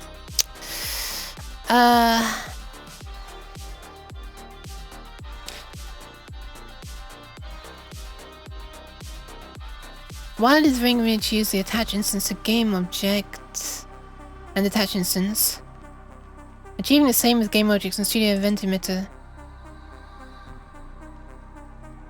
Imagine with a gunshot. Hang on, wait, what? While it is very convenient. Okay, let me reread this.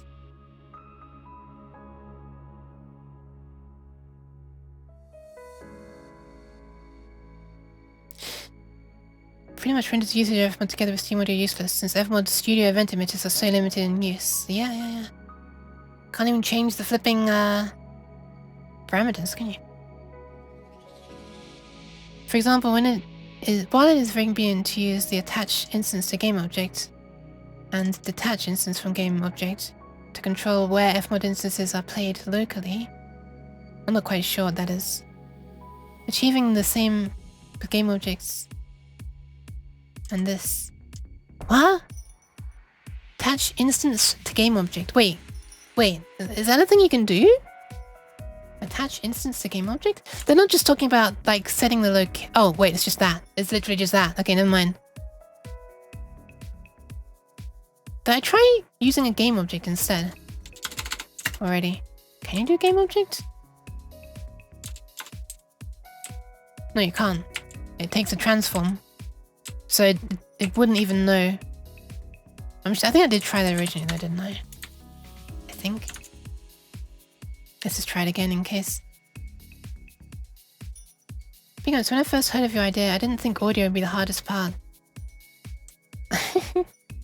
Going to see what the hardest this part will be next. Yeah. I didn't think if I can't. Yeah, we still don't have reflections.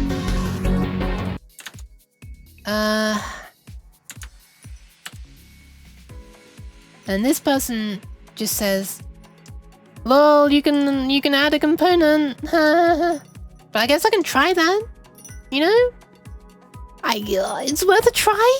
I don't understand how that script in here would magically be able to look inside my script and see that, hey, there's an event playing, better apply reverb to it. But I guess I might as well try it, right? What do I got to lose? Actually, I think it's silly. I don't think it's gonna work. I'll try it if all other things fail. I just want to look at some other things first. Because there's another question here.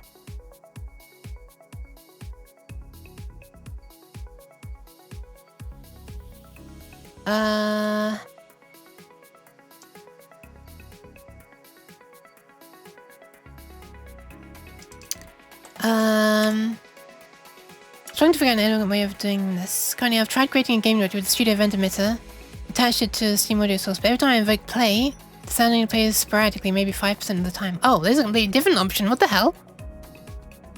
For manually placing an event emitter with the Steam Audio, reflections work fine.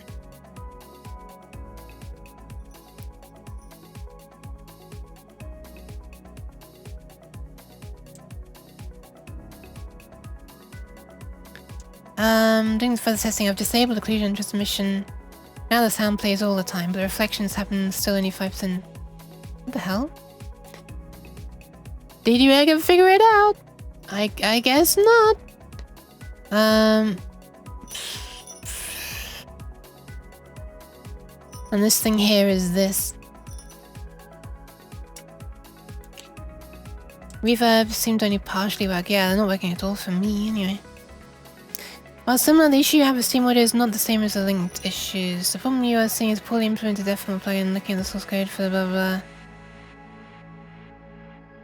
Ah, that's a yeah. This is Reverb tail gets cut off is irrelevant.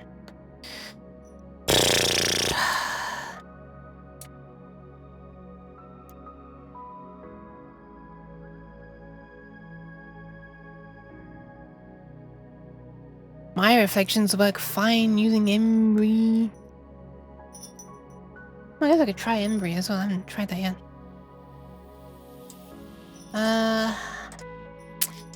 It might just not be possible to have custom audio and reverb and position in Unity, is what I'm realizing.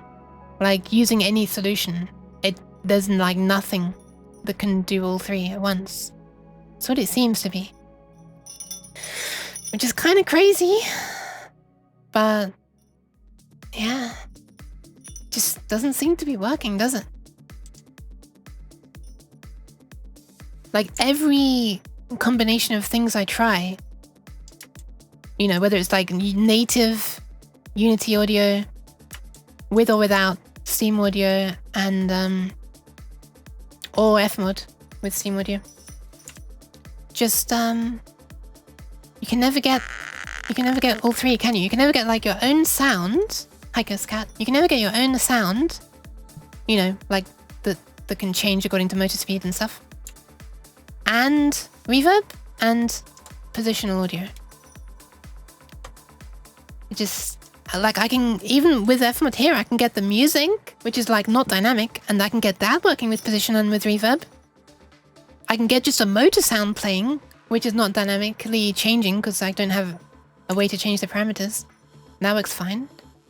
Or I can get the motor sound playing, probably, because I can get the music sound playing, with a way to, through code, with a way to change the parameters to change motor speed, but then it doesn't have reverb.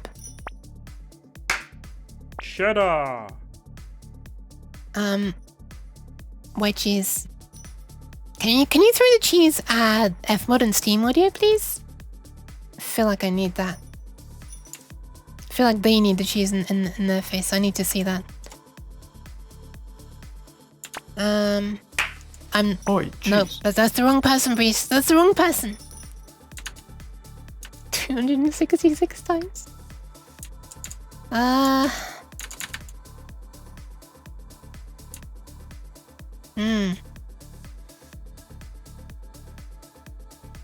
Perhaps you can supply you with cheese to pass on. Like, yeah, maybe. Hi, Liquid Cake. How are you caking?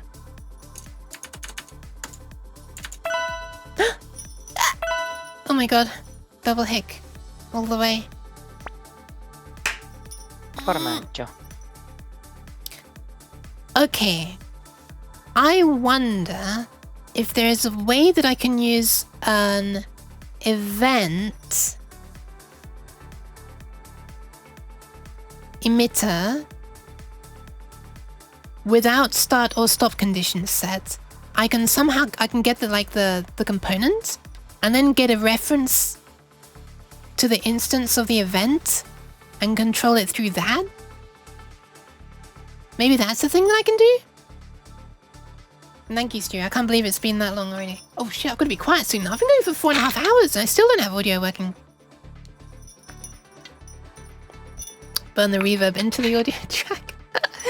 Yeah, just make it one version of the audio track for every possible position you can be in the room and dynamically switch between them all.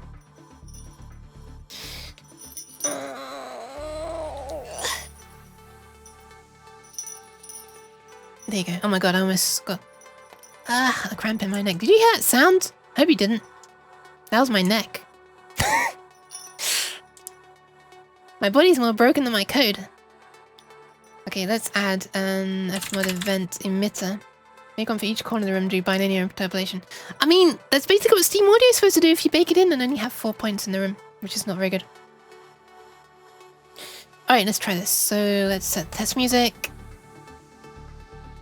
And in our script, instead of making our own instance, let's see if we can get a reference to it.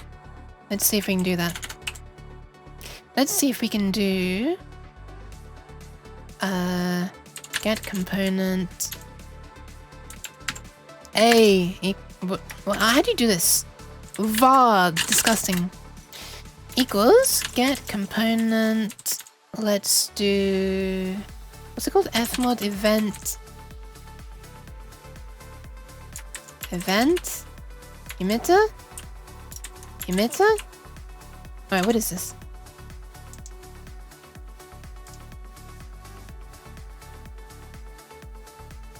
Studio from event handler : studio event emitter.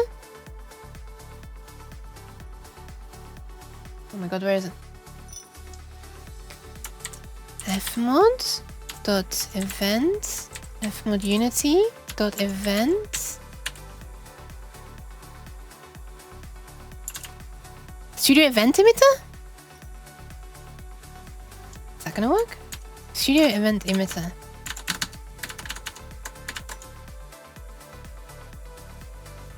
Maybe that's this. Studio event emitter. Studio, okay, that is it. Okay, nice. Right, we have a reference to that. Nice.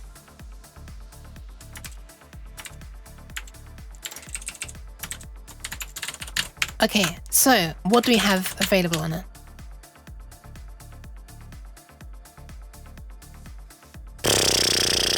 Not much. We don't have access to the instance. We can tell it to play.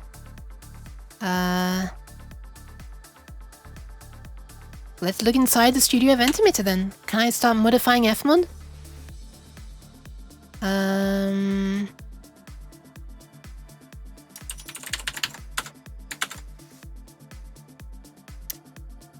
Handle game event. Emitter game event dot object start.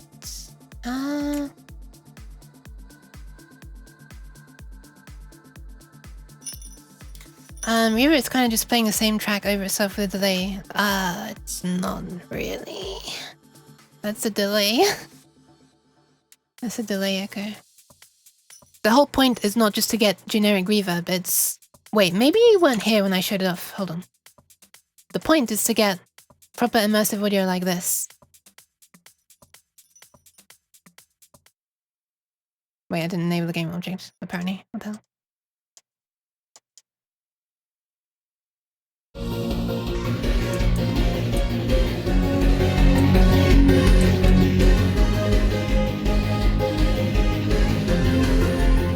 Listen in the right ear. As I walk by this wall, it reflects.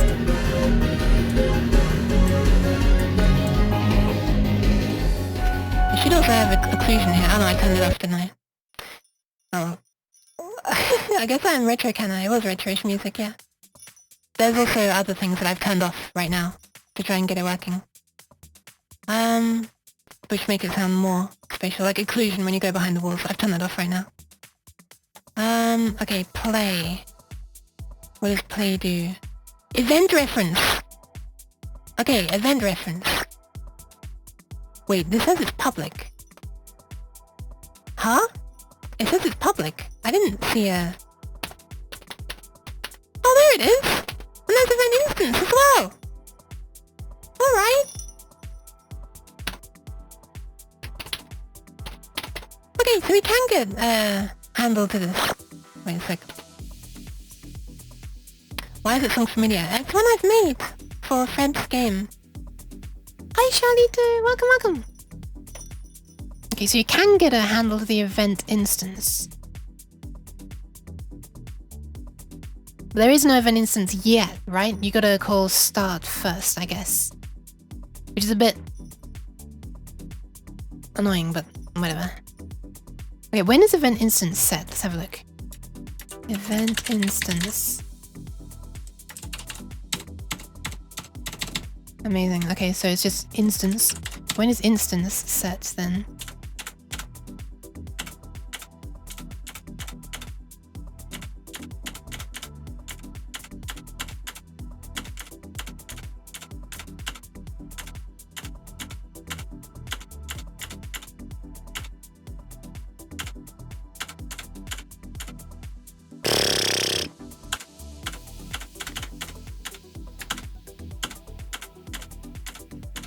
When is instance set?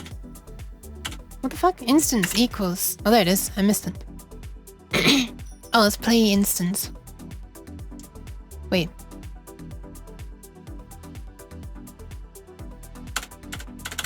What about without a gap?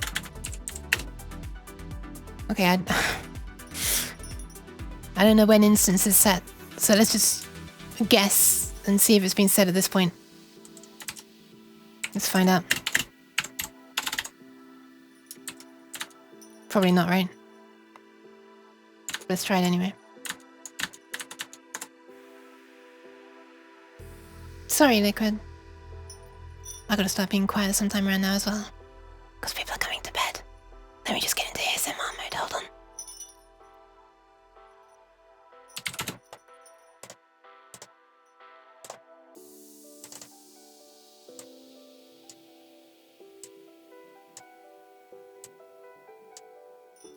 Alright, that should be good.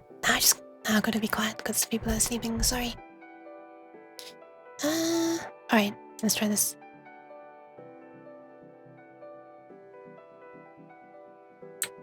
Nothing. Oh right, of course I didn't set these things, so it's not gonna automatically start. Okay, so let me just, I guess.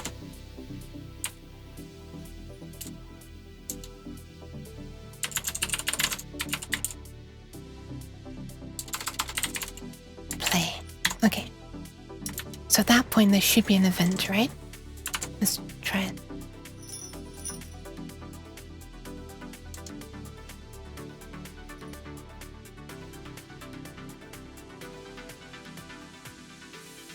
Oh my god, where am I? Here. Okay, so apparently that doesn't work. Wait, let me turn off this Steam audio crap again.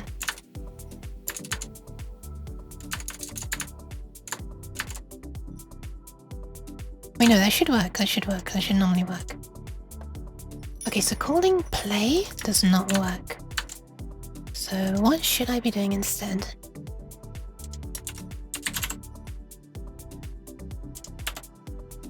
Play.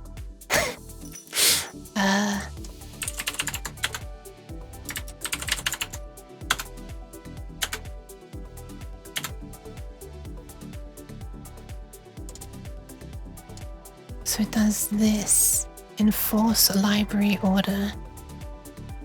And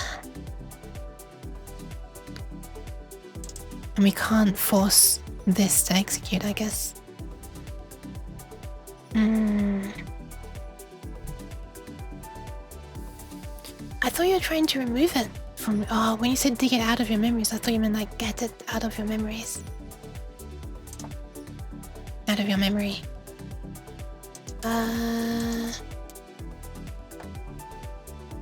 But you mean like trying to recall it, what it was?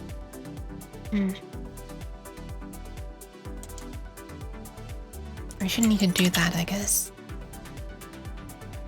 Or maybe we will, I don't know.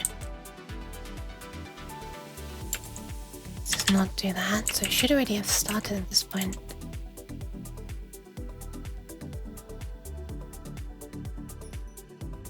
And play is public, so we should be able to do that through code. Which I guess is why none exists. So that you can do it through code.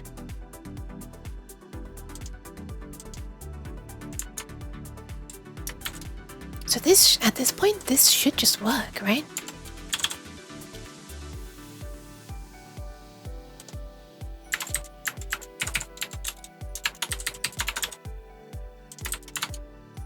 At this point, I'm just using the standard event emitter.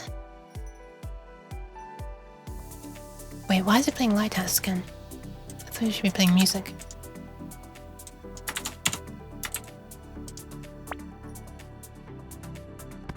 Good job, Shadow. Okay. It worked, and we have reverb.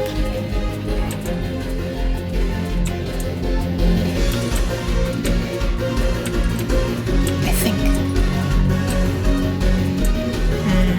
The reverb is not, like, correct or relevant to anything. What the hell?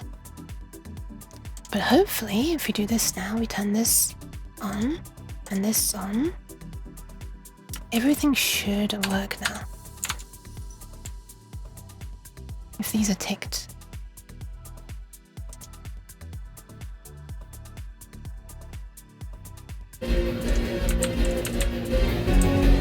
Okay, occlusion is working now.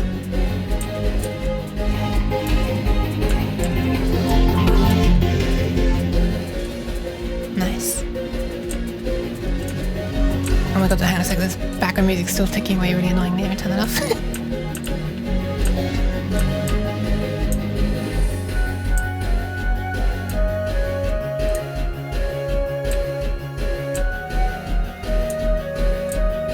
Maybe it is working. Oh wait, it's because it's hiding behind there. Let me move it out to there. Right.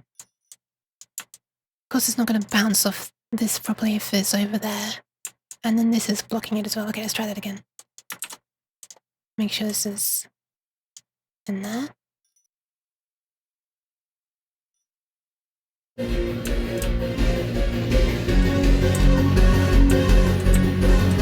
Yeah, okay, good. Good. That works. Hi, Smash! Boss, there was notification? What? Sounds like a stage theme in Vampire Swears. I'm glad. I mean, wait, why am I saying I'm glad? Sorry, that's a mix of me being glad that Shadow managed and... I don't even know. I'm sorry, my brain is kind of fried. Also. Yeah. Oh god, that was horrible. That's me trying to do a really quiet yarn without waking people up. No notification that there was stream. Oh, that's... crap. Sounds like Twitch needs some cheese throwing in their face as well. Don't worry, mine is as well, Smash. Thank you, Shelito. Thank you. Kind words. Okay, so I am able to trigger this. Yes! This cheese, yes. Now let me try a different way of doing this. Let's not call play. Let's do this instead. Which might not work because this might not have set itself up before my script runs. I'll try changing the script execution order though, if this doesn't work. Thank you for the pats. Not for the cheese.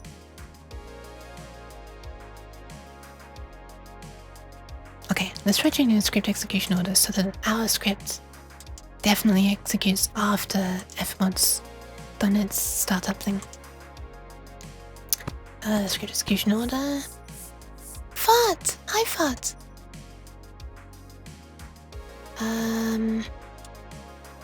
Oh god, FMOD's already delaying its stuff. It's interesting. Alright, let's add FMOD event test to happen afterwards, yes. We're gonna recompile. Okay, and run.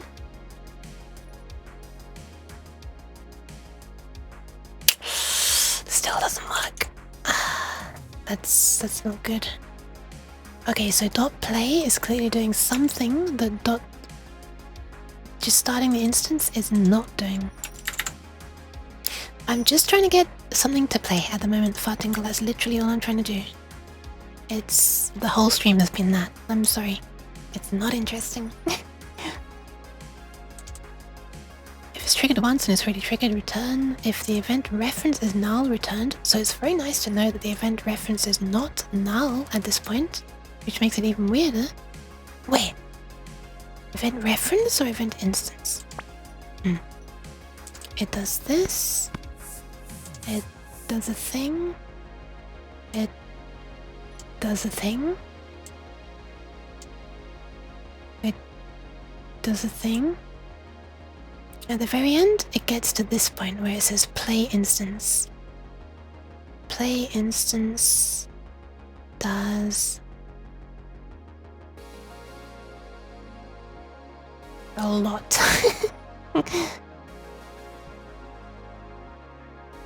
So it could be any of this stuff that's making reverb work, or it could be the Steam script is somehow attaching itself to something that this exposes, and that's what's making the reverb work.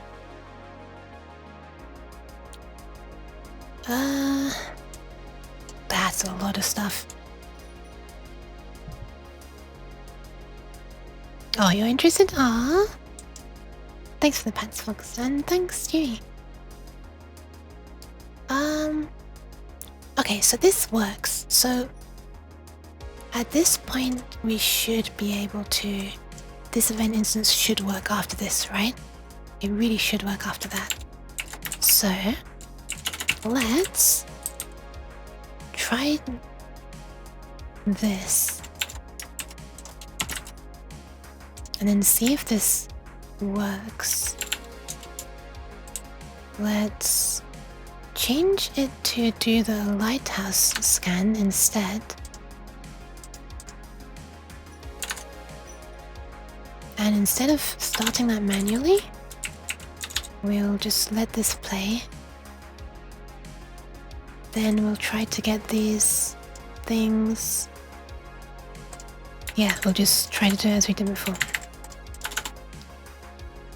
So just instead of making the event instance here, we use one that hopefully this sets up when we call play. So let's give that a try.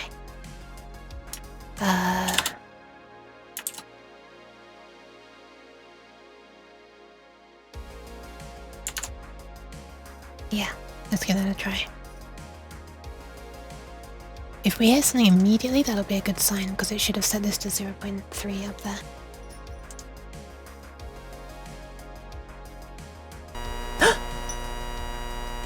Oh my god. Okay. Let me see if changing this changes it. Oh my god. Okay. This might be approaching working. Through the most horribly hacky way possible, this might be approaching working. Okay, so let's stop bypassing the Steam Audio Spatializer for this. And see if this now becomes spatialized. Rebuild that. Getting a back message. Oh, back message? Oh, I see back message. Oh my god, it's spatialized. Oh my god.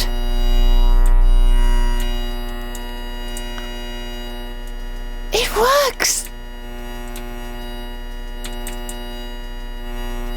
Okay, this is the most horrible way to do it, because we can only get the instance to this after we've called play. So at that point, it's playing. We might not yet want it to be audible, even though we have access to these parameters. Very realistic mosquitoes. Okay. I can't believe this is actually working. Well, we can actually call this now, I guess, as well. Stop! Sue. Right, so this is FMOD event tests. So let's turn this off. Put it on here instead. FMOD event test, and we've got these. So that should still work, but now it should be coming from the lighthouse instead. Just a little sanity check. Oh, null reference. What the hell? Oh, right. I didn't add it as a studio event emitter. This is such a horribly hacky workaround. Really gross. Really gross. I'm probably going to want to build my own function to basically create a setup that I'm doing by hand here. So it will automatically create the studio event. Wait, no, it can't really do that, can it? Because the Steam audio source. Or maybe if I make the studio event emitter and then I make the Steam audio source. Through code. Hopefully that will work. Probably won't, will it? But let's hope. But let's just make sure that this way, when I'm setting it up manually, still works.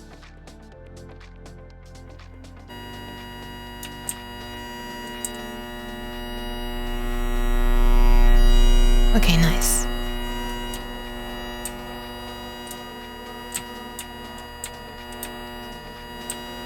Okay, that's really nice. It's really much louder than I intended it to be, but okay.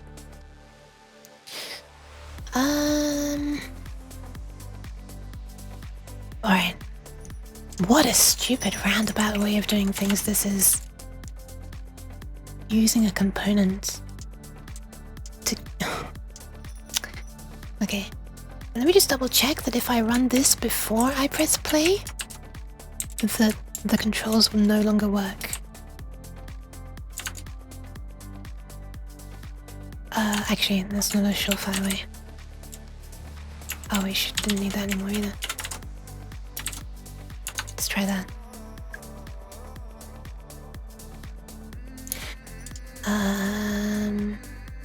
Okay, so at this point it should hit. Oh, you don't hear it? What the hell? Oh. That's not what I was expecting. That's not what I was expecting at all. What the hell? Do you store the stuff at work? I do not have a job, so no. Sleep well, Carody. Bye bye. Oh no, I've never done programming as a job.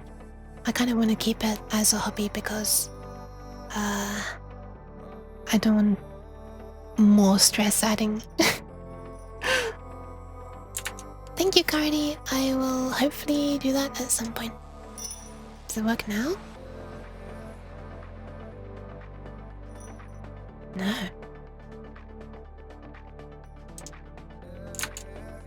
So was this start actually doing something?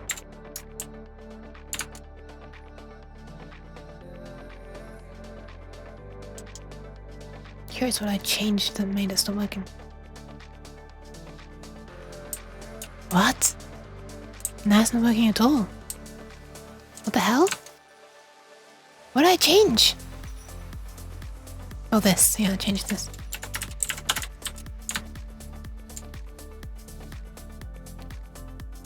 You get the best background noise to work out these math problems. I think I must be distracting. Oh, I think I get why it wouldn't have worked. Because I was trying to... Yeah, okay, I get why it wouldn't work. I get why I didn't... Yeah, because it was probably playing, but somewhere. We don't know where, because we hadn't done this. Although isn't that what play is supposed to do already? I don't even know. Okay, let me try a thing. I'm going to... So we know this works. What I want to try is... Now that I have access to the instance, I want to try set paused to true. Now does that stop it from making sound?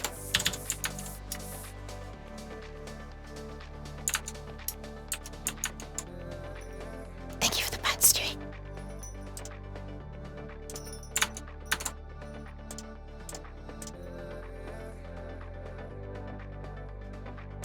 Yes, it does. Now if I set unpaused at the bottom, does that let it make sound? Oh, I thought I was really sure that was going to be an end when I saw the cheese and pad.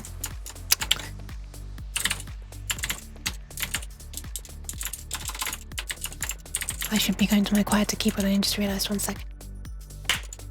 Kaiser! Oh my god. You can't be shouting, Gaza. It's too late. Too late to shout. Look at the time. Have you seen the time? It's that. It's that. It's too late. No shouting. By the way, you can see me like moving this keyboard and this cable out of the way.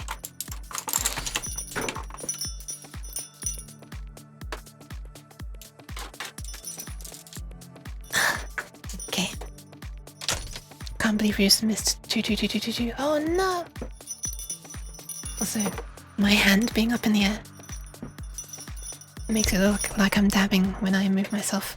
This hand is not really my hand, it's my mic. The lead motion thinks my microphone holder is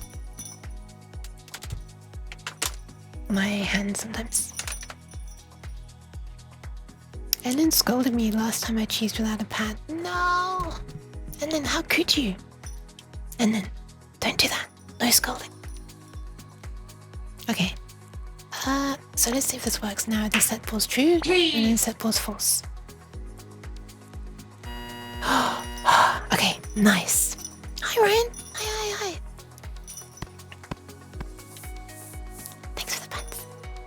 Okay, so I'm confident that we do have a real reference to the real event instance, which is really nice. That pun with real wasn't intended, but whatever. I'll fit in for people the cheese with no pad. Thank you. You might run out of points though, but thank you very much. But sorry, I'm sending my eye. Ellen was proud of me for patting and throwing cheese. Yeah, stop! Don't do that. Don't throw the cheese.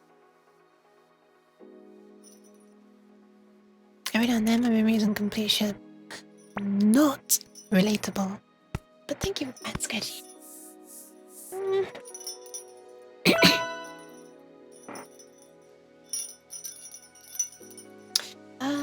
Oh, hydration as well, oh my goodness. I mean hydration again, sorry.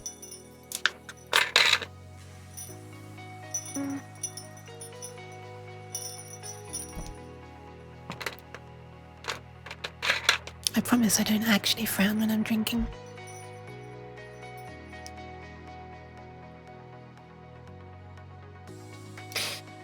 And then stop this! Exclamation mark, stop this!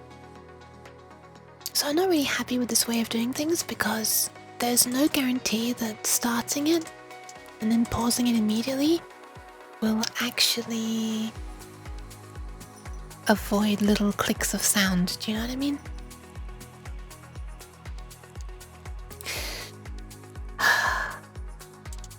It's such a gross way of doing it. So gross. Wait, is there a way that you can set something about paused up before you begin? Is playing preload? Interesting.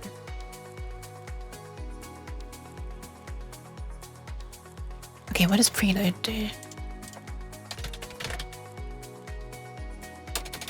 What? Nothing.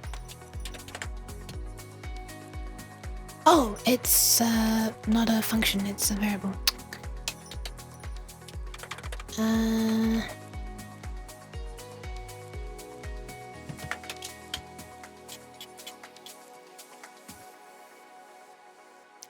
Yeah, it doesn't seem to be that there's a... Just doesn't seem to be that there's a way to start it, like, to play it but start paused, does it? I mean, a stupid workaround would be to add an extra parameter to every single event inside FMOD Studio so that it starts at 0 volume. This particular one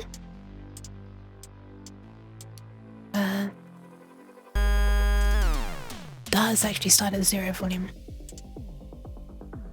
But yeah, no guarantee that they all will. Hi, Ascenter. How are you ascending? Fucks. Okay, so get rid of this and that.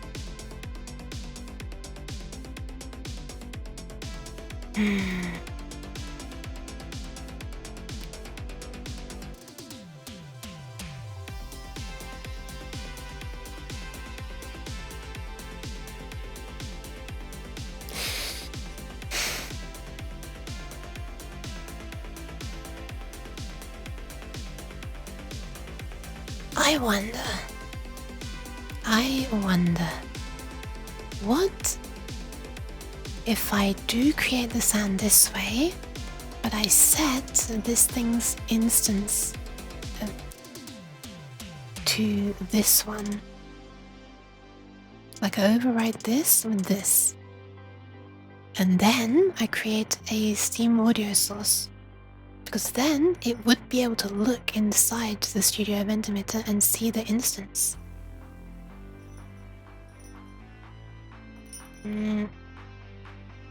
got an event up there, exam coming up, and I've been busy preparing. Good luck, good luck, good luck. Also, good job with your practicing, preparing, settings, whatever. Hope noise making has been going well.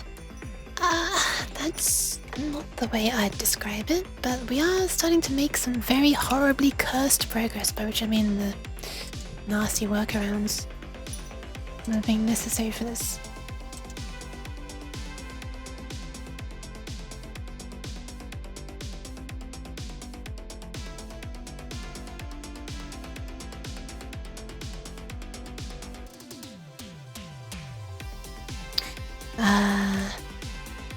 Let's have a quick look at other Google results, see if there are any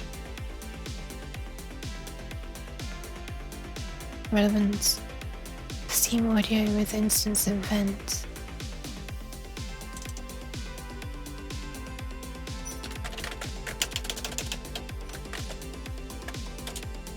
We're going on in type.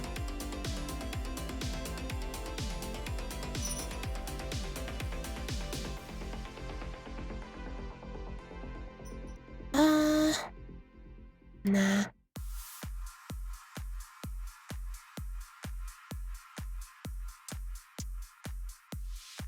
Nah.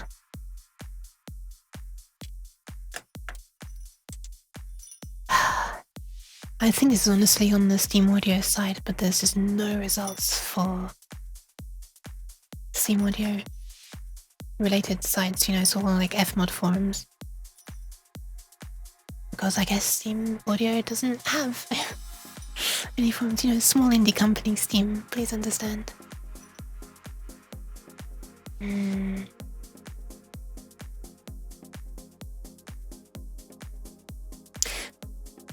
Okay, let's maybe rename this FMOD event test to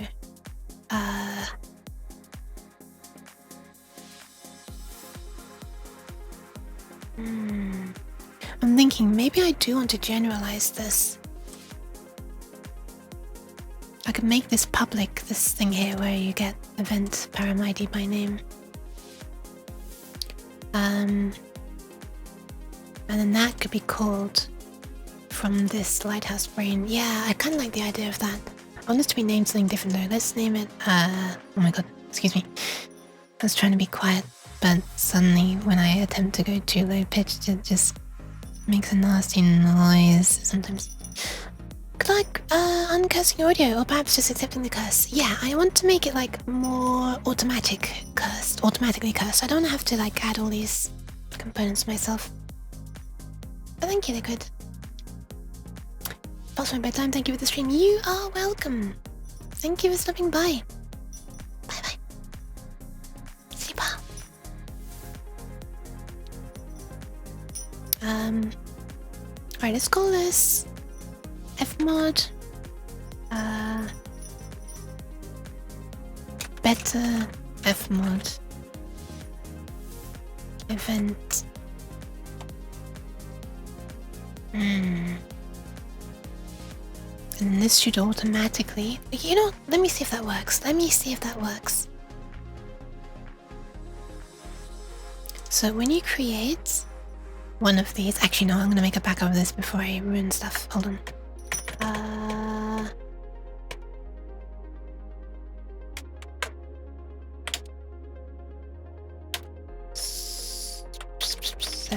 FMOD event test? Yeah, let's make a backup of that.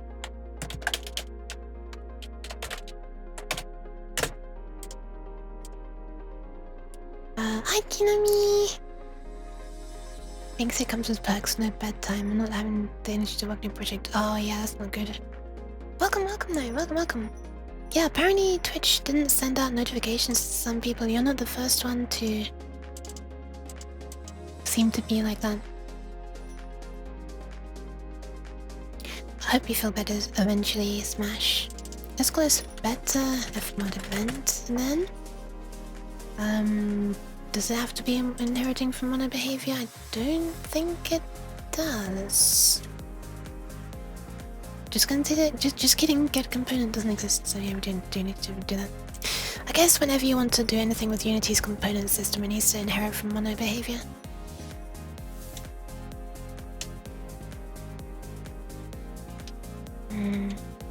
Okay.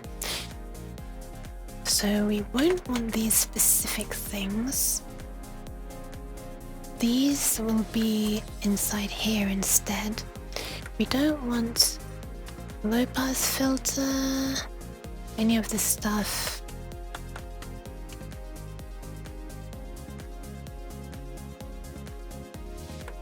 We don't need any of this sound stuff.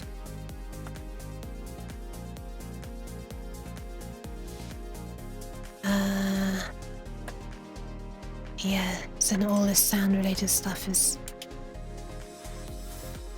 Yeah, I don't know any of that.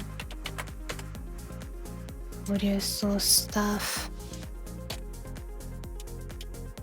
Set audio sources, yeah, none of that. So this is where we update FMOD event parameters here.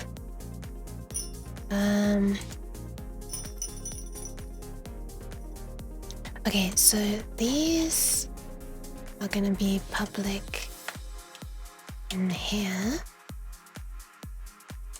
And then we're gonna want a better FMOD event for the let's call it BFE, better FMOD event motor.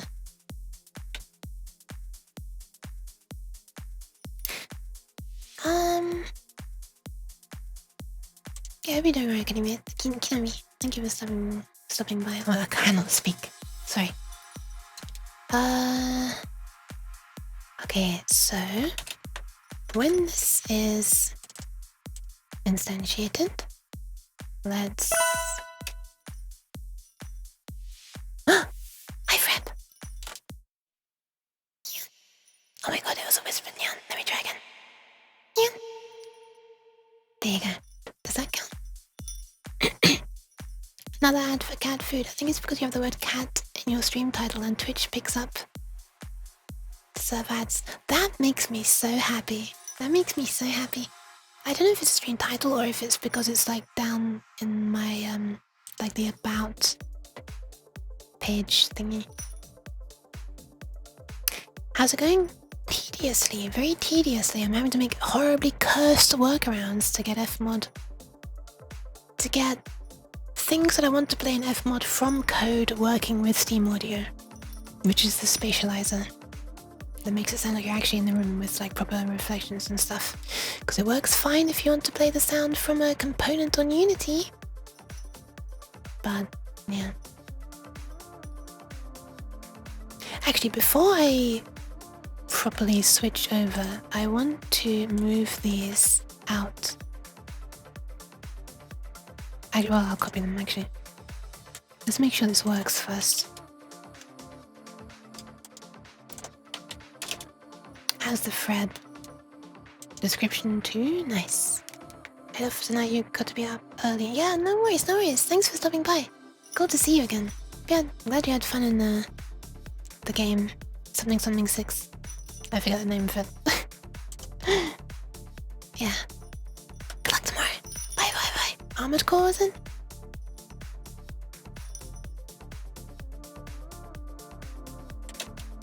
I'm oddly motivated to do some Beepo stuff for some reason. Do it! Ah! Wait, there it is. Ah! I have to hold my hands like this for hand tracking to be able to even see it. Kind of ruins the effect, doesn't it? Frebma!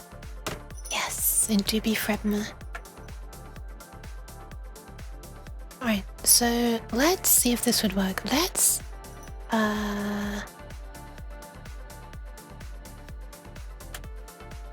wait, can I set up a thing in advance? Can I like or in afterwards, whatever the word is? Emitter.event deprecated? What the fuck? Why is it deprecated? What is this anyway? It's a string. So that's what gets set to this. Use the event reference field instead. Okay, how do I make it an event reference then? Is that FMOD Unity dot event reference? Yes, it is. Equals. How do you make an event reference? FMOD dot Unity dot oh my god, FMOD Unity dot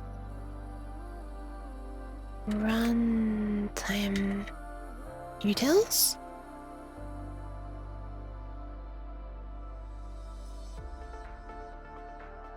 No, what about runtime manager?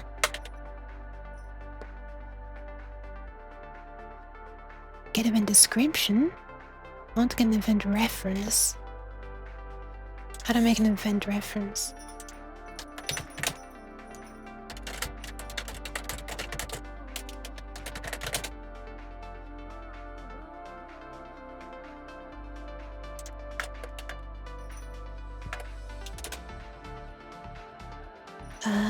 Event reference holds an event reference. Nice. Storing a path and or GUID. Okay, how does one make one?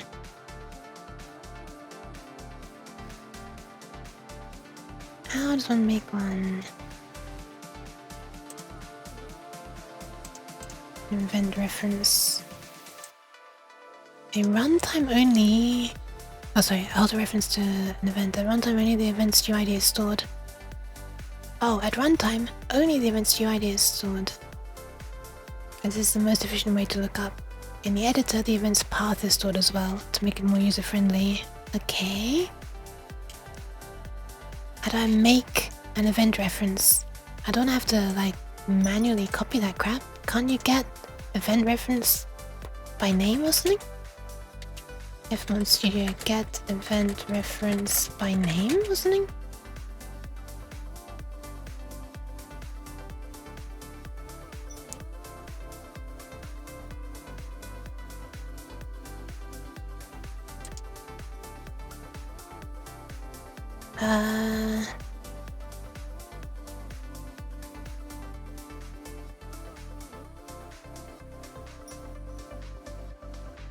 Okay, that's not really answering the question. I'm trying to make one. Man, this is kind of bad, isn't it? So I could do...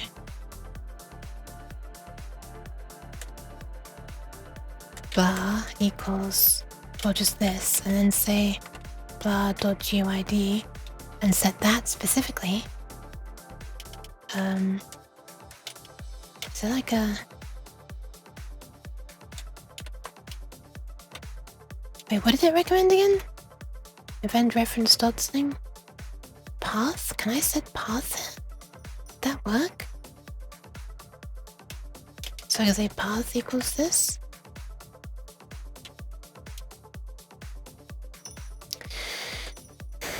I mean, we can try. So it says this is deprecated. Can I see what it does if I jump to it?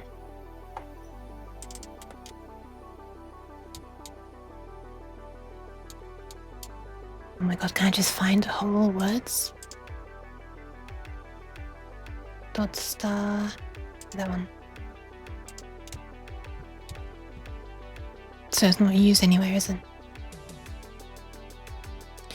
Alright, is dot path ever used? I guess not. Nope. Then I guess .guid is used. Oh wait, hang on a sec.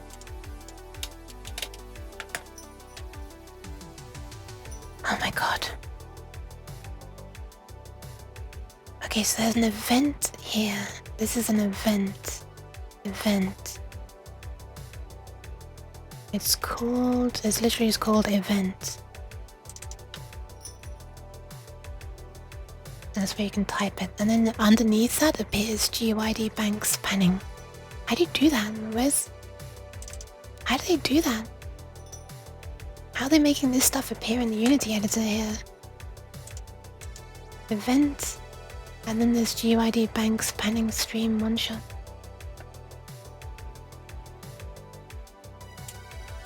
I was Armored Core 6, nice.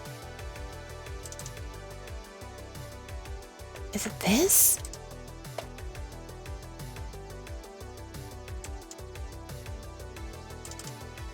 GUID lookup delegate.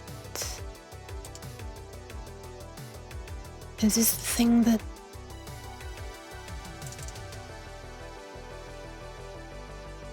Path this equals GUID lookup delegate path. And this is static inside event reference. So you pass in the path and it gives you path and a GUID. So there should be a public function question mark called GUID lookup delegate or delegate inside event reference.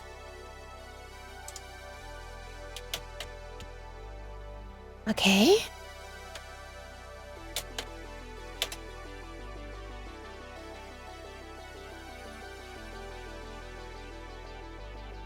Wait, am I supposed to provide my own function to look us up? What the fuck?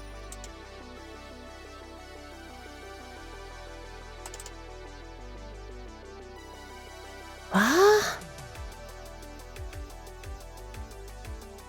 Okay, let's just try a different search.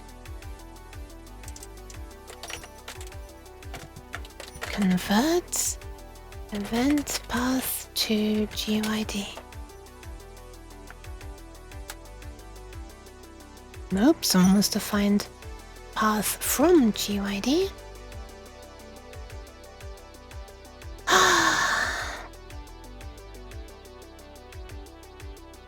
I just don't get how you're meant to do this stuff. There's stuff you can access in code, but like, how do you make any of it?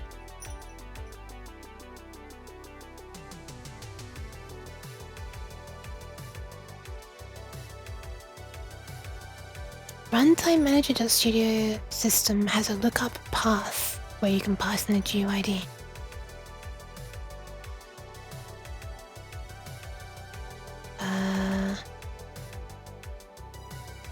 What?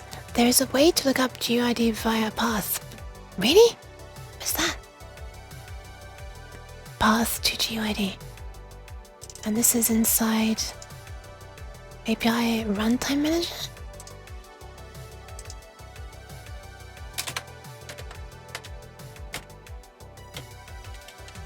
Oh my god, there it is, there it is. There it is. We found it. We didn't get it straight to an event reference, which is what I really want. Okay, so...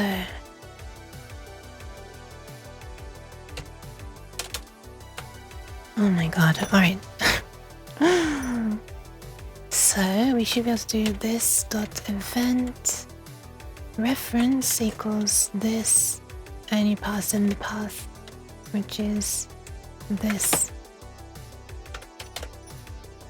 Okay, and this should be able to be blank now. And then we set this, and then we say play. Firstly, let's just see if that works. Let's just see if even setting a thing works, even though we're not creating a new component, we're just using one that's already here, but let's try it. I wonder if it'll throw some errors. Like a warning saying, there is no event that's been set before I even set it.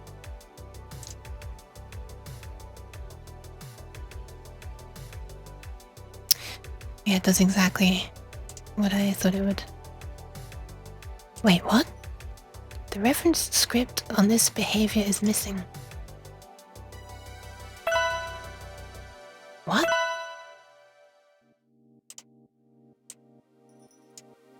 Huh? The associated script cannot be loaded. Okay, can I just get rid of that? The script class can be found. Oh, right, I changed it, didn't I? Okay, let's close that. Thank you, Ascento. Let's name it this for now.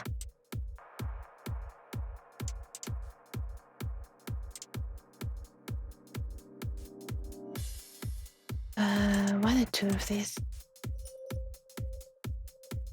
Thank you for the hydration.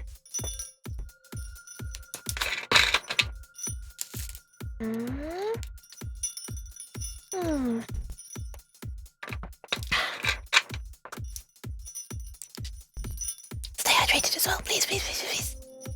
It's important. Okay.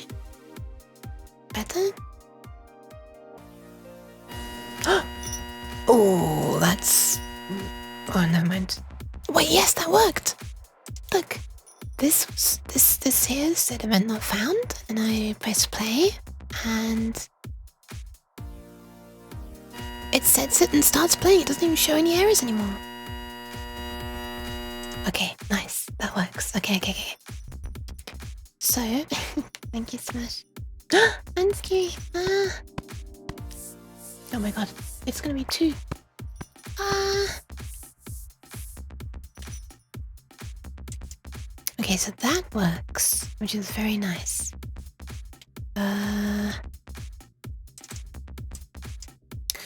So we should be able to make our own event. Oh, one more question though is if I remove Steam Audio Source from this, and now I try to add one programmatically, is that gonna work? How do you do this again? Add components, game object or add components. What was it again? Steam audio source. Steam audio dot Steam audio source. Okay, nice, that exists. Good start, good start. Let's call this Steam audio source OSAS. Oh, there we are. That's what it's called. Steam audio is sassy now. Just fixed the reducer. I don't know what that is, but good job. Now you can sleep. Alright, well, good luck sleeping if you're gonna try to do that right now. Otherwise, look forward to it. Must be nice. Right, OSAS dot. Do I have all the options here? Oh my goodness, I do. Okay, so I want it to reflect... Is this just a boolean? Yes, okay, so I set that to true. And I want to set, what are the other ones? Occlusion. What? Occlusion to true. And transmission to true. I think that's everything. Yeah, that's everything. I assume Raycast, like, it's gonna have all these set up by default. Occlusion type. Yeah, by default it's Raycast. Okay, nice. Okay. Wait, is this gonna... Hold on, maybe I should do this. Can I pass in the default settings? Like this?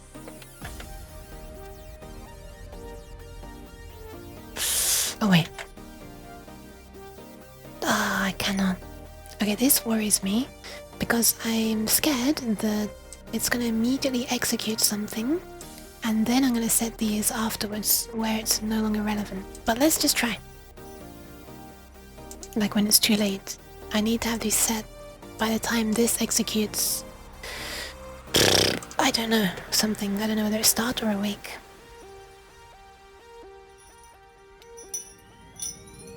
Burden you reduces fear and sanity. Alright, thank you. Look forward to it. Okay. Also, bye stream. Let's see if this works. So there is no thing, and then we add it. Yeah. So unfortunately, it seems like it did not. Yeah, it did not pay any attention to the... Well, it's not working, basically. It hasn't worked. Unfortunately.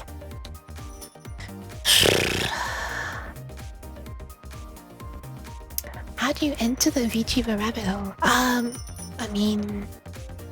You're here. You're in it. You have successfully entered the hole. Don't take that out of context.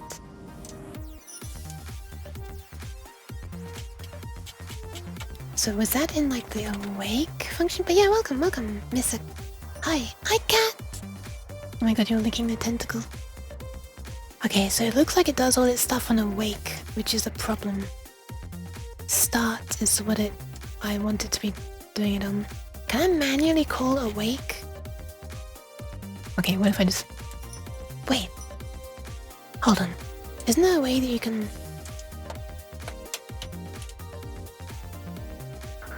Isn't there a way that you can make it add the component while it's disabled or something so that it doesn't execute immediately?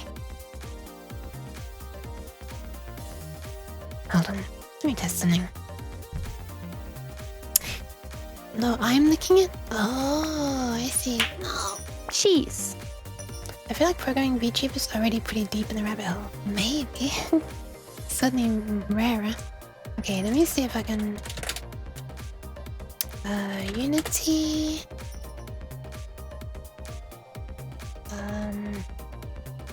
Yeah, how you doing, cat?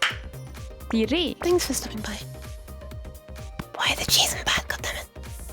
A tiny niche in another niche, yes. Full of kind people. Create or add component without awake.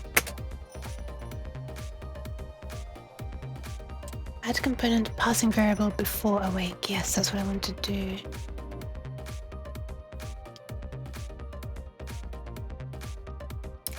This dot... Oh my god, that's so gross. That's so gross.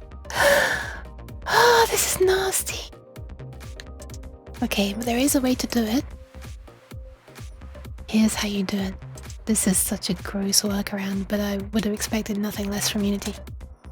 First of all, you set the game object that this is on .active to false, or set active false. Then you can add the component, and then you turn the game object back on. And at that point, this will awake. I still don't even know if this will work, but at least it should be executing awake at the correct time now. Oh my god, Unity. Okay, don't do that because it makes it more immediately obvious to me that this is a thing that we should keep short and end. Okay, let's try it. If this works, I'm gonna be absolutely amazed. I really don't think it will, but let's try it. Ooh, absolutely nothing. No sound. What the hell? Why is there no sound at all? Wait, why is there no sound at all? What the hell? Huh? There was sound when I didn't do this, right? Let's see, people who watch program VTubers and the VTubers themselves have been some of the nicest people I've met on the internet so far. Yes, me too! I'm been so blessed with meeting amazing people as well.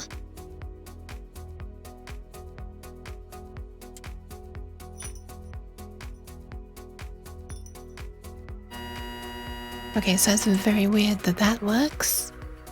Wait, why are there two beta FMOD events again? What the hell? How does that keep coming back? I'm very confused. Let's try this again. Now that there's only one.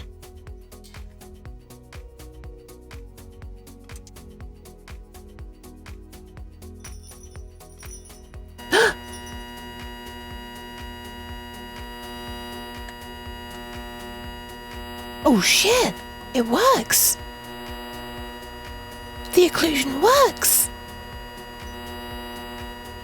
I cannot believe that stupid hack worked. And when I remove this...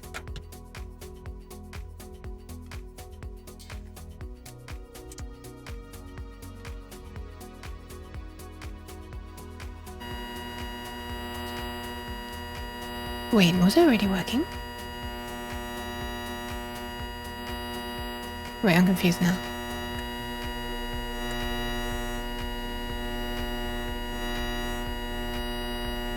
I'm confused. I thought that wasn't working before.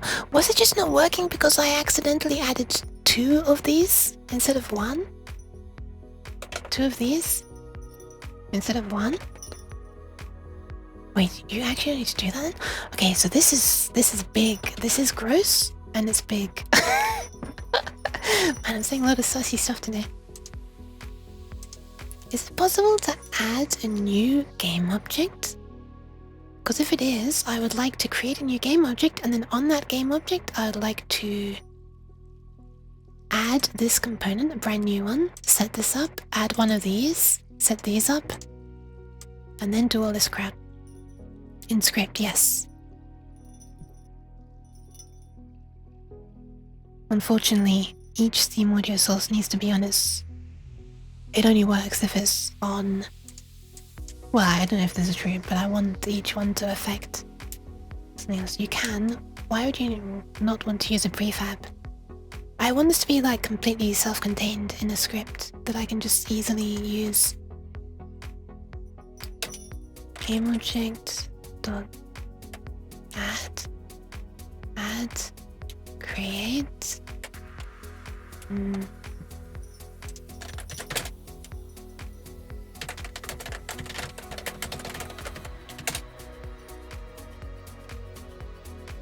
Game object constructor.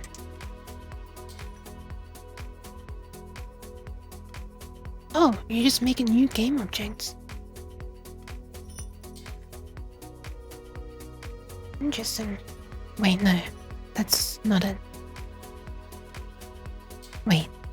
Game object option to spawn. This equals new. Maybe it is how you do it. I was just cruising through channels, and this is the coziest dev stream I've seen in ages. Aww. Thank you.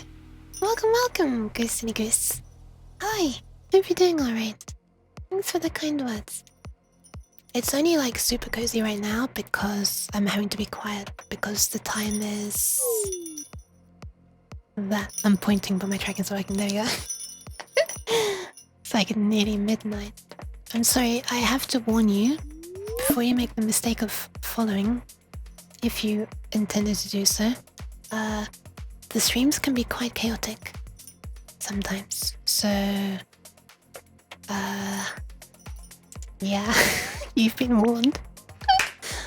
Shut up! I don't want to be doing false advertising right now and giving the wrong impression, but yeah, it's basically just people like to throw cheese at myself a lot, so you know, at my face. Sorry. Following Yuki is never a mistake.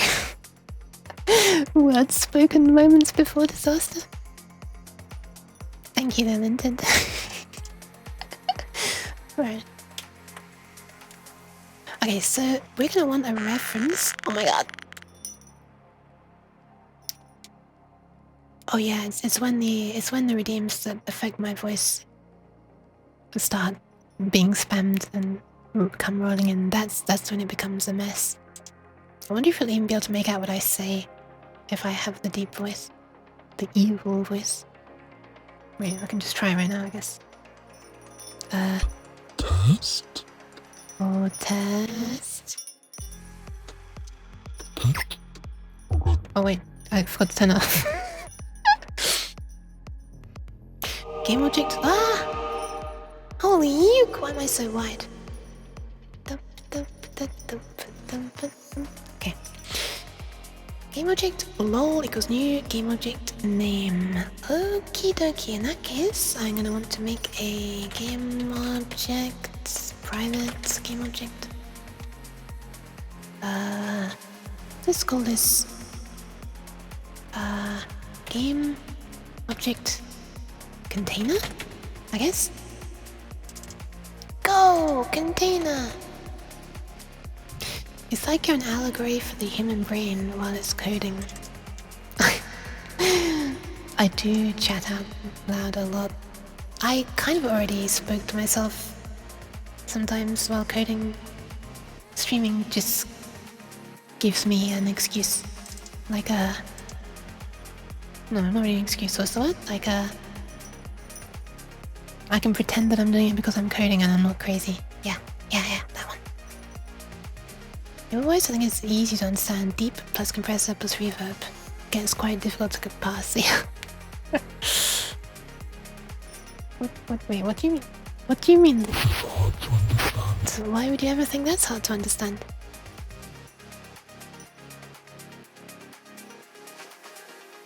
I just like had 4 fingers on the trigger buttons there. Press them all at once. There's also one that's hard to understand. There's this one. It's difficult to understand what I say on that one. By design. Okay, so these are no longer going to be start. This is going to be the actual initializer. So, how do you do this again? Is it just public or private? Public? But FMOD event, I guess. Yeah, that seems to work. Ah, Goose! Thank you. You're sold. Thank you for the... Sure. Thank you for the follow.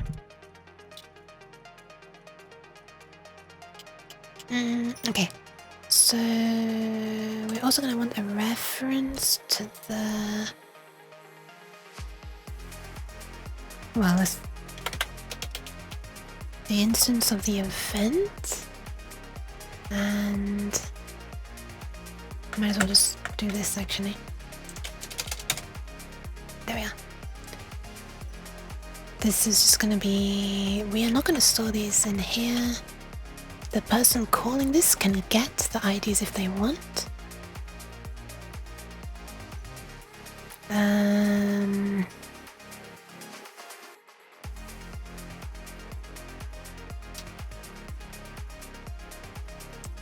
Yeah, so let's make the game object first. So the container equals new game object.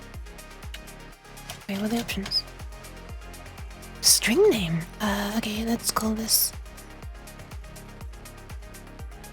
Better FMOD event, I guess. Or BFE container. Better FMOD event container. What are the other options? That's very useful intelligence. Can I see something else? No? No? Oh, there we are. Oh, wow, you can pass wow, you can pass an array of components to add. I assume that means... Yeah, a list of components. Okay, that's pretty cool. Unfortunately, I haven't made the components yet, so can't do that. Must go and do goose things. Look at the game object. Thank you. Take care. Oh, well, there we are. Now I'm happy. Yeah, bye. Thank you for coming by. Yeah, it's a shader. Look. Ta-da! It turns stuff into SQL. If I can move my hand far back enough. There it is. Ta-da! I'm really happy with that one. It's only on my face. Ta-da!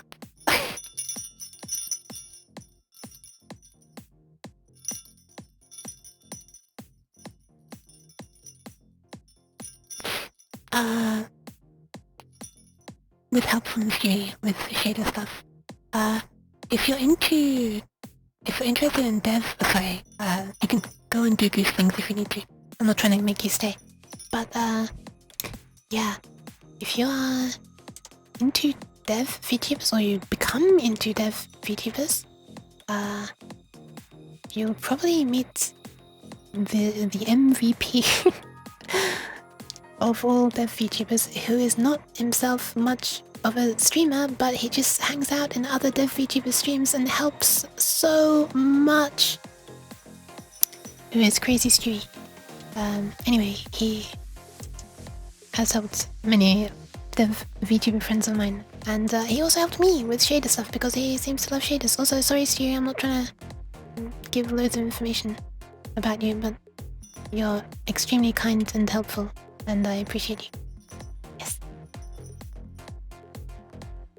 You know what? Let me do a shout out. Because he actually has streamed once or twice. I only called one though, I think, or maybe two. And this, he actually deserves a shout out. There you are. Ta-da! I wasn't expecting it to be transparent, so now I'm just actually holding a stew. Can I give pats to the stew? Wait, no, tracking, please. Wait, come on, come on! There we go. Ta-da!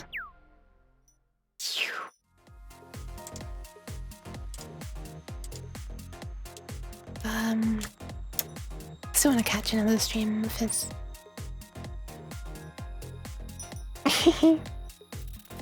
But his own streams are like pretty rare. But you might see him around in the chat helping and getting excited about shaders. And just maths in general. Anyway, yeah, thanks for swinging by. Cybercat! Stewie streams? Yeah, he streamed once or twice. It's been a while. I thought he just hangs around here to grace us.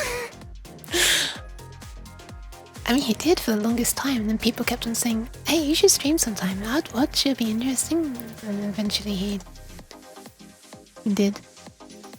He bit the bullet. What a weird expression that is. What would biting the bullet actually achieve? Like, I'm just trying to think of the etymology of that, like... I don't even know. Okay, so we add... No, we don't get the component, we add the component. Add... So, like, geocontainer.add component... This one? Yes? Then we set up its event reference. And then...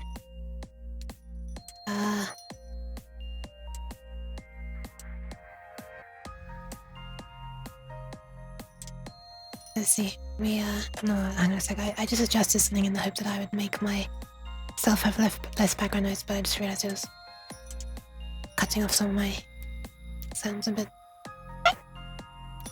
Excuse me. Okay, so we add this, and then we add this Steam audio source where I thought I needed to do this, but I don't think I do, but I'll keep that in there just in case, these commented out bits. Then we tell it to play, and we immediately pause it after grabbing this.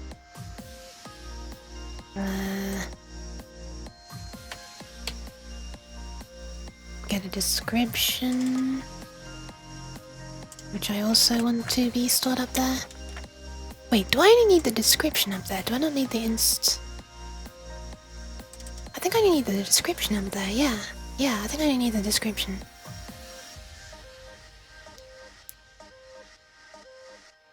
Actually, that's really silly. I will want to...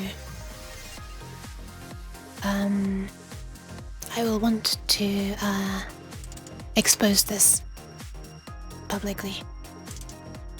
Because there might be times when I want to, pause it, for example, or stop it and restart it. So yeah, let's definitely make that public. You might as well make all of this public. There's no reason to keep it hidden. Because, you know, at some time I might need it. So, might as well make it public now.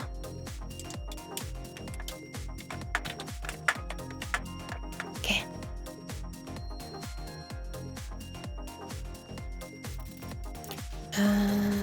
These, we're not gonna be doing anything on updates. But, if we're asked by something else, we can do, actually, let me just... Then we can do this. We don't really need to get the ID by name, or do we? No, yes, no, that is exactly what we want to do. Thank you for the hydration. Oh, hi, Commodore. Wow. Nice to see you. How are you coming? How are you doing?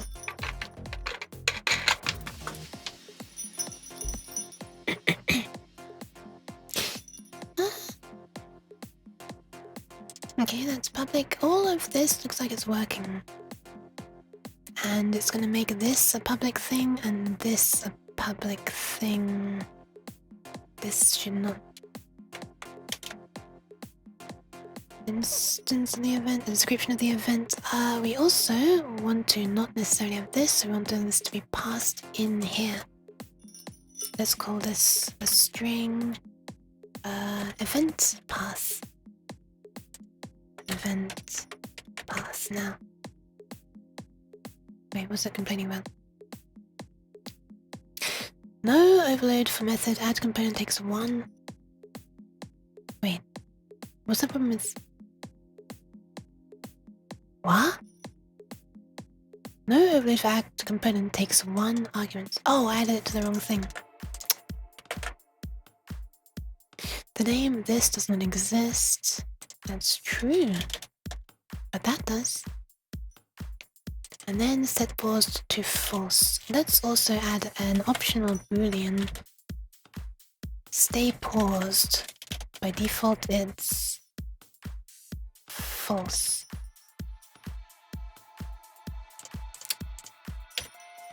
And then we'll if don't stay paused. Wait.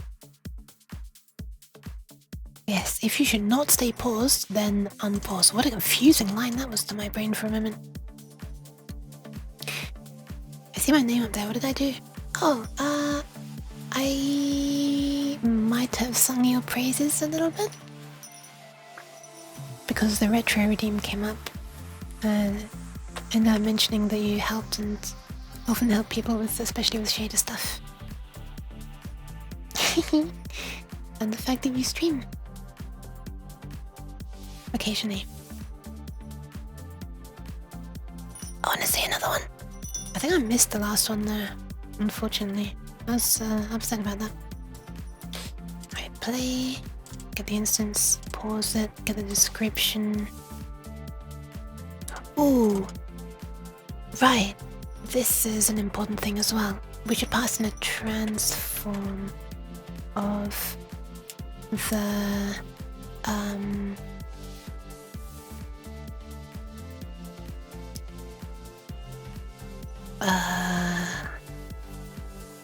source? What do I call this? Audio position. It's not only just position, it's rotation as well, if it's a directional audio source. Audio transform, I guess?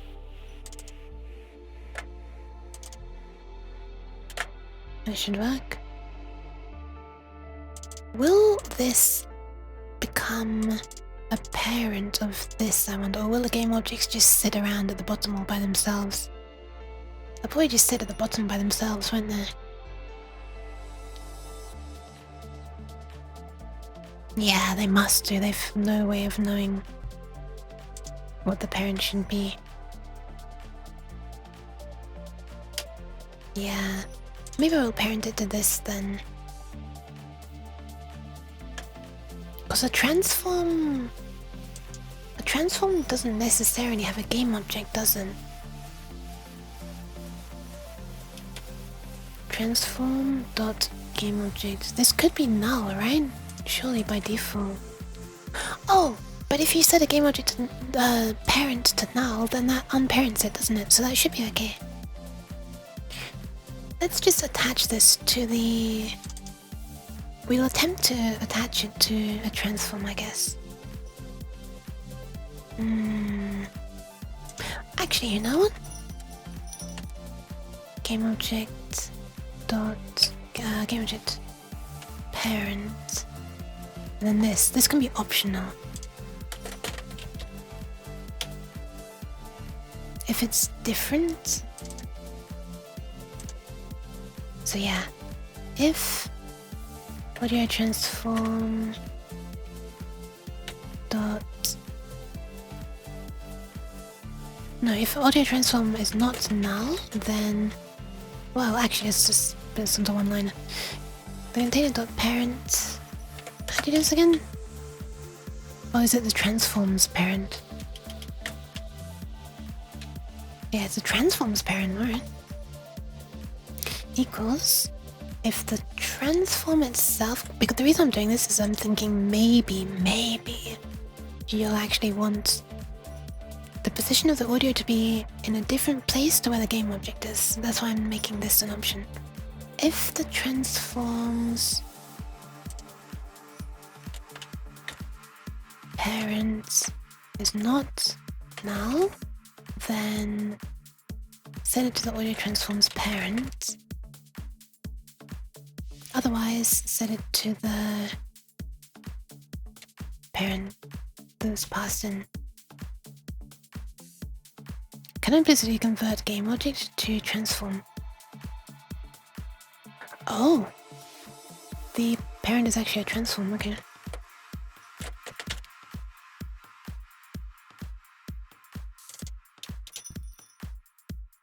That's what I should be doing.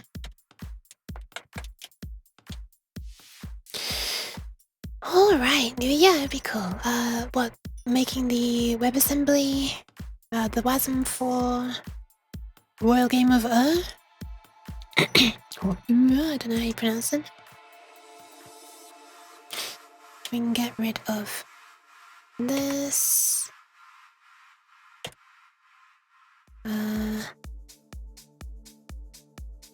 Okay, that and the C stuff. Wait, I must have missed the C stuff. What was the C stuff?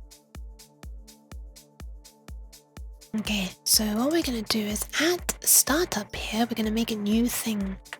We're gonna say BFE motor equals new better FMOD event. The path of the sound is... Wait, you can copy this straight from here, can't you? Copy path. This.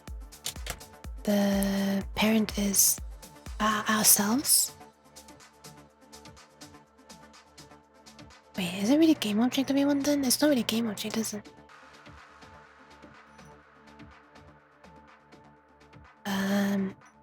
Let's make this a transform then.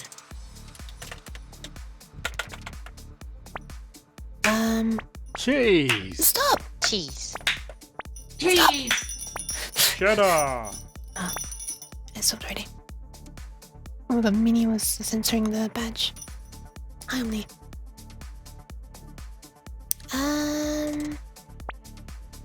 Parent. Okay.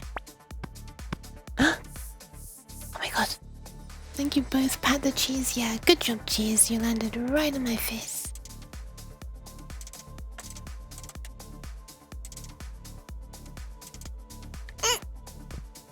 Excuse me, cheese. If audio location is not given,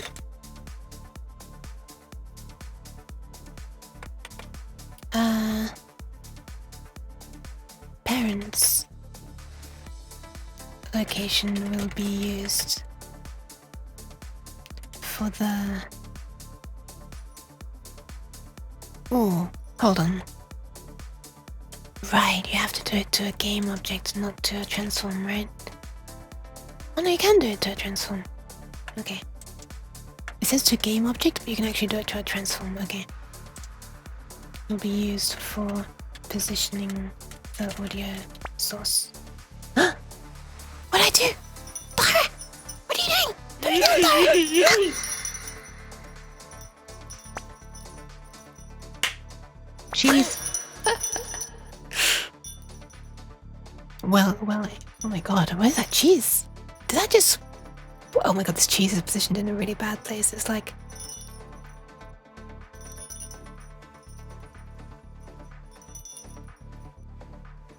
Is this cheese like sliding all the way around my head? Look at that. Cheese.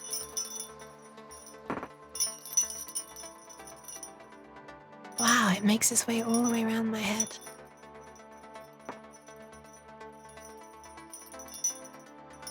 It fell off. Good shot, good shot, Cat. You got it in. You got it in a very special position.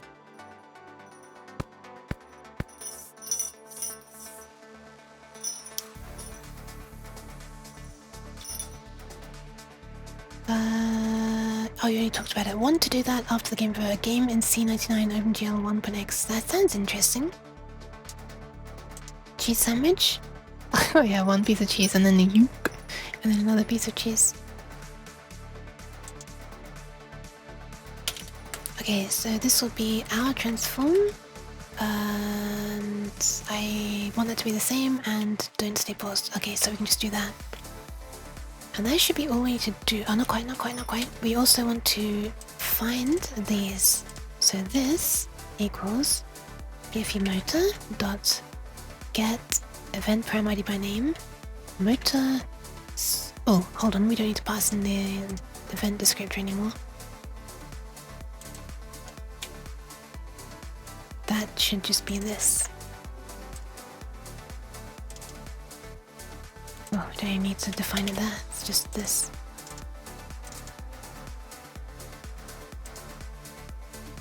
Hold on a sec, what am I doing? Yes. Oh wait, I'm being silly. That's the description of the parameter. The event is this. There we go. Oh my god. High on cheese. You know, those plastic fumes from the cheese. They're pretty intense. Motor speed.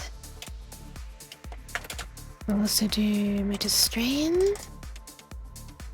Strain. Alright, and now if we want to set these things, all we should need to do is use a normal actually, we can make this completely self-contained. Let's just make them self-contained. Public sets. Although I'm pretty sure. Wait, no, you would still need the instance ID. So yes, public set param val by ID. So we'll pass in the ID int param or ID param. Okay. Yep. And we simply do what was the command again? I deleted the update thing, hold on. How was it done before? Set parameter by ID. Boop. I'm gonna set this. This is the instance of the event. And we also want to pass in the value, I guess. So if it's this will only work for floats, but sure. Oh, it has to be a float, okay. Ignore seek speed, sure, I'll make that exposed as well. This is param val, or new val, let's say, and new val, and ignore seek speed. Ignore seek speed, which is by default false, right? Yes. What's wrong with this? Can I convert from integer to... Oh yeah, right, it has to be one of these things. Can I copy this? And this. Boop. Ta-da! Now it's happy. Alright, so when we want to update the speed and the strain, or instead of doing this, we should only need to do BFE motor dot set parameter for the param, was it ID param speed becomes motor speed car out of motor speed max, and motor dot set param strain becomes motor strain or more strain. Wow, I'm surprised that got created. Alright, that should be it. Let's see if it works, shall we?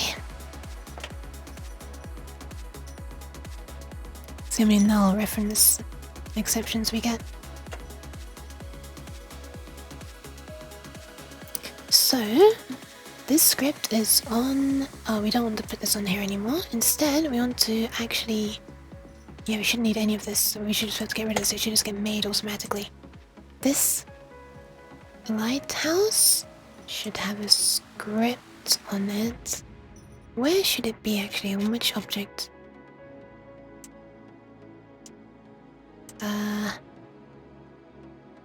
Why have we made these public?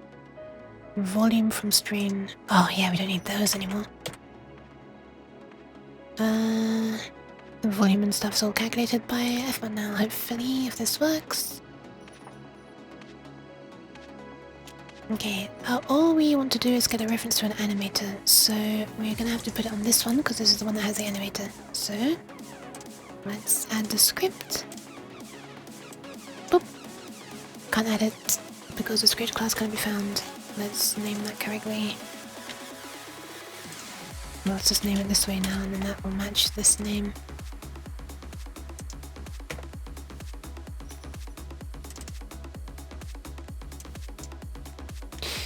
Okay, let's see if that works. Oh wait, gotta add it still. Boop. Okay, and the laser head source is this. So it knows how to create its laser beams. Which get created by the laser heads. Alright, let's see if this works. This is an insanely nasty workaround if this works. But yeah, so what this should do is create as a child of this, sorry. It should create a new game object, and that game object should have an FMOD studio event emitter and a Seam audio source. Let's see if that works. There are so many places this could go wrong, but let's just try it. Oh my god, okay. That's a lot of null reference exceptions. We have one here. Alright, we're getting a null reference exception here.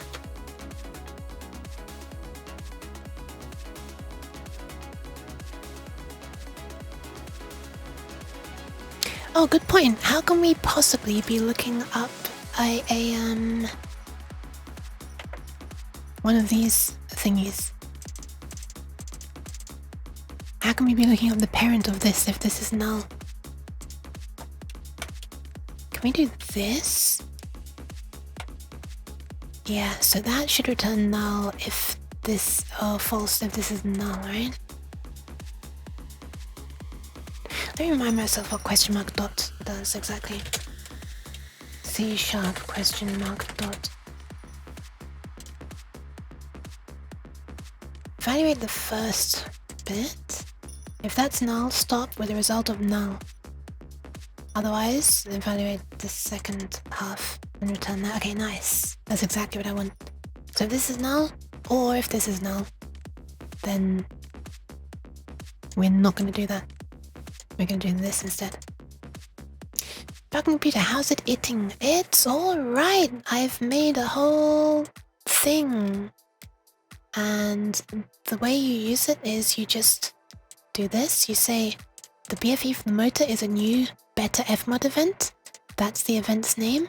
This is where it should be. You can ask it for the IDs to change motor speed and strain, and you store those. And then when you want to change them, you just do the beta FMOD event dot set parameter. And that's it. That's all you need to do. 1, 2, 3, 4, 5 lines. And behind the scenes, what this does is creates a brand new game object, adds some components to it, does some pretty cursed crap, and yeah. That's what I'm testing right now. You're trying to create a mono behavior using a new keyword, am I? When am I doing that?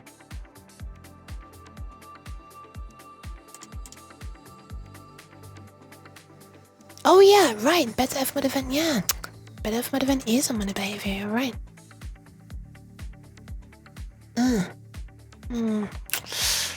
Let's... okay, whatever.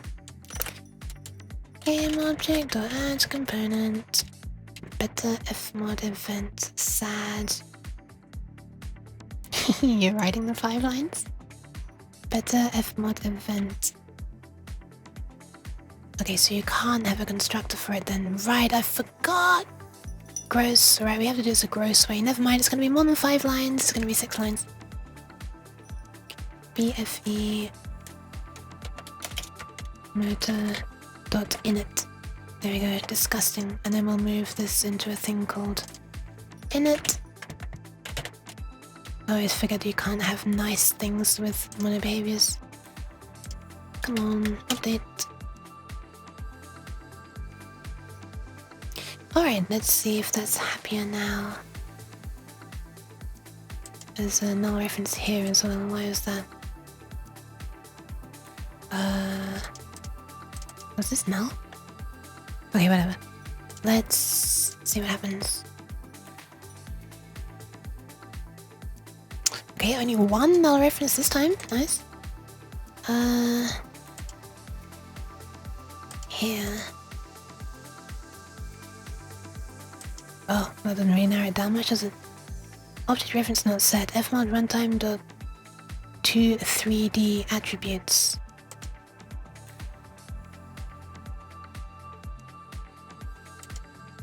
Wait. Where is this occurring? What? Where is this occurring?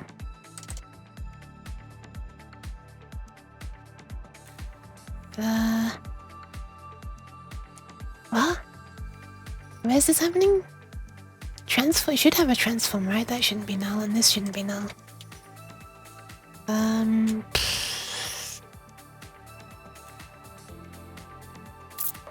Where is that a debug.log? After. Come on, baby, in it. It is, bruv. Alright, let me see when this gets logged.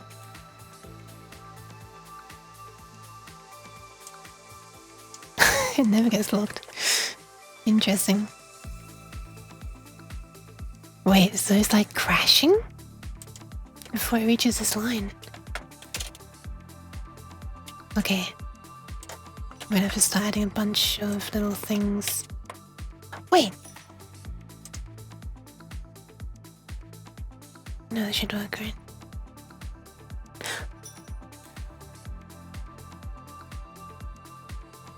Wait. If this is its own component...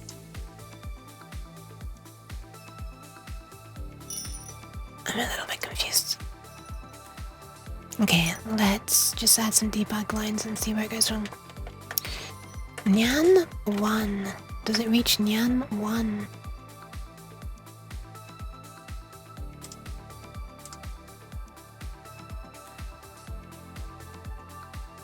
It does reach Nyan 1. Nice, good start. Nyan 2. Nyan 3. Nyan 4.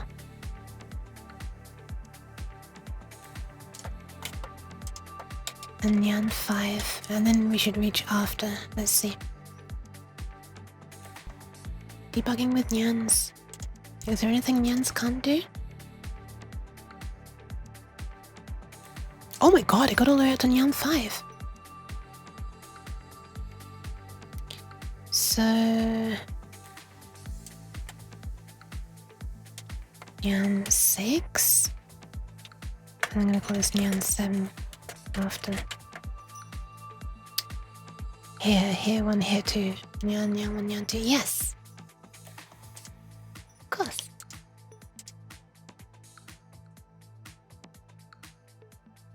Okay, Nyan 5, so it's this line. So... is this null? Or is this null? Oh, right! Oh my god, why am I so stupid? Right!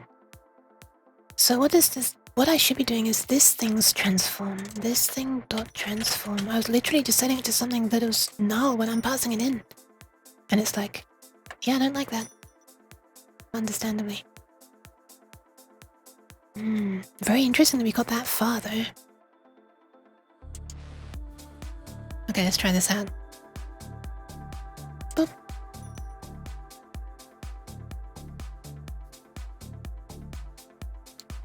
Okay, there is no sound playing, in case you hadn't realized. However, it has created a BFE container right here, but it did not create a Steam audio. I'm probably adding it to the wrong thing.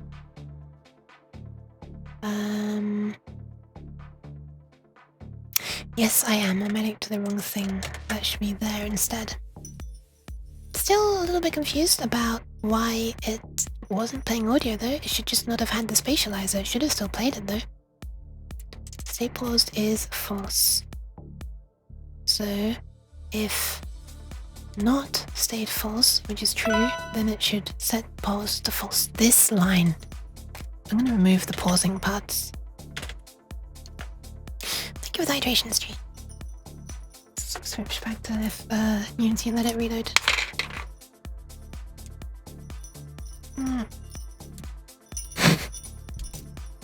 That was a weird hand grab. Bottle grab. Need more honks? No, they should be nyans. They should play nyan sounds on the debug logs. Oh my god. Oh my god. Oh my god, it's working. Did you hear that? It actually was setting the pitch. Okay, the laser beams aren't working for some reason. Oh my god. It flipping worked. Holy crap! Okay, the laser beams are not working though. Do I need this to be like turned on by default? Why were the laser beams turned off? What kind of warning siren is this? It's gonna be much quieter eventually. That didn't even sound that bad. That was with the large chunk size as well. Buffer size. Right, so that flipping worked. So this is absolutely fine. I'm so happy about that. I'm so happy about that. Okay, let me just test the pausing thing. I'll remove those.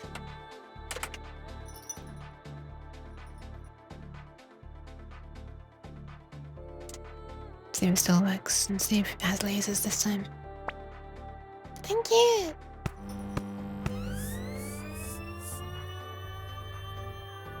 Okay, a load of null reference exceptions. What the hell? Why are null reference exceptions?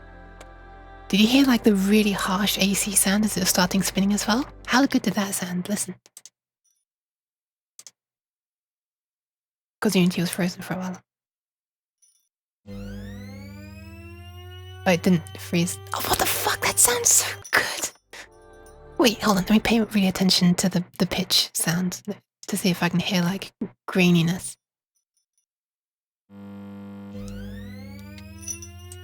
It doesn't sound granular at all. What the hell? Okay, where are these null references coming from there? Laserhead. Laser beam equals new laser beam. Transform to position, transform to forward. I cannot believe that the sound is working. The game I play has warning sirens to announce tsunamis, and that was close enough to startle me. Oh, sorry, Stu.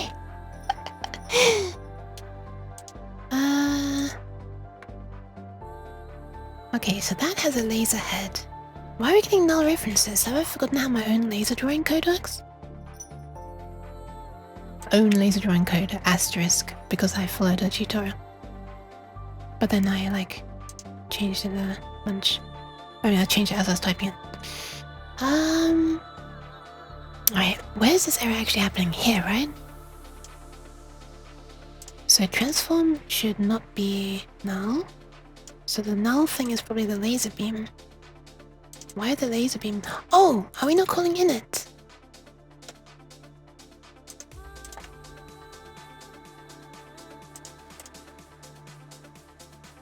We are calling init.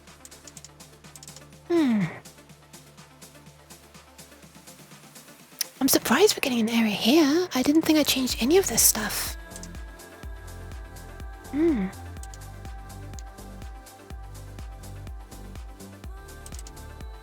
What if I add laser head source of this one instead? Is this different? I wonder if that's different. Maybe the prefab is different to what's up there. Okay, it works. Oh, but it's not moving. Okay, now where are we getting null references? In the laser head again? Are these from now or are they from before? I think they're from now, right? Okay, so we have lasers, but they're not moving. I guess because it crashed somewhere. Okay, hold on. Let me do that one more time. I'll set a breakpoint. I mean, I won't set a breakpoint. I will look at the first error. Oh, it is moving. It's just not rotating. Okay. Let's go to the beginning. Laser head. The problem is on this line. Why? The beams should be parented to this. They should have a transform. Laser beam equals new laser beam. It is parenting them. Look. They're right here.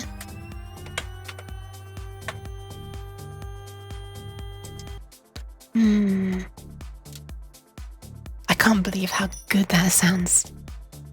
It might sound bad when it stops suddenly though, but like I said, I still have that trick of changing the buffer size up my sleeve if it comes to that. It might not. They're outside the head thingy. Maybe? Shouldn't be a problem though, right?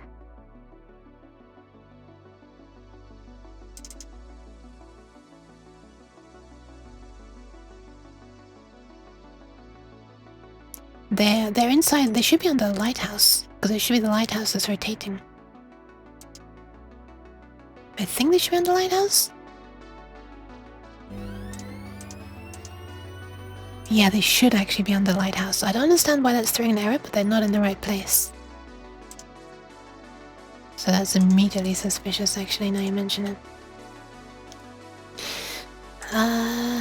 The animator is here. Where is it finding the animator? It's finding the animator in a parent! Oh, okay. Whoops. This should actually be inside here. There we are. You can find the animator in this parent. Okay, let's try that. I can't understand why that'd be causing null references, but at least it's in the correct place now.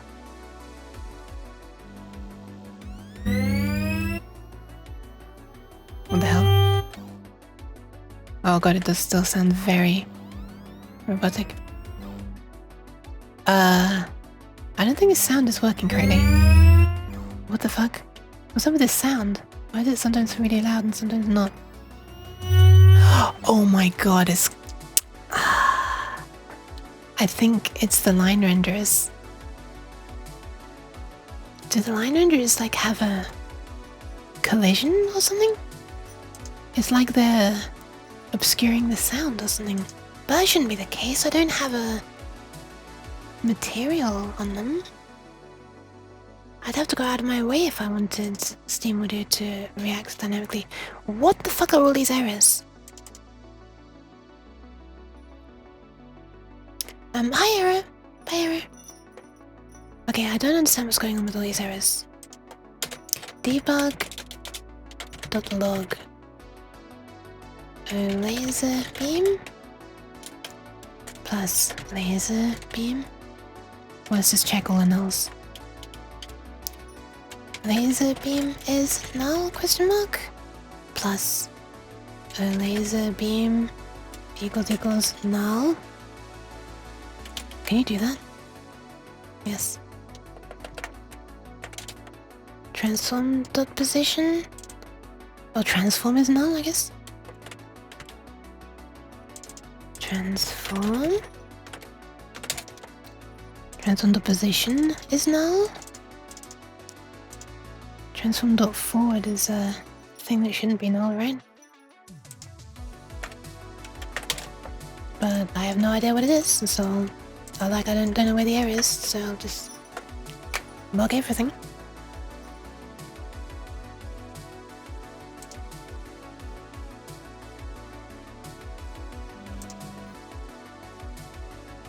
Okay, nothing is null. Oh, a laser beam is null. Well, it was for a moment. Laser beam is null is true there. And then never again. Why is laser beam null? Is update being called before init? the start or wait for something?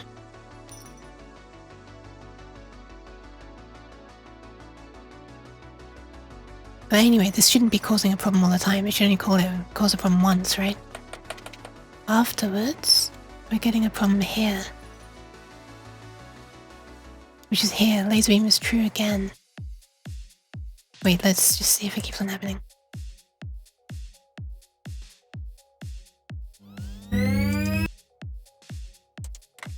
I'm not quite sure what's going on with the spatialization. I wasn't having this problem before. Here, this beam itself is true. It is now. Wait, is it literally just this? Because that's turned on? Oh my god.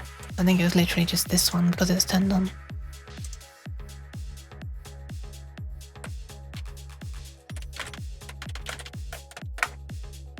Rather than the prefab.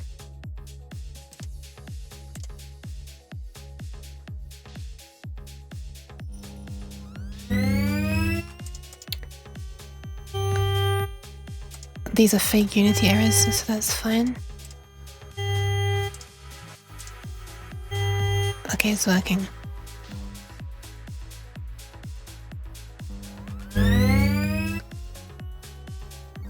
Why is it loud according to the direction it's facing? Did I give this directionality or something?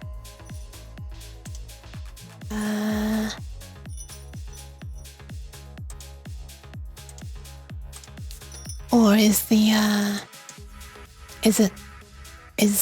it moving into the ceiling? If you know what I mean, maybe the thing is clipping up into the ceiling and coming back down. Let's see if I gave it directionality. Nope.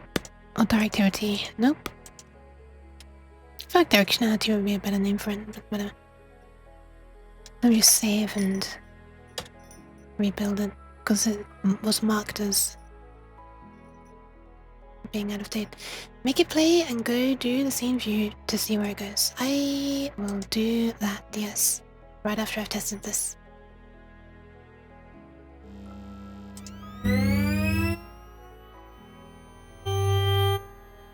Yeah, because when it goes quiet, it sounds like it's not even reverbed in this room, you know? It sounds like it's outside the room, like it's in an adjacent room or something.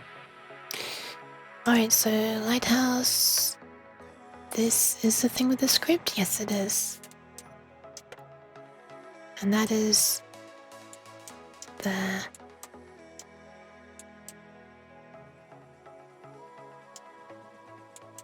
And there's no geometry. Let me just have a look at geometry. Where is it? What's it called?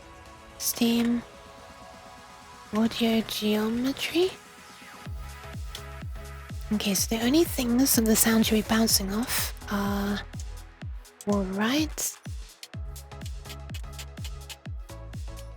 left, front, these two blocking ones, back, and the floor and the ceiling. The ceiling is very close. And then these three capsules there. So maybe it's getting too close to the ceiling? I'd be very surprised. Does it just use the position of the object? Yeah, it's using the transform of the spinning thing. What is the geometry? Collision, mesh, a secret third option. It's Steam audio geometry. And it uses whatever collider is on there. So it uses the box collider for this one. And it uses the capsule colliders for this one. I assume it would work with mesh colliders as well because it's got this general number of vertices and number of triangles, so...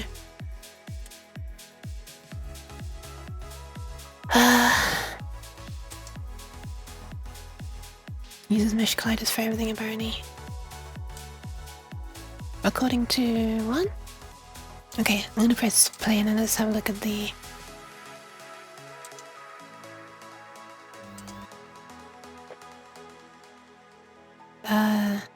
This. Oh, what the hell? The lighthouse is here? What? The center of the lighthouse is there. What the hell?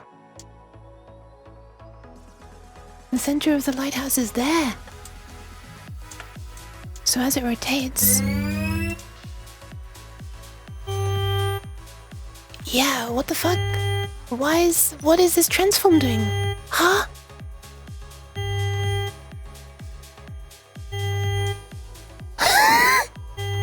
Why does it sound louder when it's outside the room as well? It all gets closer. Thank you for the pats. But the pivot is there. Also, the position of this is just normal. It's not moving.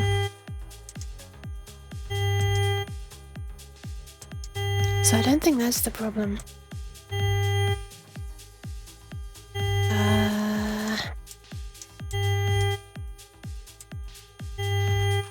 I don't know what's going on to cause this.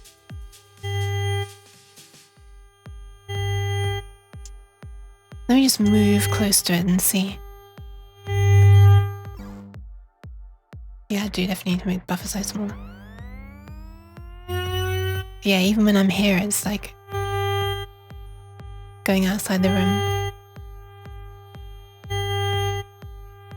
You can hear it is moving, actually. You can hear it's moving with the lasers. Like it's moving left to right. Yeah, it's moving left to right. Is it really using the center position? Surely not. So the transform that I gave it is...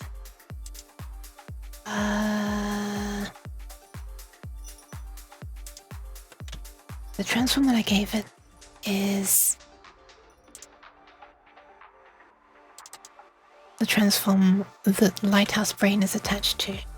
It should be this one, right? Add a child empty game object and put the sound there.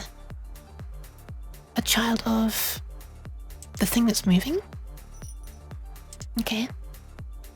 Let's call this audio location.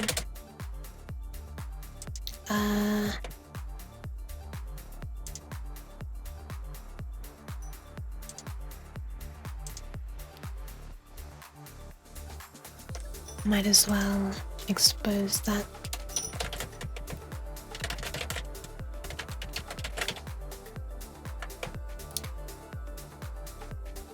And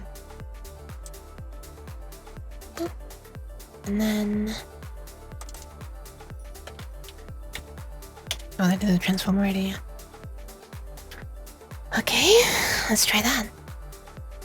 I actually wouldn't mind the idea of the sound moving just with this, but in like a sensible way, just like as you'd expect, just moving a little bit as it rotates. But, you know, I don't want the sound like shooting in and out of the room.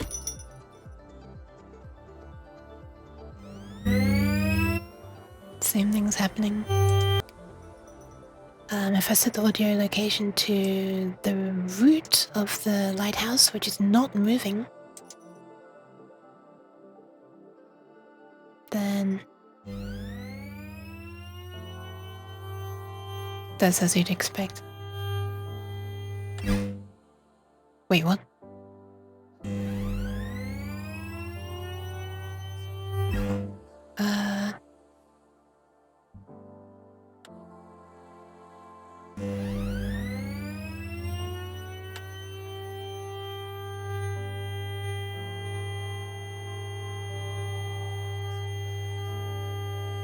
Is this working correctly? Audio location has a child? Yeah. This is the stuff that got automatically made. And it has a transform.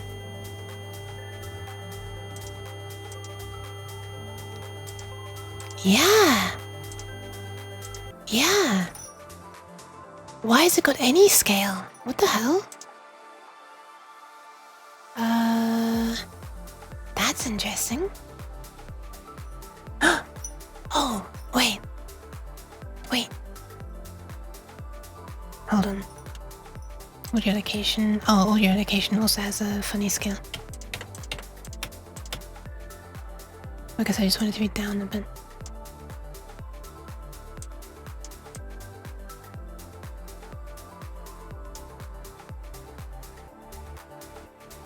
Let's try that.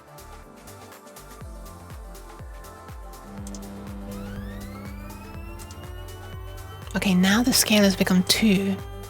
What the fuck? And it's become rotated.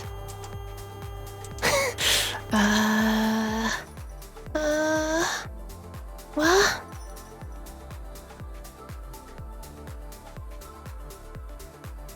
Okay, so when I'm... Is this identity in world space?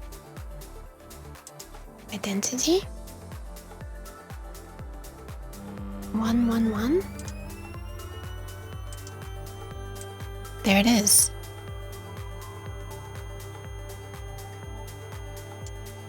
Why is that? Okay, so what I do is I set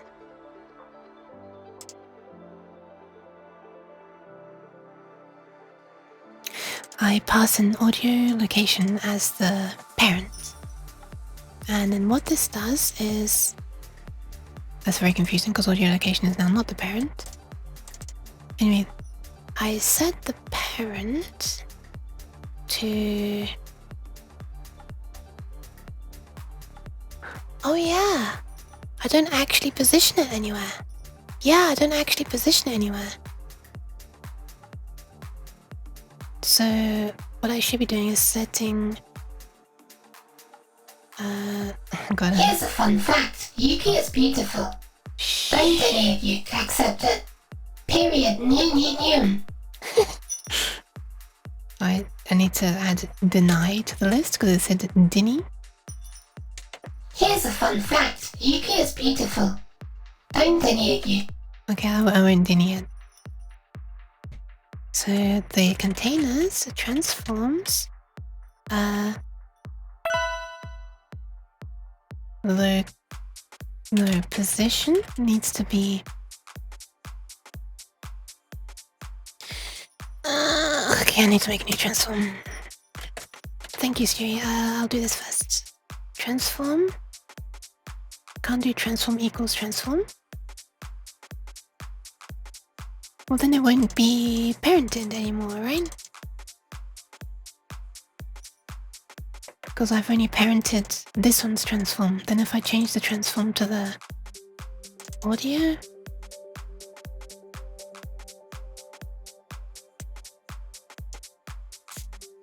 Yeah, I don't know either. Let's try it. Well, then I'm just trying to set its own transform to its own transform then. Oh my god, I'm so fucking confused. So I need a transform. This is target position, wanted position. That is going to be this. What the fuck's going on? And then set the parent to that and set the transform to that. Let's try that. What? Game object or transform cannot be assigned to, it is read only.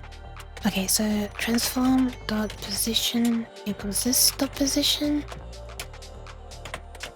This dot rotation equals this dot rotation. Oh hell, we might as well set the scale as well. Actually, we'll just set the scale to 1.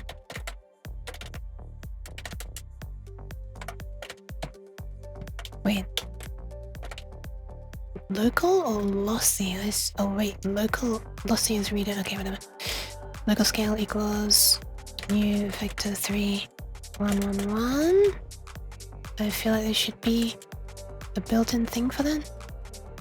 You can set all locals to 0 0 1. I guess so. Can you set local position?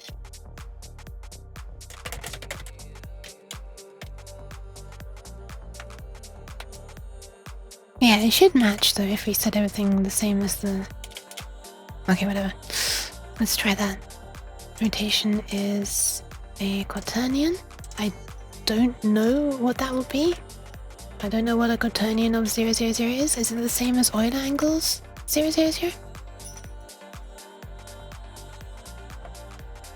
Quaternion dot identity.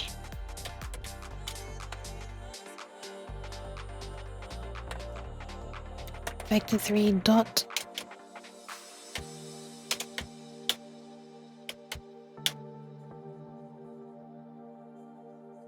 There we are. 1. Why is it like not showing me things?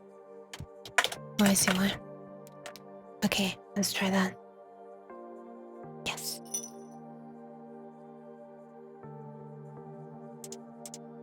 Keep on clicking pause by mistake. That's why I'm not. The second time I've done it tonight, I think.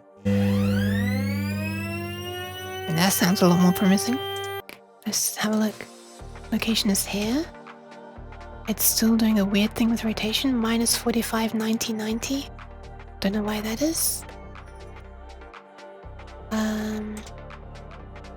Oh, okay, thank you.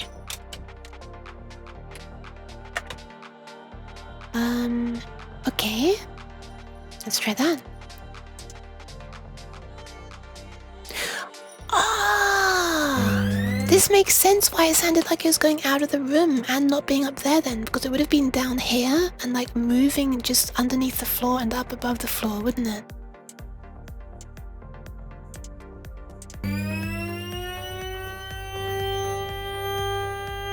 Nice.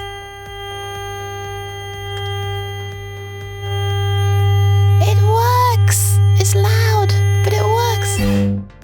Oh my god, I fucking love that buzzing sound when it slows down so much. Nice.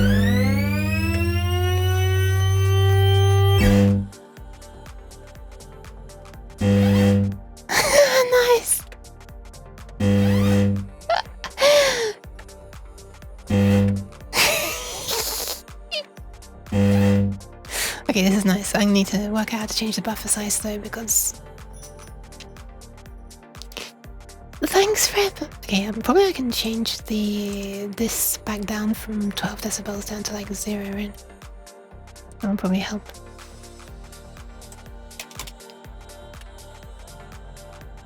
Or would the reverb still be loud? Let me see. Right, the reverb is still loud.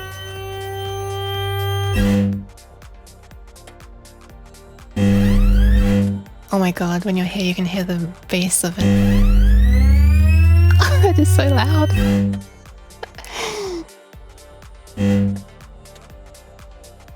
Oh my god, this is so flipping cool. It actually finally works. Okay, so now it's just hopefully small, relatively easy to solve things.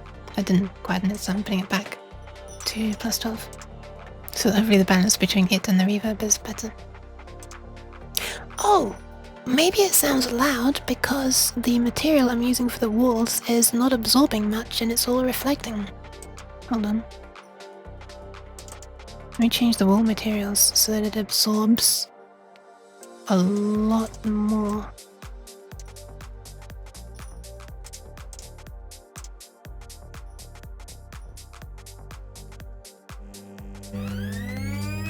Oh yeah, that's better. There's not as much reverb at all anymore. It's just coming straight from that.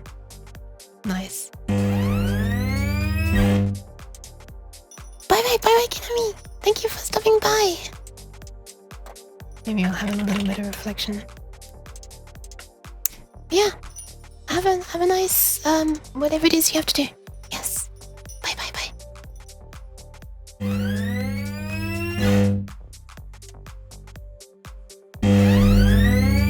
I love the way you can hear the deep bass when you get close. And not until you are close. I love that so much. It's just like an extra little almost Easter egg. Alright, so we want to be able to set the buffer size. I'll probably do this in public MISC.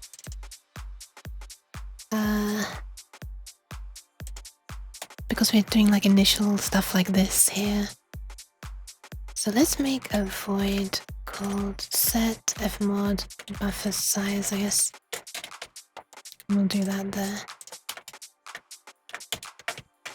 And how do we do this? FMOD dot system? No. Can we do it through Unity? Runtime manager? How does one set the buffer size when you're using FMOD Studio though? That's the thing. Because isn't it like it's automatically initializing itself. So I need to do it somewhere before it initializes. Let's have a look. FMOD Studio set buffer size in Unity. I'm using FMOD Studio and FMOD Studio integration.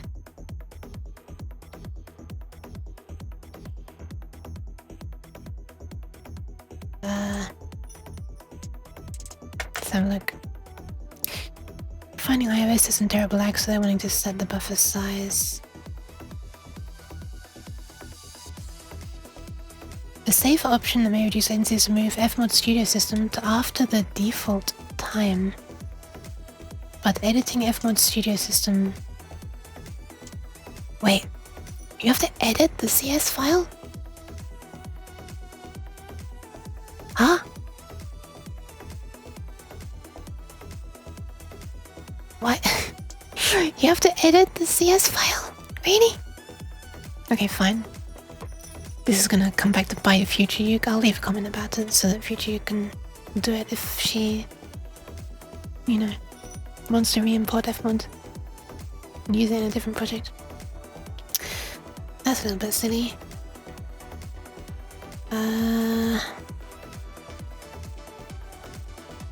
So you can either do Runtime Manager or FMOD Studio System.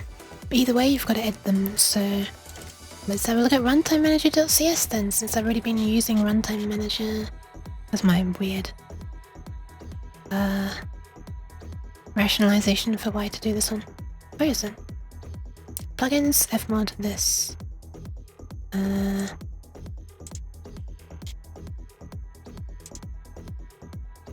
Plugins, FMOD, and then just Runtime Manager. What? Source? Okay. Buffer size. So we're setting it here.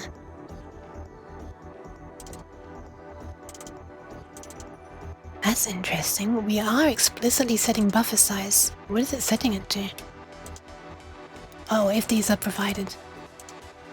Where do you set these?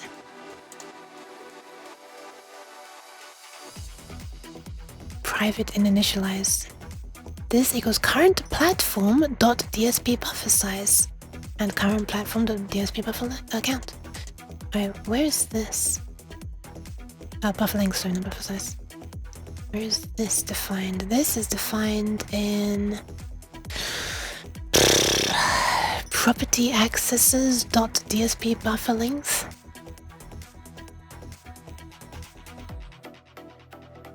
Oh my god, this is like a wild goose chase. Okay. Properties equals properties.dsp buffer length. Where is that? Here. Okay, we finally reach here, I guess. Oh, hi Rita. Rita Aqua. Welcome, welcome, welcome.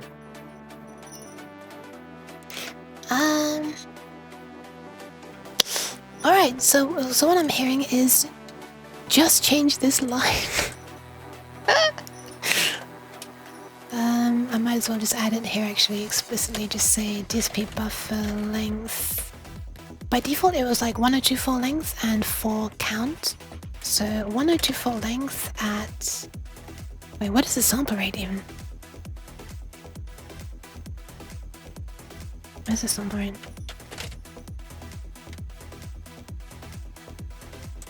Oh my god, can I not just actually find out what it is? I don't know if it's 48 kHz or 44.1 kHz.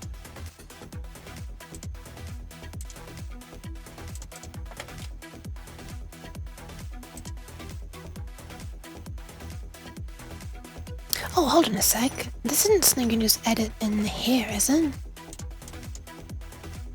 Platform specific. So you can set sample rate here, and it is 48 kilohertz. Why can I not? Oh my god! Oh my god, I can modify it right here. Oh my god, yes! Oh, it's 512 and 4. That's why it sounded smoother than I was expecting. Because if it's 1024 and 4, then that would be 48 kilohertz divided by 1024 every roughly 47 milliseconds, which is almost the same as Unity's 50 milliseconds. And I thought it sounded a lot better than Unity's. So it's better than double Unity's update rate by default, which is pretty nice. Okay. Alright, let me just undo editing this. Okay, so it seems you don't need to edit any of this crap. God, I was almost editing that on advice of the forums. Jeez. So let's not do any of this crap, we can just do it straight from FMOD settings in Unity. So how low do we need to go is the thing. We could do it so there's 1 every millisecond if we do 48,000 divided by 1,000, which is 48 of course. Don't know why I needed to calculate that. And then if we want to bring the total back up to 2048, then we want 2048 over 48. So 43 would make that safe. But there will be a bit more overhead as we make it really low. Do we need 1 millisecond? I don't know. But let's try it.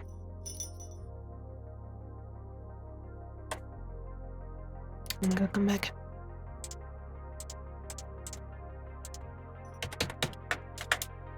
Wait, was it? 43. Alright, at least it'll be easy to tell if this is making a difference or not. I hope that it works first. This might make horrible crackling sounds if it doesn't work. Okay, it works. Or it's not paying attention, I don't know which.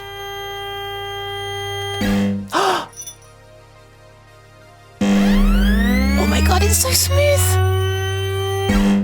It's so smooth!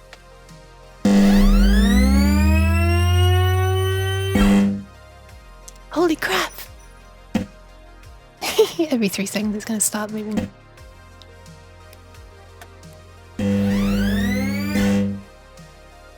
Well, I do still hear some change. Wait, let me just double check that this is actually working. Hold on. Is it actually making a difference? Let me do it for you. Let me just make these absurdly long. Let's make it like 496. And then, I don't know, how many do we need? Can we get away with 2? It's going to be quite delayed as well. It's going to be 8 times the delay originally. This is going to be like half a second of delay. Okay, it's working. There you go. Oh shit! What the hell? It was working for a moment and then we got a bunch of errors. But hopefully you could hear the super slow update speed. Listen.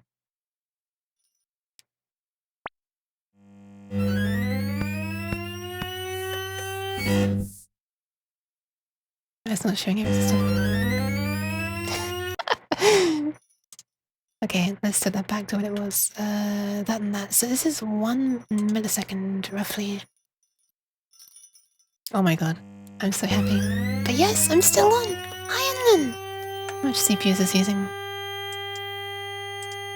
7, 9, 7, 9. Alright, let's compare that to when the buffer size is really long. We should have less overhead because it's switching buffers every second, or a few times every second. Let's put it to the extreme. 4, 9, 6 and 3, I guess. Can we get away with 3? Yes, it's made big progress in then.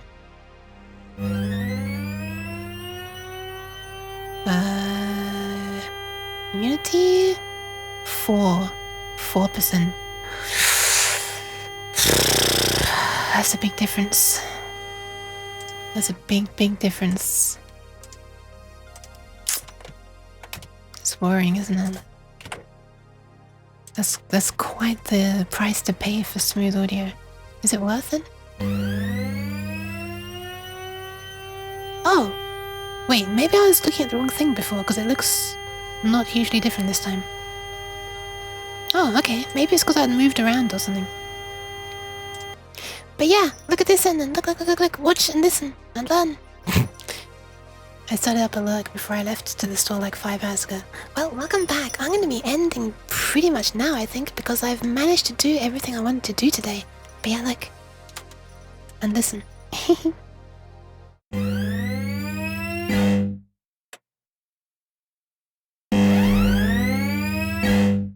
It works. I think I still can hear the roughness actually in the changing. Ignore that. And when I get underneath, you can hear the really deep sound. It's like searching for you, and it stops when it hits. I love that. The way only when you get close can you hear that. Okay, I'm quite happy with that. Honestly, it's still a little more granular than I was wanting, but it sounds so much better than the Unity native one that I think I'm gonna live with that. Oh, one more thing I wanted to show off is this. If I dim the lights, thank you for the pants. If I dim the lights, wherever they are, lights, just take them down to like 0.2, maybe even 0.1. They're gonna be really dark. Watch this. Exactly 0 points. Nice! Well timed, Stu.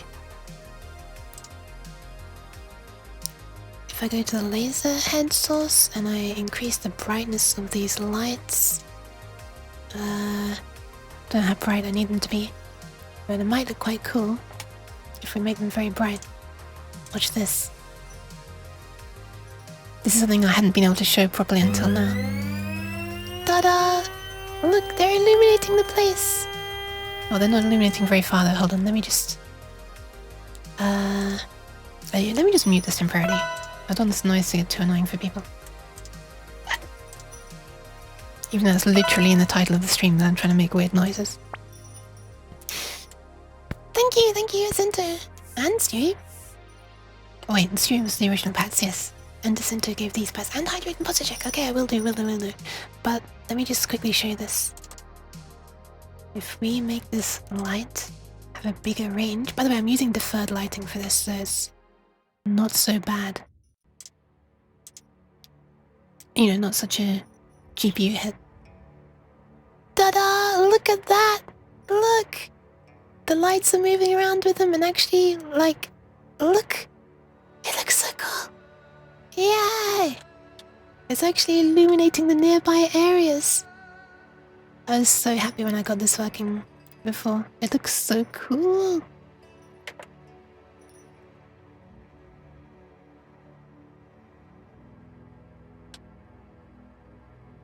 And you can also enable shadows, but that actually is slower. But I just want to show you it anyway because it looks cool.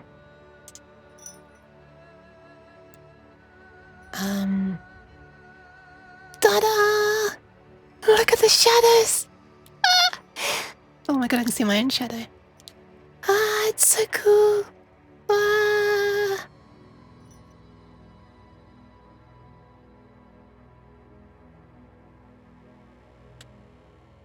Yeah! So the way it's working is,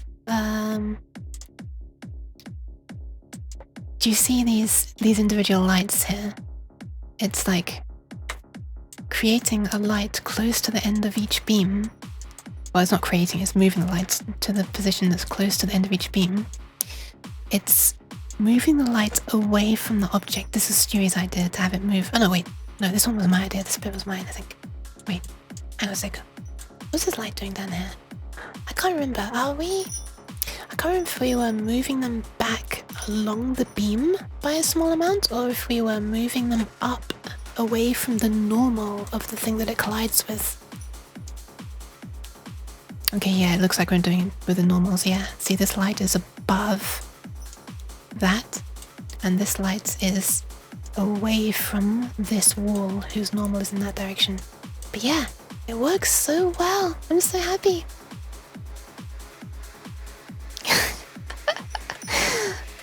How cool is that? Imagine to see a laser light show with this. Oh my god. Yeah, imagine if VR chat, if you could actually do that in VR chat, you know, they weren't just... Look, it actually really looks like it's illuminating stuff. As I block it, it doesn't illuminate those bits because it collides with me, so the light moves further away. Ah! I can't believe how well this works. So happy with this, so happy. Yeah, imagine if VR chat allowed you to do this sort of stuff with positioning of... Wait, could this be done with a horrible hack? Because you can have lots of lights. You need to be in a world that uses deferred lighting, I guess. Can you do that? Can you change the lighting? Yeah, of course you can. It's defined by cameras, isn't it? Time to steal Frog's VR code so I can probably run a sim of a proper light show. Oh my god, I wonder if I could... I wonder if I could make something like that as like an Easter egg in this game. We could change the colors of these for a start. But nothing, like the color here is defined by a material property. It's not even a texture that's defining the color. So that could easily be adjusted at runtime. Rainbow laser colors, yeah. I'm gonna shoot you with a gay laser. Also, it looks much less annoying seeing this thing like... I mean, it looks like it's failing less when it like sweeps down past you a bit.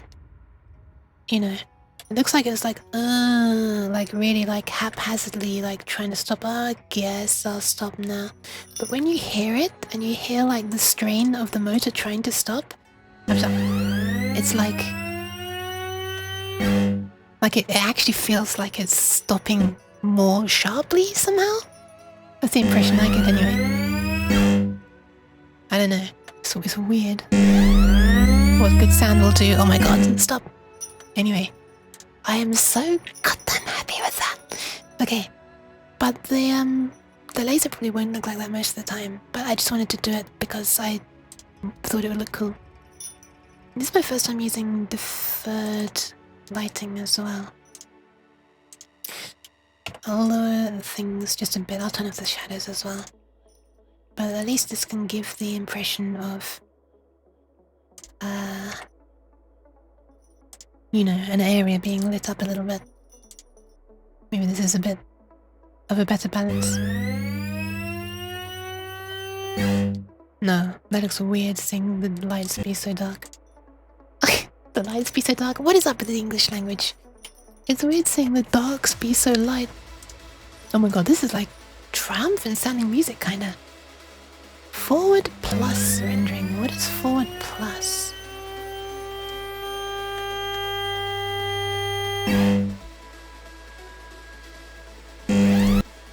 Clustered forward? Let's have a look. The camera is currently set to deferred. Forward, deferred, legacy vertex lit, and legacy deferred, so probably not... Sorry. I mean, I read them out, but you couldn't see them. Forward, deferred, legacy vertex, and legacy deferred. Or apparently, what Unity calls it. Tiled forwards, oh my god. There are so many things. Although actually trying to get around a really dark place just illuminated by this might be cool. Let me try that. Let me turn the lights off completely. Oh, it's still illuminated by some stuff actually. Oh, it's because these materials are not... Wait, no, there is still some illumination. Hold on.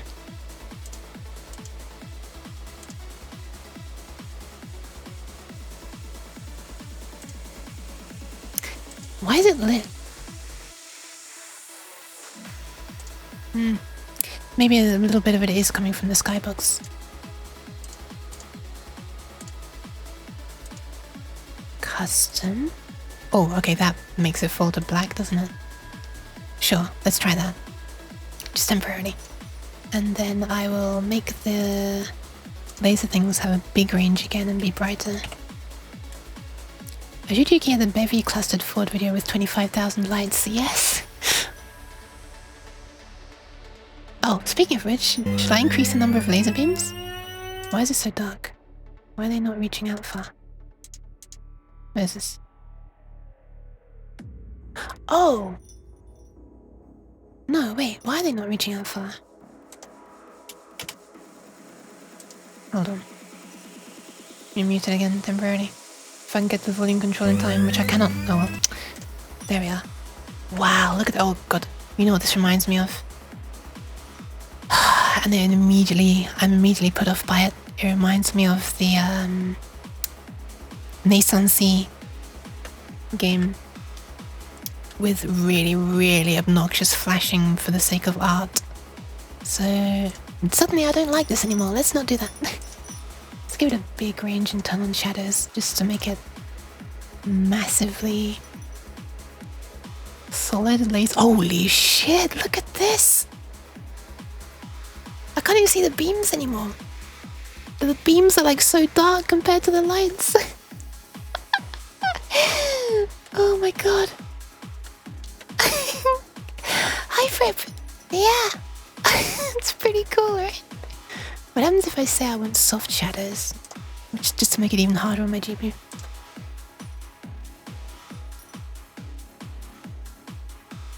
Whoa.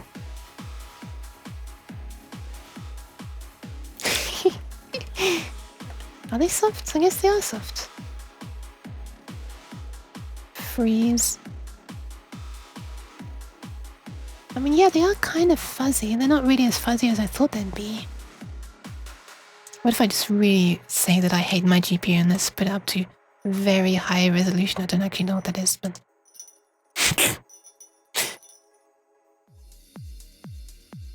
Oh my god, this is actually so smooth. I know it's not being captured smoothly, unfortunately, man. What's the load right now? Not even that bad. Bear in mind, this is like with my Unity thing running and it's capturing on OBS as well, compressing so. Which does for some reason count as, or compositing on OBS counts as 3D for some reason. That's not bad. There's hardly even a difference when I stopped it running, what the f... Oh right, but we only have not a lot of points. Okay, would you like to see something very silly? Because that wasn't silly yet. Let me show you silly.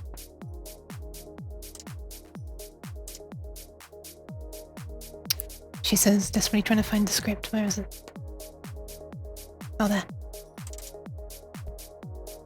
Num lasers. 10. 100. Wait, let me make it spread out wider as well. 90 degrees instead of 45. It's the resolution of the shadow atlas, the texture to which it renders the depth bar. Oh, I meant I don't know what the resolution actually is. Sorry, I meant I didn't actually know what the resolution is. It'd probably show up in like graphics or something. Maybe not. I'm not sure where it would be. It's very high, yeah. I put it back down to... Did I put it back down to medium? I can't remember.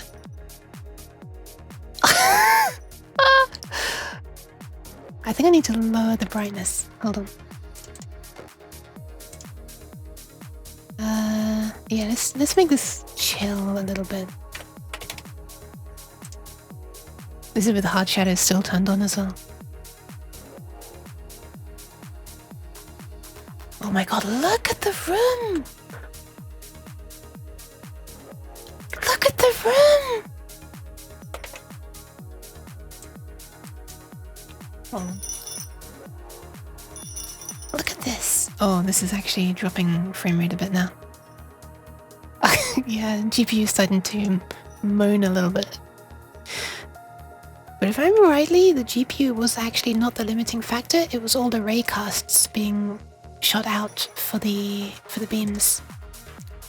I don't think the GPU is the weak spot for this. This looks so cool when I'm looking at it in high resolution. What the hell? The laser beams especially. Oh my god, look at it. Look at them like catching on this material. Because they move.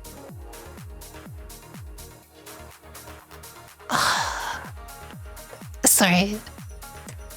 I'm having like a nerdgasm right now. Look at the reflections. I mean, they're not... I guess they're not technically real reflections. I do have a reflection probe there, but it's set to baked, not real time. I tried real time, and it would not reflect the beams properly. You know what, let me just...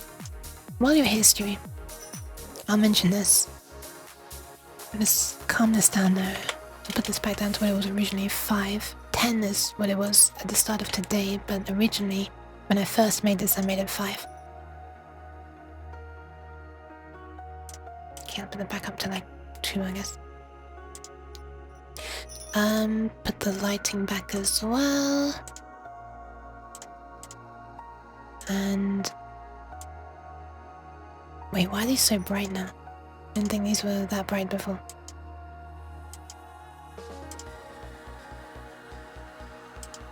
Oh, I changed the wrong thing, hold on. That's the thing I meant to change. Put these back up to like 0.3? Sure. So it's meant to be like a darkish place. This just looks like dark mode Unity, or just mix of dark and light mode Unity, I guess. But yeah, Stewie, there was an interesting thing I noticed the other day where, yeah, where that... I can't believe I haven't changed my Fubart playlist once on this stream yet. The thing is a bit silly to do it now, but here, look, if I if I so this reflection probe, if I change this to real time and I get this running,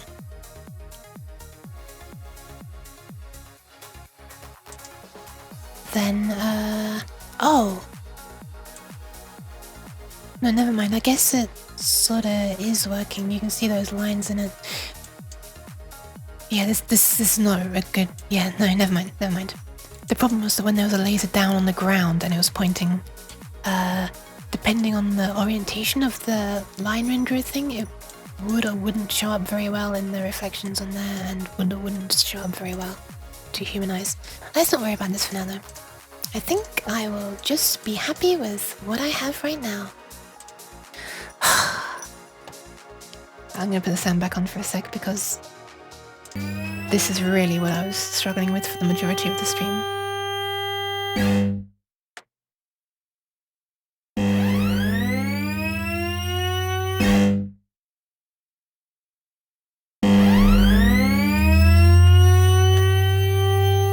Oh my god, the shadows of it on the wall as well, look! This is only medium resolution as well, and it still looks quite good.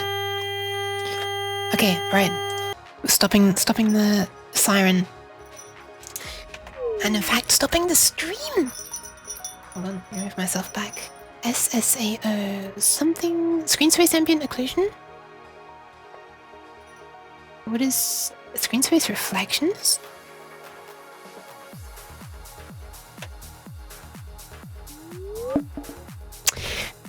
Well, since I already have Bloom set up, I don't remember where I set it up. There we are. How does it look with all the effects enabled? All of them. Yeah, motion blur as well. That'll probably actually help for this. Screen space reflections. Preset. Overkill.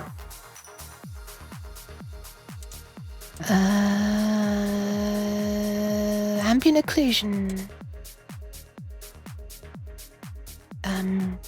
Intensity. Oh wow, this shows up in the scene view? What the hell? I wasn't expecting that.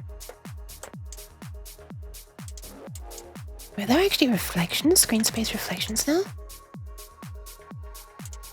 Yeah, there are. Interesting.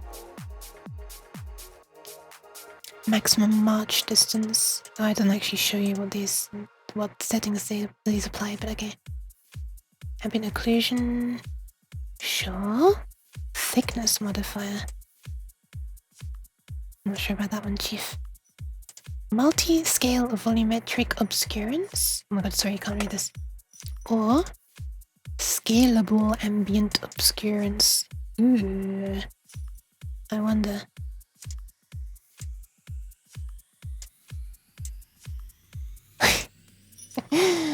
I don't know which. Let's just try this first, I guess. Let's run it. Without the sound for now.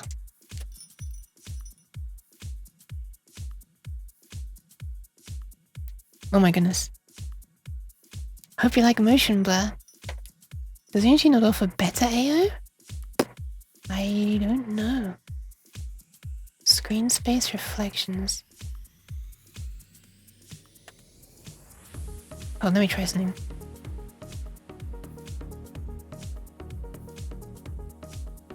How come I can still see the reflections on there? Are these not baked? Wait, did I forget to set this back off? No, it is unbaked. Yeah, I could still see the lasers when it was, even when they were off the screen. Oh, maybe it was just the lights reflecting.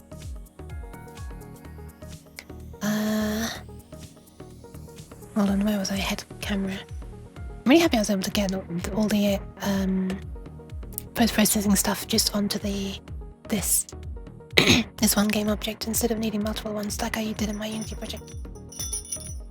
I don't think screen space stuff likes things that don't depth right. Ah, like the laser beams, yeah. Interesting. Let's turn that off, and I'll turn off the motion blur as well. Let's try the other type.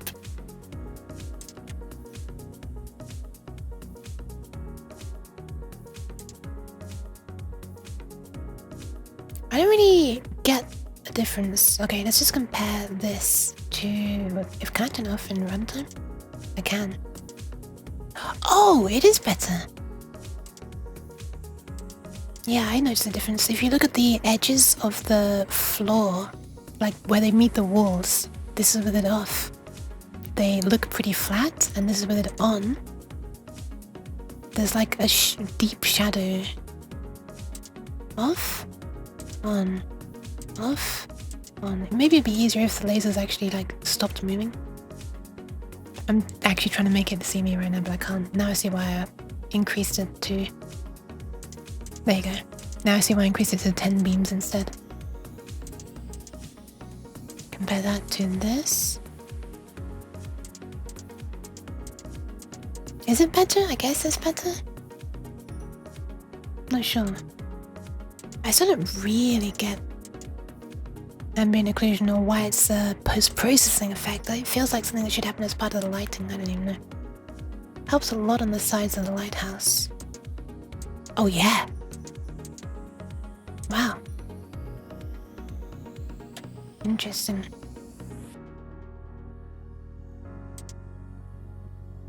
Well, the bottom looks very flat there and like smooth, but when I turn it on, it's like there are like flickery artifacts, which is interesting.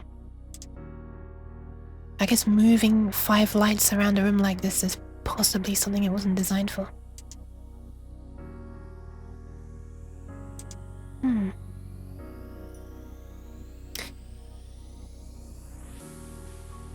Interesting though. Interesting.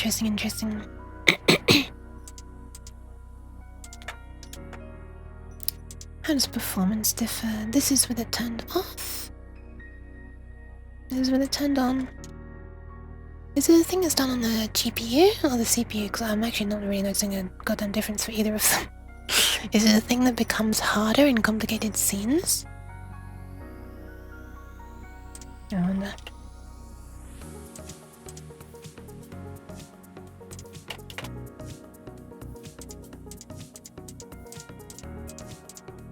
Maybe I'll keep it on just low.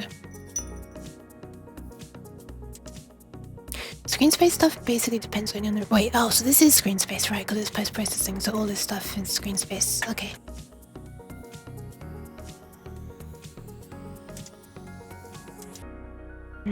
So if I were to force this to 4K, for example, I imagine it would be harder on this now.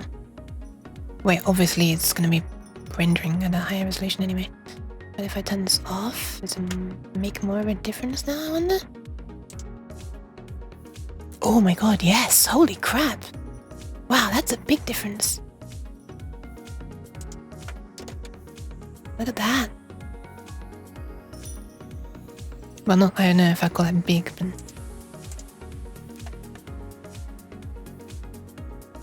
Trying this one. This one? That's on. And this is off. Okay, this one seems to have less impact. It's a bit hard to tell. This is pretty noisy samples. I probably shouldn't be having like myself running while I'm trying to benchmark graphics stuff, should I? Yeah, it seems like this uses much less GPU. So I might use that one. I can't even read what the FMOD debug stuff is saying.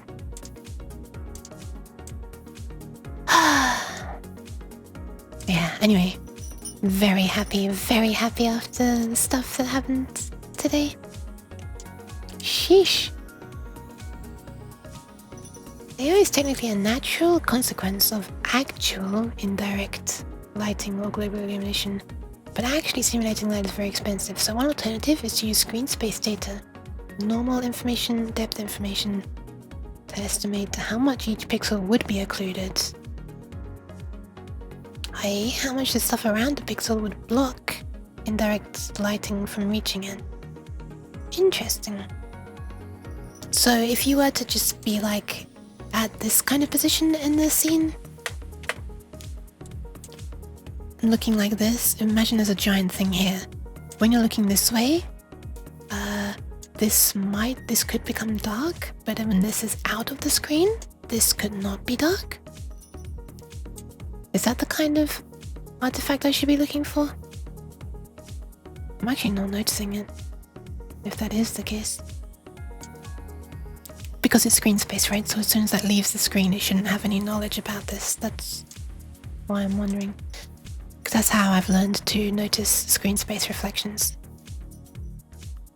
For example, the wall. In the center of the wall, light from all around could reach it. Anything from this side of the wall, basically. Yeah. But at the edges, there are things blocking as much light from reaching, yeah. Because there are adjoining walls. Yeah, okay, I get it. I might use that. It looks interesting, but ambient occlusion is, you know, gonna look horrible if I have, you know, other anime style characters in there. It's how my Spooky Yuki redeem works, after all. So I might just not have that on for now. I don't know, you know, I kind of don't want to get used to it. Because I then don't want to be disappointed when I have to turn it off when I have like other cute characters and they start looking ghostly. Hold on, let me just reload Unity because I imagine that the next time I load Unity, I'm going to be very confused about why there's no sound. So let's load Unity back up, unmute it in the Windows volume mixer, and then close it again. Otherwise future Yuki's going to be like, where's my sound gone? This was working when I last streamed. Some engines can overscan, render slightly beyond the edges to compensate for that. Okay, that's what I had expected should be possible. Okay, brace yourself, you're gonna hear a sound for a moment. There you go. All done. Well, thank you very much for staying until stuff is working. What a good feeling stream to, like a good note to end on. So, is that how you speak? I don't know how you speak. Can someone tell me how you speak? Not you personally, just how does one speak? Can't believe the stupid hoops I had to jump through for getting Steam Audio working with FMOD on sounds like being made and controlled at runtime. Thanks, Yuke. You are Look, Swook. You're welcome, you're welcome, you're welcome. For really correct anything I might have said. Gee. Thank you for the pats, but not for the cheese. Cheese. Wait, do I still have the silly wobbly effect that I made? But it's not being used. Oh, I do. There it is. Sounds very silly. Might have a use for that eventually.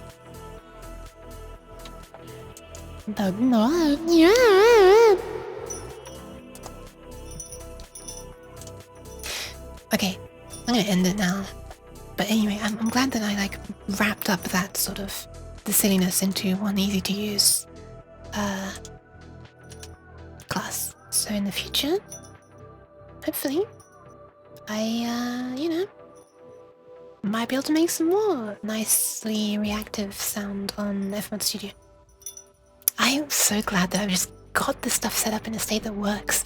I feel like I've just opened a whole bunch of doors now because, you know, I could just add more, you know, I don't know. The sound is such an interesting part of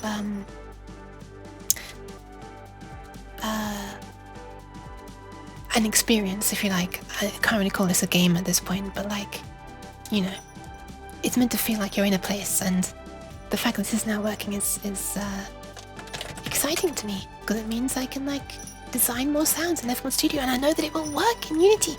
Okay, right, anyway, sorry, I've been waffling on for long enough. Let me pass you on to somebody. But yeah, thank you very much for being here. Okay, who should it be? Who should it be? Let's have a look. There are multiple people I could pass you on to. 3 of them are coding. One of them was here in the stream earlier. That's not coding. I think I will do coding. Dropping in just to be shoved around. Hi, F-Ball! Oh, F-Ball! Look, look, look! Let me show you quickly, since you just joined in. Let me reload it. I want to show you. Since you just, you know, since I'm leaving, the least I can do is quickly show you what we've worked on. Hold on. So, Unity's loading up. 1 sec. Thank you for the pats, though.